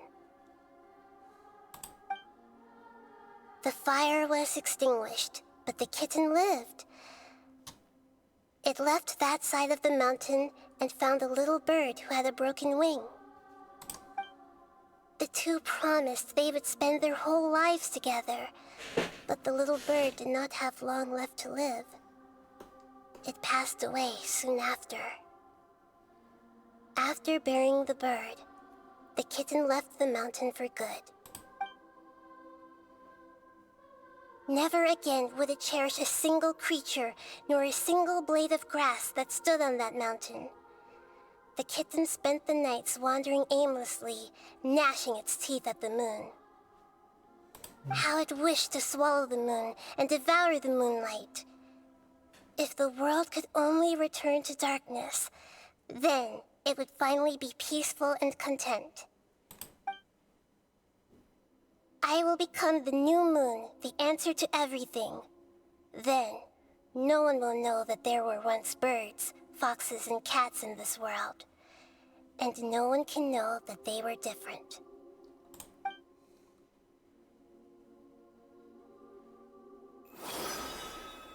We solved it! I remember now. This is not just the Balladeer story. It is his very own memories. I made a backup so that it would be preserved no matter what happened. To become a god, he was experimented on and modified countless times. It was brutal torture, and the only reason he was able to survive is that he was a puppet. This memory was extracted from him by the scholars. Presumably, they kept it to have something to defend themselves with. Creating a deity was just the first step. Some of them wanted to be able to control it. That's why they backed up his memory for later use. I buried it deep inside one of my own dreams, and then hid it inside an allegorical story so that it wouldn't be altered. It's hard to believe that this person really existed, let alone that he tried to get rid of us on more than one occasion. Paimon has no memory of him at all. He completely vanished like a puff of smoke. The Balladeer agreed to help me look for information about the Descenders, and although he was unsuccessful, he still helped you. Before he vanished, he confirmed an important detail, that Conria was where your twin first came into this world. We still don't know how the change to Irminsul will affect the senior ranks of the Fatui, But in all likelihood, they won't even remember their own harbinger. It sounds like Paimon wouldn't like this guy a whole lot if he was still around. But still, Paimon doesn't like the way it all ended that much better. This is why wisdom alone cannot answer all our questions. We look, we see, and we comprehend, but the question still troubles us. So the answer is not everything. People yearn to find the truth and then conquer the troubles they face. When you give someone the truth, you give them a chance to choose their own destiny. To others looking on, this may seem like a pointless endeavor, but for him, the chance to act on his desire to disappear must have meant a lot.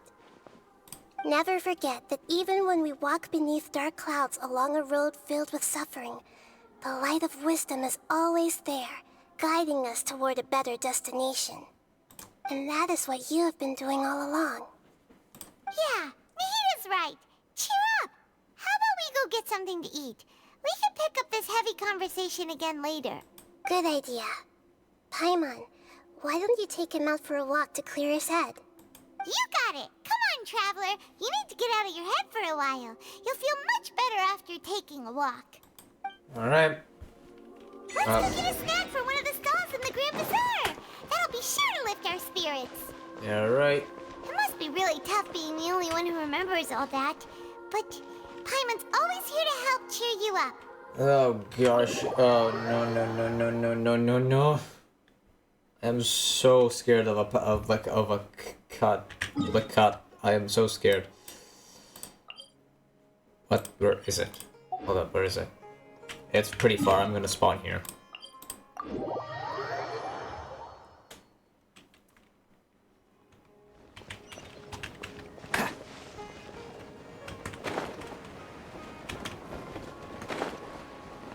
There you go. Go!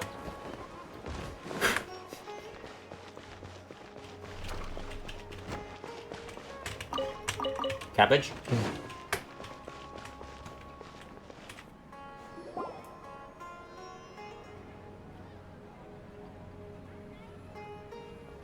We're here! What should we eat first? Hey, are you gonna answer or what?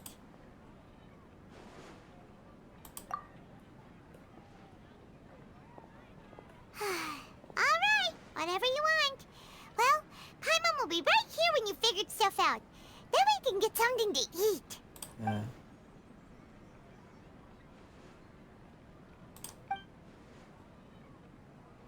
What is it? Have you figured it all out?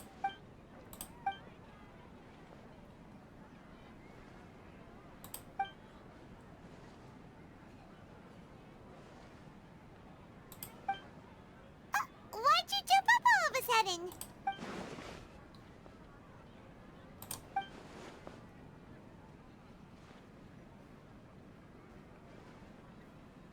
Excuse me, boss. There seems to be a small problem with the last bill.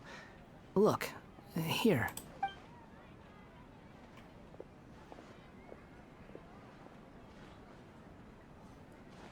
Hey! Hey, wait! You mean me? No, not you. That kid! Didn't you see? Little rascal grabbed my last 2 fresh Sunsettias and ran off. Look, if you're gonna help out here, you can't keep spacing out, okay? What is it? Work's too boring for you? Or has the big city got too many distractions? I wasn't paying close enough attention. Sorry, boss. I think you're right. Maybe it's the city. It's so exciting. It can be hard to focus. Who's that guy? You know him or something? Is the best. Who? You're a strange one, kiddo. You say you don't want any money for helping out here, and then when I actually give you some work to do, you keep letting yourself get distracted. I don't want to take advantage, so I'm happy to pay you what I'd pay anyone else. But if you keep acting like this, pretty soon I won't be able to afford to. No, please. I mean it. You don't need to pay me anything. I'm just so thankful you agreed to take on an outsider like me. You're welcome, I guess. But I got bigger things to worry about. Look, we're all out of Sunsetias. And I promised the lady down the street I'd deliver a fruit bowl this evening. Leave it to me. I'll find some more. Just a moment. I'll be right back. Stop. I'm gonna level with you, kiddo. I've never met a worker who said they didn't want a wage before. And at first, I got greedy. Couldn't believe my luck. But I figured you'd start asking for something in return eventually. You don't want money. You don't take days off. And in your free time, all I see you do is wander around, taking in the sights. Are you a drifter or something? That's right, I am. We can talk more about that later. First, let me get those fruits you needed. Sunsetias, was it? I'll be right back. Wow. Hey, what do we do now? Okay, stay out of sight. Don't let him see you. This is a very interesting side of him. What? Ah, yes. Don't let him see you. Let's just teleport to his location. Poof!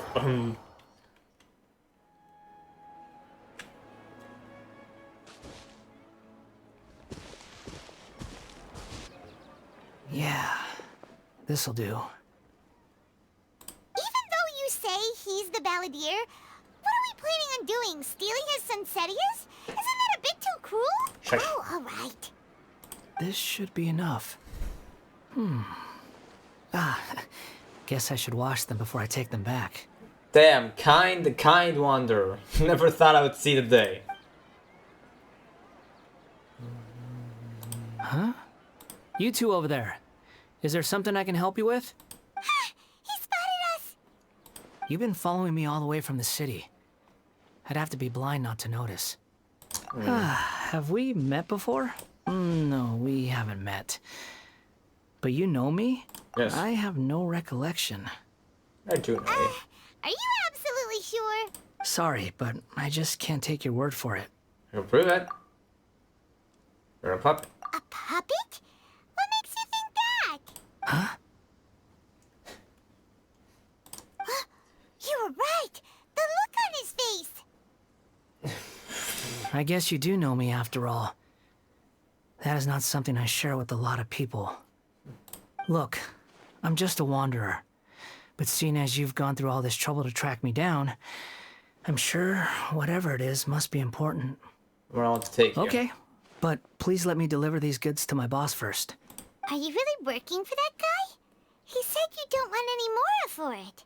Is that true? Yes, I ran into him out in the wilderness during a storm, and he let me take shelter in his cart. In return, I said I'd be his helper for a while. That's oddly nice of you. Let me take these back. Then I'll come with you, okay? Alright. Let's return to the city.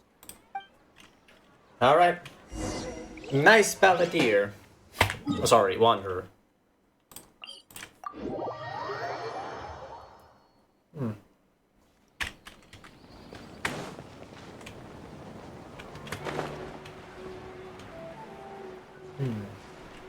What's the hurry? Here you go, boss. I'll leave them right here. Oh, you really went and picked some more. Who are these two? Something's come up, and they need to borrow me. Sorry, boss. I'm afraid I'll be away from the stall for a while. I was just about to pay you anyway. Go wherever you want, kid. Don't waste your time here. What? I get it, okay? You just wanted to help me out, to thank me for giving you shelter from the rain that day. Even then, I don't understand why you're so adamant that you don't want any pay for it. But look, it was pouring down, and there you were, sauntering along without a care in the world, like you had nowhere to be and didn't even care that it was raining. Imagine you were me for a second. It's a little weird, right? Why is this guy traveling during a rainstorm if he's not trying to get somewhere? And why is he taking a shortcut through the open country if he's not even in a hurry? But anyway, taking you in didn't put me out even slightly. You don't owe me a thing for it. Certainly not all this. Your time is valuable. You know, you should go live your life. But I don't...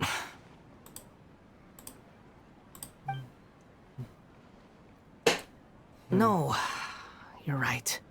Then I suppose this is where we say goodbye. Thank you again for taking me into the city. Don't mention it, kiddo. I've run into all kinds of characters over the years. I just hope you find your path. Thank you. All right, done.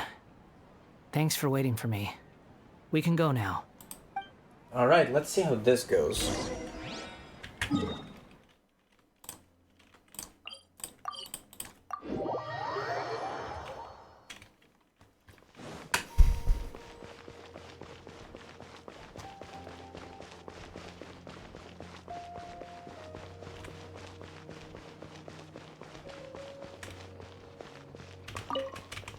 I picked up a firefly from where?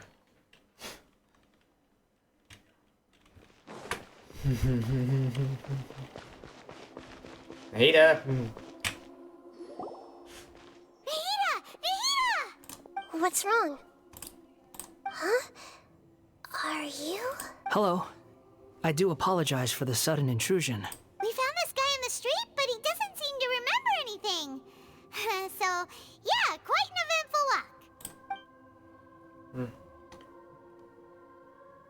You say that you are trekking across Teyvat to train yourself. Many other Inazumans who describe themselves in this way call themselves Shugenja. Why do you refer to yourself as a wanderer? Well, it seems more relevant in my case. To me, it sounds like a plant with no roots. But these two claim that they know me, and that I have a hidden past unknown even to myself. I wouldn't call it the past, but rather... this is a difficult one to explain. I don't like to rely on using terms like this often, but in your case, it seems that it ought to be called, previous incarnation. Oh, like a past life or something? Yes, something far more distant than the past. So far away that you cannot perceive it. Okay, I have to ask. What was I like in my previous incarnation? Oh, okay. I see. You want to tell me, but you can't bring yourselves to say it. Looks like I didn't have the most wonderful existence in my previous incarnation. Let's try to think what this... If it's that difficult to talk about, I have no doubt it will be just as difficult to hear. But I'll be able to handle it. Please, tell me the truth. Is truth something you care a lot about? Yes. Then I'll be straight with you. In your previous incarnation, you did many things that would be considered evil. You nearly died because of what other people did. And many died because of you. As a non-human being, you hated gods and humans alike. You drifted from place to place, never able to settle, even where you found status and identity. You adamantly believed that you were missing a heart. Actions rooted in persistence sometimes bear bitter fruit. Sometimes, you have to let parts of yourself go, or you'll never be happy.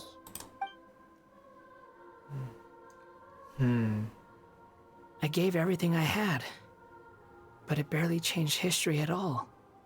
In terms of the outcome alone, that's true. I don't think I can judge everything I've heard purely in terms of right and wrong. Each choice a person makes belongs to a specific place and time, a chain of cause and effect, a cycle of karma and consequence. That is the nature of truth. If one thing is right, its opposite must be wrong. And yet, dichotomies like this are not enough to explain the world in all of its complexity. It seems like my previous incarnation wasn't the most likable individual. We're not trying to hurt your feelings or anything, but yeah, we weren't your biggest fans.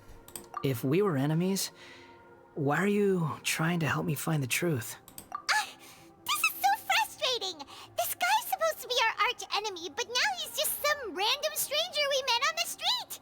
He's got so much to answer for, but we can't make him talk because he doesn't remember anything. What a weird situation. You say that again. Lesser Lord Kusanali.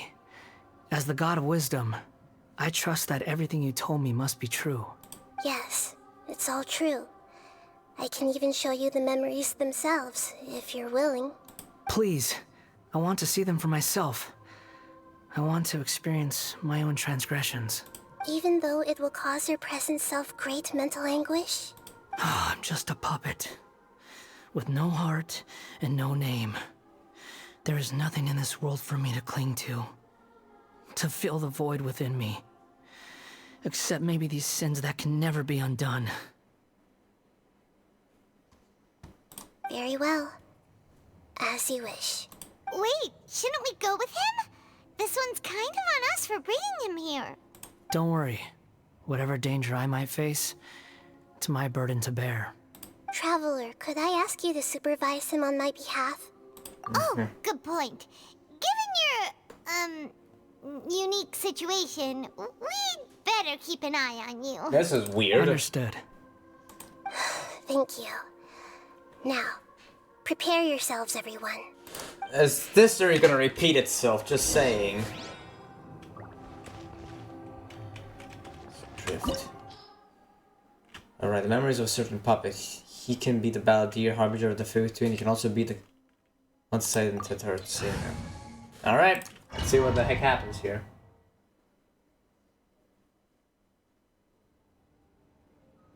This looks like Inazuma. Right now, you're in a dream I created using information extracted from your memories. These memories will show you the raw truth, but be aware that enemies may react just like in the real world. Please be careful. Sounds like an immersive experience. It's a good thing we came along. You don't need to do this for me. I don't deserve your protection. We never give up halfway. Well, we had to once, but that was your doing. All right. Thanks. Wanderer, this is the Shake Pavilion. In your balladeer incarnation, this is where the Electro Archon placed you after your creation. You had a great many memories here. Is that because this is kind of like his birthplace? You could say that, in a sense. You'll see why shortly. I hear footsteps. This place is huge. I can't believe the landslide didn't fill it in. I wonder who built it. The Crystal Marrow Miners? No, there's no way. Look at this exquisite construction work, and so well preserved, too. No mining crew would be capable of this. There's someone passed out on the ground. Who are you? You're awake. What happened? How'd you get stuck here? Are you injured? Not a scratch. And these fine clothes. Who are you? This man is Katsuragi, deputy to Torichiyo's adopted son, Mikoshi Nagamasa. He found the balladeer in Shake Pavilion and took him back to Tatarasuna. And the rest is history. Well, it used to be. In the original version of events, Katsuragi was ultimately killed by Nagamasa. Let me get you out of here. Our people are nearby. Hang in there. During the Tatarasuna incident, Niwa was murdered by the doctor disguised as a mechanic. The balladeer, then known as the Kabukimono, disappeared not long after. As the second in command at Tatarasuna, responsibility for what had happened fell to Mikoshi Nagamasa. But Katsuragi had sworn lifelong loyalty to Nagamasa after the latter had once saved his life. At Katsuragi's insistence, Nagamasa killed him to put an end to the Tatarasuna incident.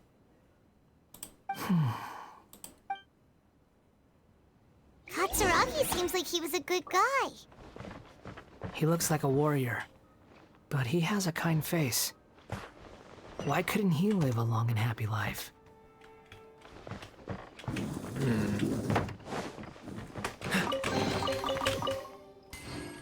Alright. Nagamasa, I found this young guy in a cave sealed off by a landslide. He doesn't remember his name. Well, we need to call you something. I hear the workers are calling you the Kabukimono. That's fine with me. Katsuragi, report to Niwa. Tell him we have someone new joining us. Oh, it's just a ladder, okay. Alright, never mind then. What's the hurry?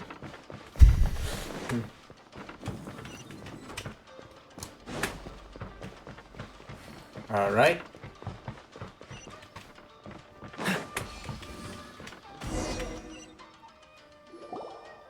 Huh? What are we doing back here? Your voices. Whoa, this is where you were born? It's pretty, but there's nobody here.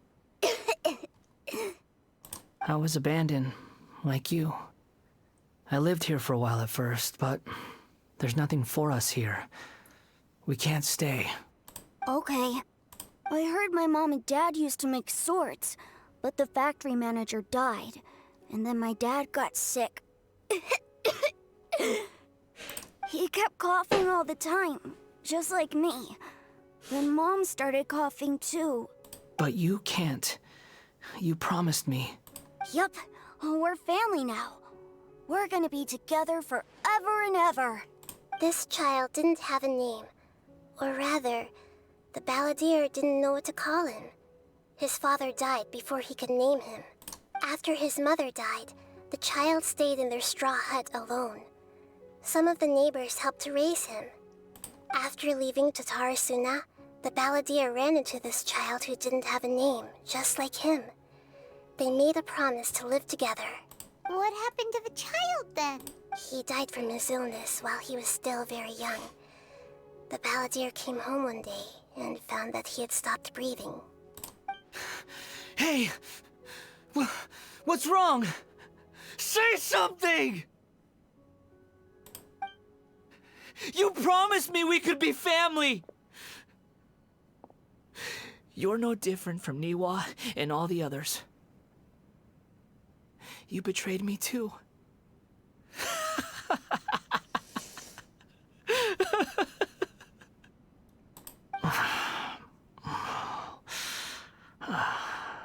The voices have gone. It looks like the memory ends here. Let's keep going. Alright. It's 8:50. Ow.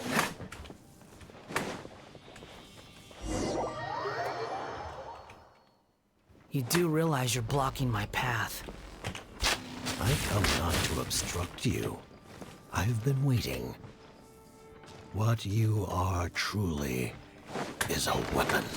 One that could be wielded with an iron will.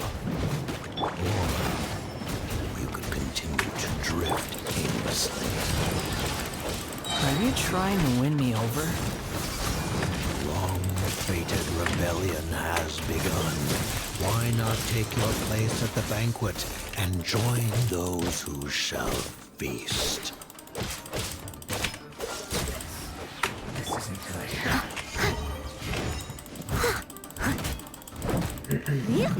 I must leave no stone unturned. I must counterattack. Finally, some quiet. Well met. Free your back into it. Don't get frostbite. You can't run. As a dutiful maid would. I see through you. Steady as stone. It isn't time for a break yet. Don't be a killjoy. We've only just begun. Ha! That all you got? You can't run. Well, neither can I. I see through you. This? Don't be a killjoy. We've only just begun. This should be fun. Don't push your luck. You can't run. You've got to be kidding me. Oh, so sorry. That all you got? Nice and spicy. Don't be a killjoy. We've only just By begun. royal decree. Freeze. I miscalculated. You did hard. What's the hurry?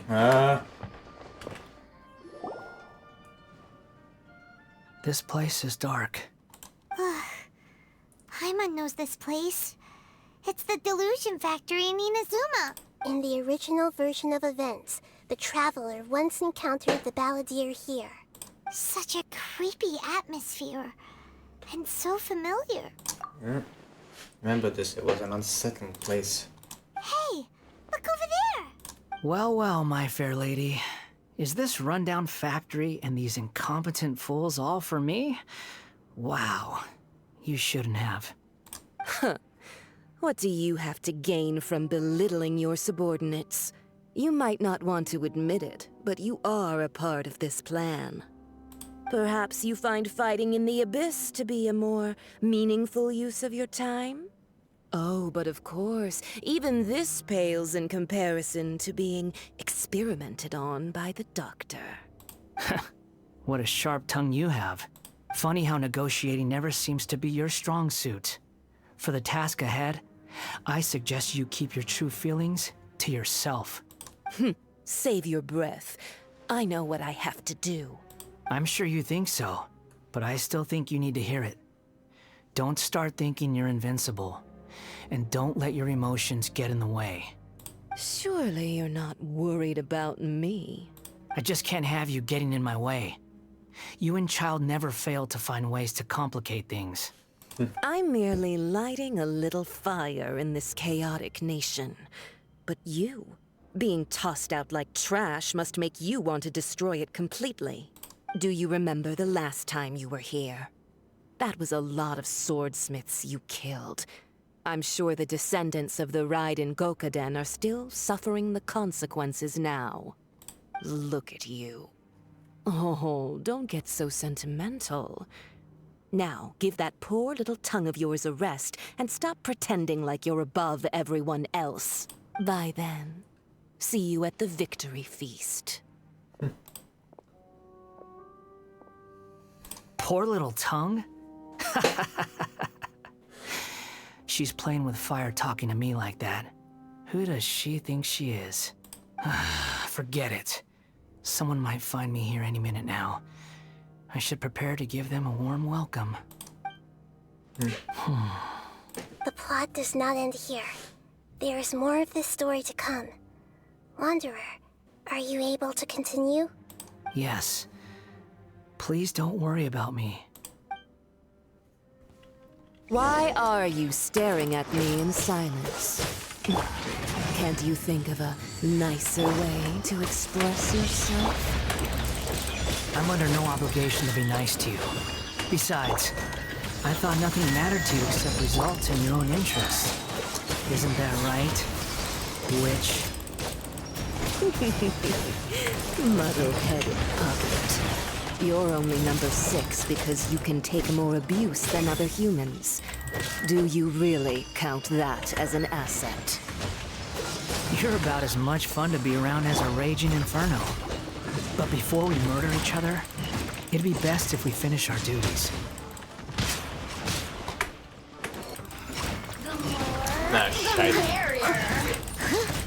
Over here!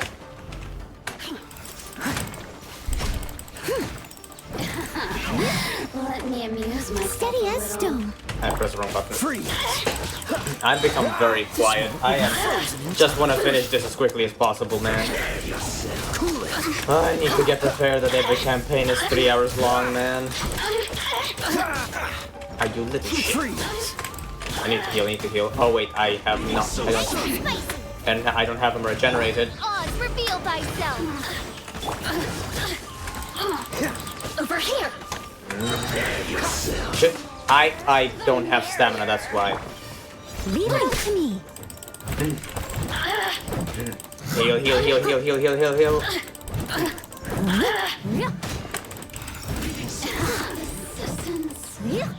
I'll catch up. Alright, perfect. Frostbite.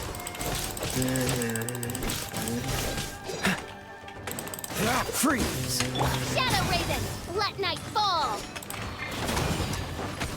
I see shit. Out the frying pan, into the fire. Nice. Can't run from death. Congratulations, you just literally walked into that.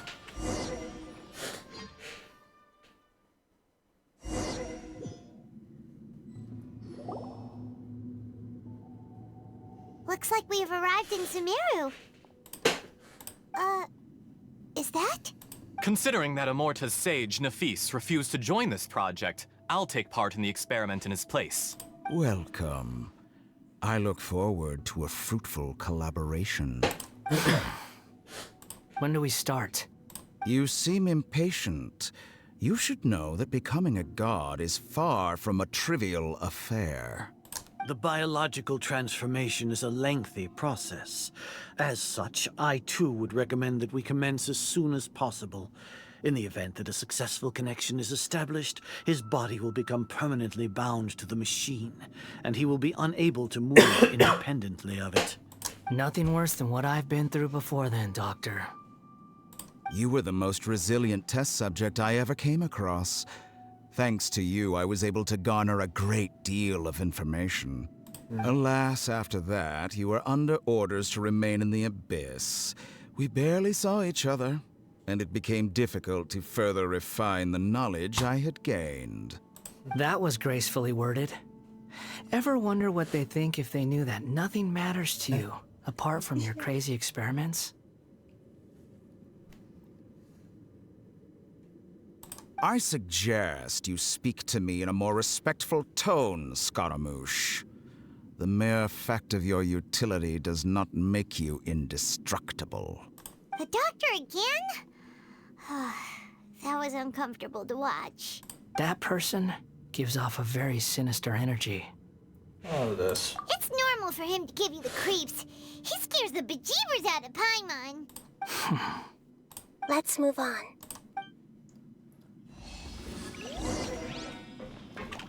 Oh boy. What? Oh.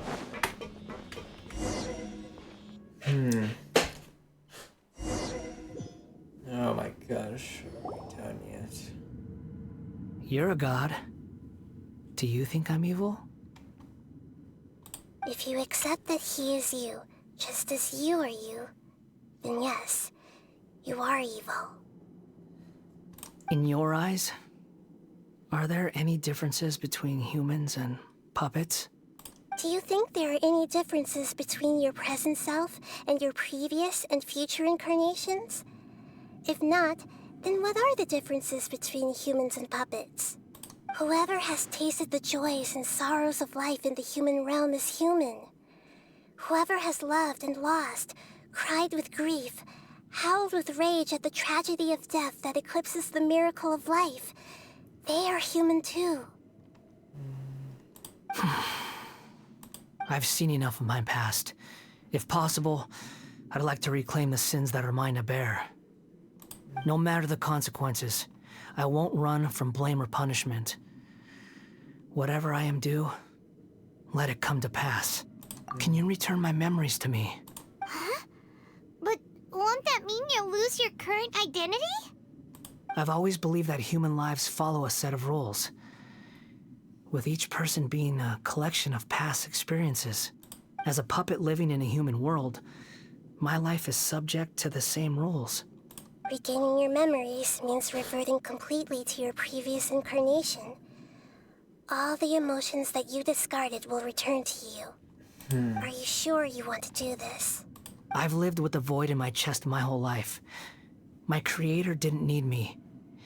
And ever since I awoke, I've just drifted from one place to the next. Jittery head. But then I met you. And I finally realized that reclaiming my missing sins might be my one opportunity to become my true self. Meaning of conclusion. A person categorizes themselves, and even though the original body has gone, this person will live on in his place. Are a person's sins as inescapable? Are a person's sins an inescapable part of their destiny? I've always felt I have an innate tendency to yearn for something more, in a way that goes deeper than for most people. But for all my soul-searching as a Shugenja, I've never fully understood it. Looking at it now, it seems that I brought this curse upon myself. So I beg you, grant me this opportunity to gain a purpose, to change my destiny, and end my wandering. Very well. Since your mind is made up, I will return to you that which is yours.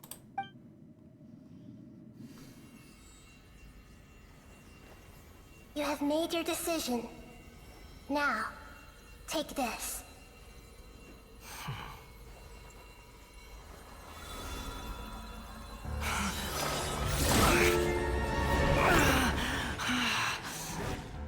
Set him free? A puppet? What's he doing here? It's... You're a human as far as I'm concerned. Everyone's here. Wonderful. What a fine blade. Nagamasa will be thrilled. This is... my...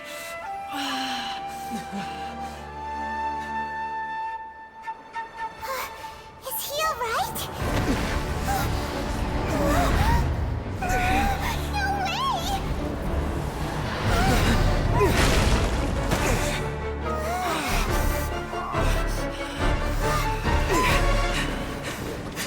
What?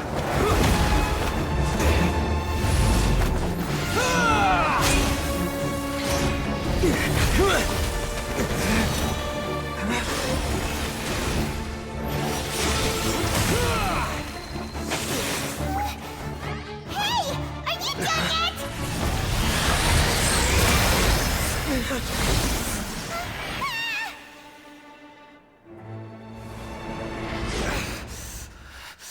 All worthless dross will be purged. That's why this won't be the end.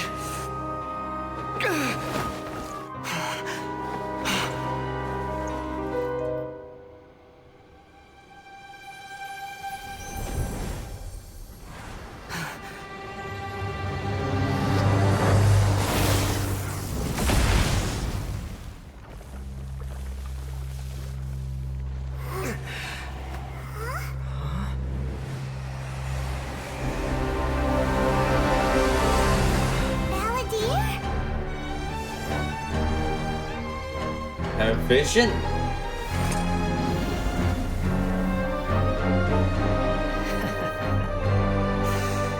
Die. Or wait, what? This is trying my patience. You got any more stupid questions? Ah shit. Oh. Insignificant past! Too slow.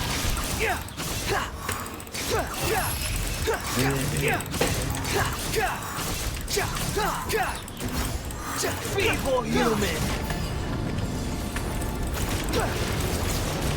Behold! How amusing. Bow your head! What did that do? Oh, that did that. At my command, you shall fall! The wind rises. Damn.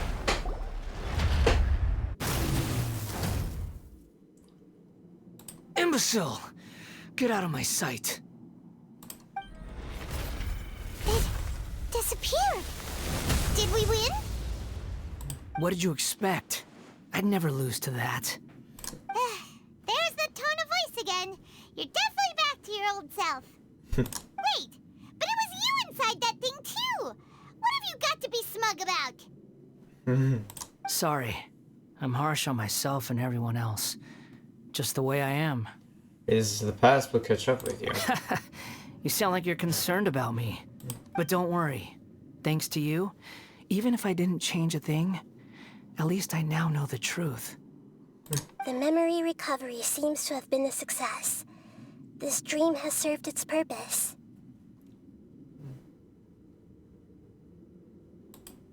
Come on. Let's continue this outside. Alright. No reward, I guess.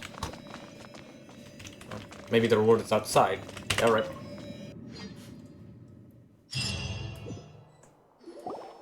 Welcome back, traveler. Paimon, Balladeer. It feels like we just went on a really long journey. Paimon's exhausted.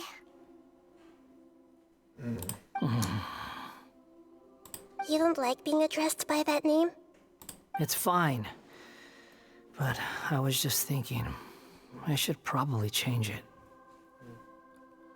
After learning about everything the doctor did, there's no way I can carry on using a name connected to him. I'm not planning on returning to the Fatui, and they wouldn't take me back anyway. Recent events will have affected a lot of people, and they might not even remember who the Sixth is. So, you're quitting the Fatui for good? Let's call it a tactical retreat. It's like you said, Lesser Lord Kusanali. Everything may look futile, but it wasn't completely meaningless. At least I made a lot of people forget about me. But that doesn't mean your own past has disappeared. Of course. And your main goal, for which you gave up everything you had, you weren't able to achieve it. I hope you can see and understand that. Changing the world, changing the past, changing the fates of other people, these are not simple things to accomplish. What you were looking for is complete annihilation. But this is just a fantasy. Even if the Balladeer is removed from existence, the world will not heed your will. Indeed. How ridiculous. Do you regret doing all that when you've gotten so little in return? Even if I'm completely worthless, there's nothing in the world worth regretting. Lesser Lord Kusanali, you purposely left that information in Irminsul, didn't you? Yes, and I took pains to make sure that you'd acquire that information naturally. Why would you go to such lengths? You trying to win me over too? In all honesty, your past experiences have made you a useful asset to Sumeru and to me. Winning you over was indeed a part of my plan. But before that, I wanted to tell you the truth about your past.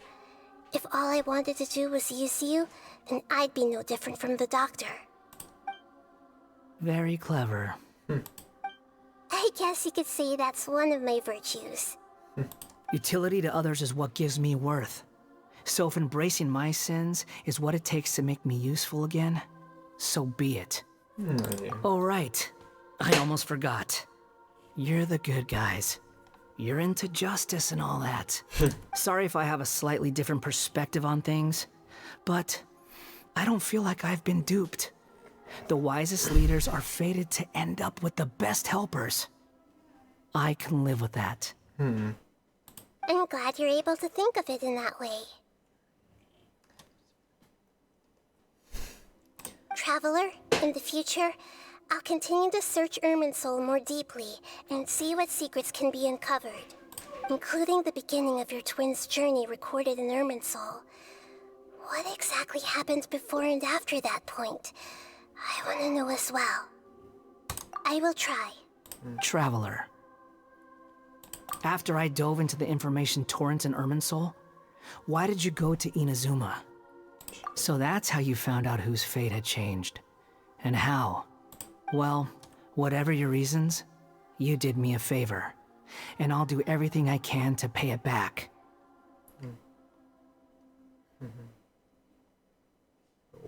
Borrowing and returning are the only real relationships between individuals. I'll balance the books one day. Don't you worry. That's not true. A relationship between two people is not simply a ledger that can be reset to zero. I think deep down you realize this. People who show up in your life don't just evaporate like water drops and leave nothing behind. There is no such thing as balancing the books. Some things in this world can never be brought back, and they can never be changed, which is why there is emotion in the human world. Everything that you feel is real and lasting, and whatever is missing in you will not be made whole. To be human is to live with imperfections. You can choose whether or not you want to be human. But humans can't live without a heart, can they? Anyway, I gave up trying to become a human a long time ago. You understand what pain is perfectly well, even without a heart. You're just bearing your feelings. The past is set in stone, but you can keep moving on. And the longer your future lasts, the shorter your past will become, until one day, it is but a tiny fraction of your life. Sounds like you've got a future planned out for me. Giving him a chance. Everything's ended up being pretty darn complicated. Paimon doesn't even know where to start, but the most important thing now is that you need to follow Nahida. Otherwise, all our efforts will have been for nothing.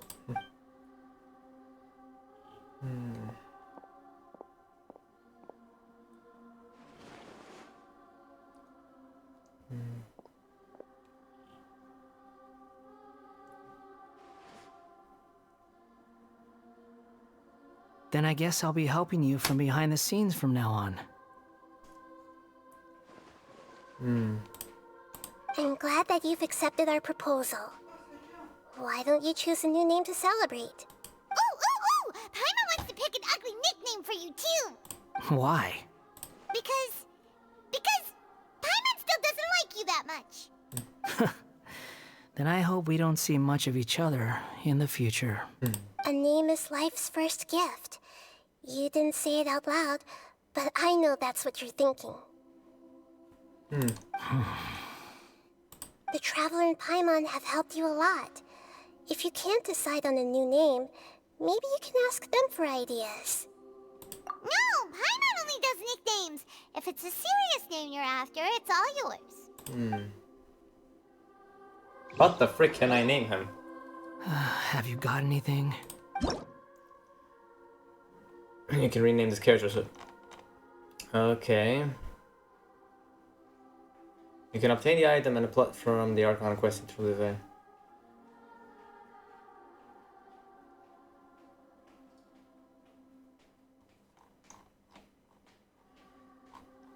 Alright, confirm. Honestly, do I even want to rename him? I don't have time to rename him, frick it. If I ever get him, I'll rename him. It'll be a big event. I'll make sure to rename him after I actually get him. Because what can I call him? I think of Arya, but Arya, first of all, it just means heir. And it's a it sounds more like something you'd give to a female.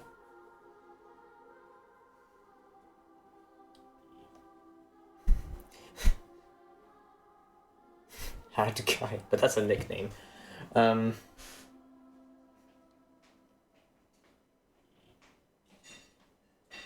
have to go eat. I'll just leave it like this. I'm sorry. It should have been a big event, but already it's just fuck it. Wonder it is. Fuck it. Are you sure? Oh, all right. If you say so. I can't do anything. I'm sorry. There. Now you have a name of your own. What about a nickname? Are you done yet? Still thinking. Stop rushing me! Take your time. I don't need to see you again until you've thought of one. What do you want to do next? Everyone who manipulated me and made me suffer will have to pay the price. You mean the Fatui? The doctor, at least. Now that your stance has changed, I believe your future path will change accordingly. But it won't be immediate. You still need some time to compose yourself.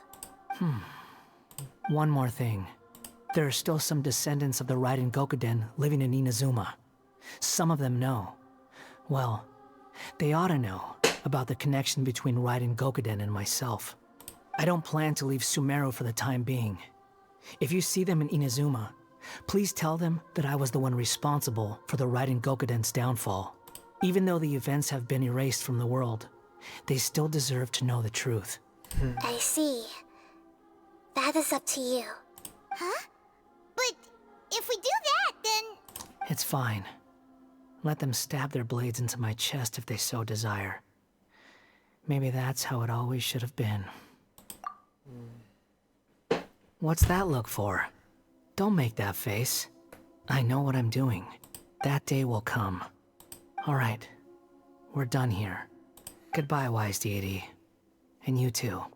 He's gone. What he went through today would have been like living an entire lifetime in an instant. He'll need some time to calm down. Yeah, true. But even so, after everything that's happened, he doesn't seem quite as fierce anymore. No. So we can finally go eat? Paimon is starving. Don't remind me, I need to go eat too. Thank you both. I hope you will find somewhere nice to go and relax for a while. Please, over.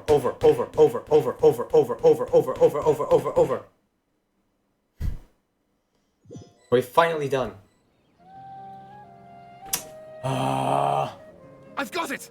I can end my novel with some words from Mikoshi Nagamasa. You mean because everyone else in the story is dead? Yeah, I heard that Mikoshi Nagamasa died at a ripe old age. He's the perfect fit to be the narrator of the epilogue. The dark clouds had dissipated, but they continued to cast their shadow in Mikoshi Nagamasa's mind for decades to come. Then, one night, as an old man, he had a dream. On the night when that prized blade, the Daitatara Nagamasa, was forged, the people rejoiced, and there was painting, dancing, and drinking. All these expressions of joy melted down in the furnace fire and turned into red clouds that rallied around the final sunrise that Mikoshi Nagamasa saw in his lifetime. Life is a story too long to be told, a journey that you must walk to behold.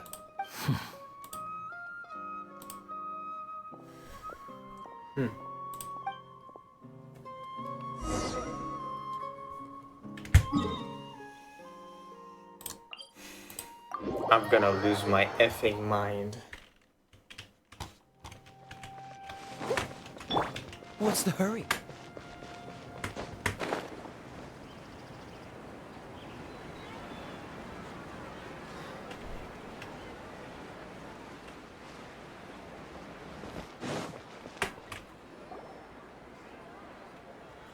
Please be done. It's about time we had a break. Not frickin', I'm gonna go eat. I'll leave the stream on for another few minutes. I have lost it.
Okay, Frank, I'm back.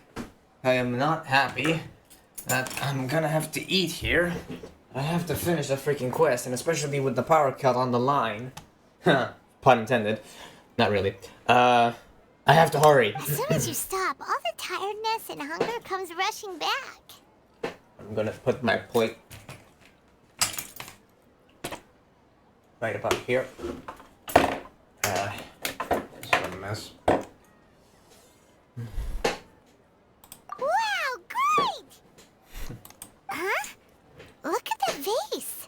Did someone break it while they were cleaning the room or something? Paimon doesn't remember there being a cleaner.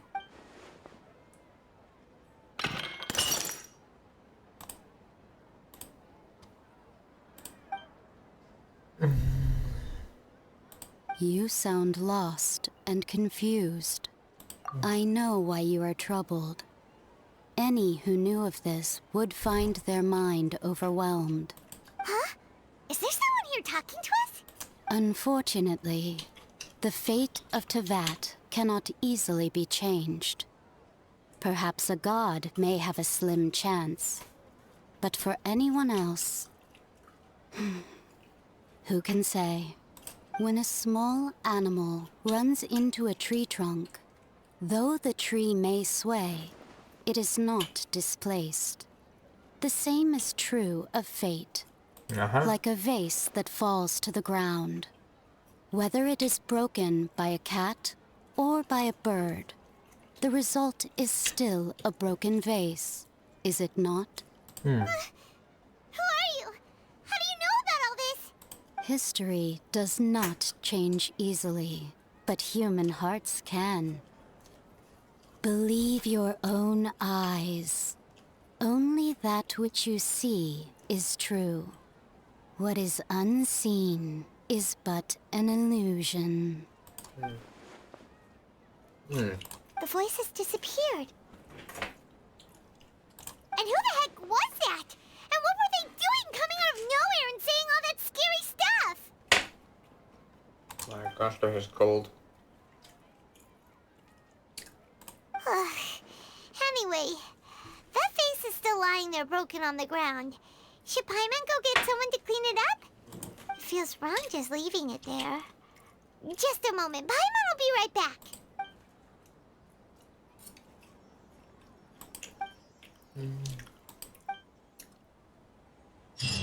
Ah, thank you.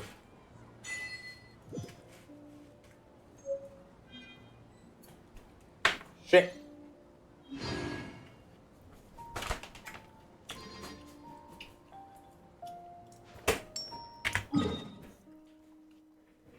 Alright guys, that is the end of it. Finally. My gosh, that took forever.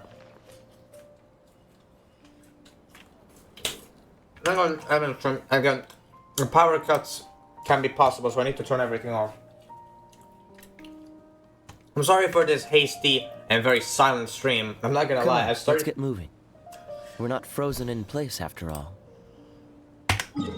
I'm sorry for this weird end of the stream. The stream has been very silent, has not been very good, I'm sorry. But I was really on edge. The campaigns were taking longer than expected. Everything was and now with power cut problems and me having to rush to eat, I'm sorry if I was very agitated. I'm so close to actually going. I'm so agitated. But basically, yeah. I'm gonna be probably coming back on Friday. Since Archon Quest, let me double check. Archon quests are done. That means I'm probably gonna try doing the achievement hunts for the other game, for State of Decay 2, and see how that leads me. I will probably do a lot of training so I can prepare for Fontaine in about a few weeks' time. Thank you all for watching. I'm sorry if the stream is gonna end up like this, but it has to, unfortunately. Thank you, and I'll see you all next time. Peace out.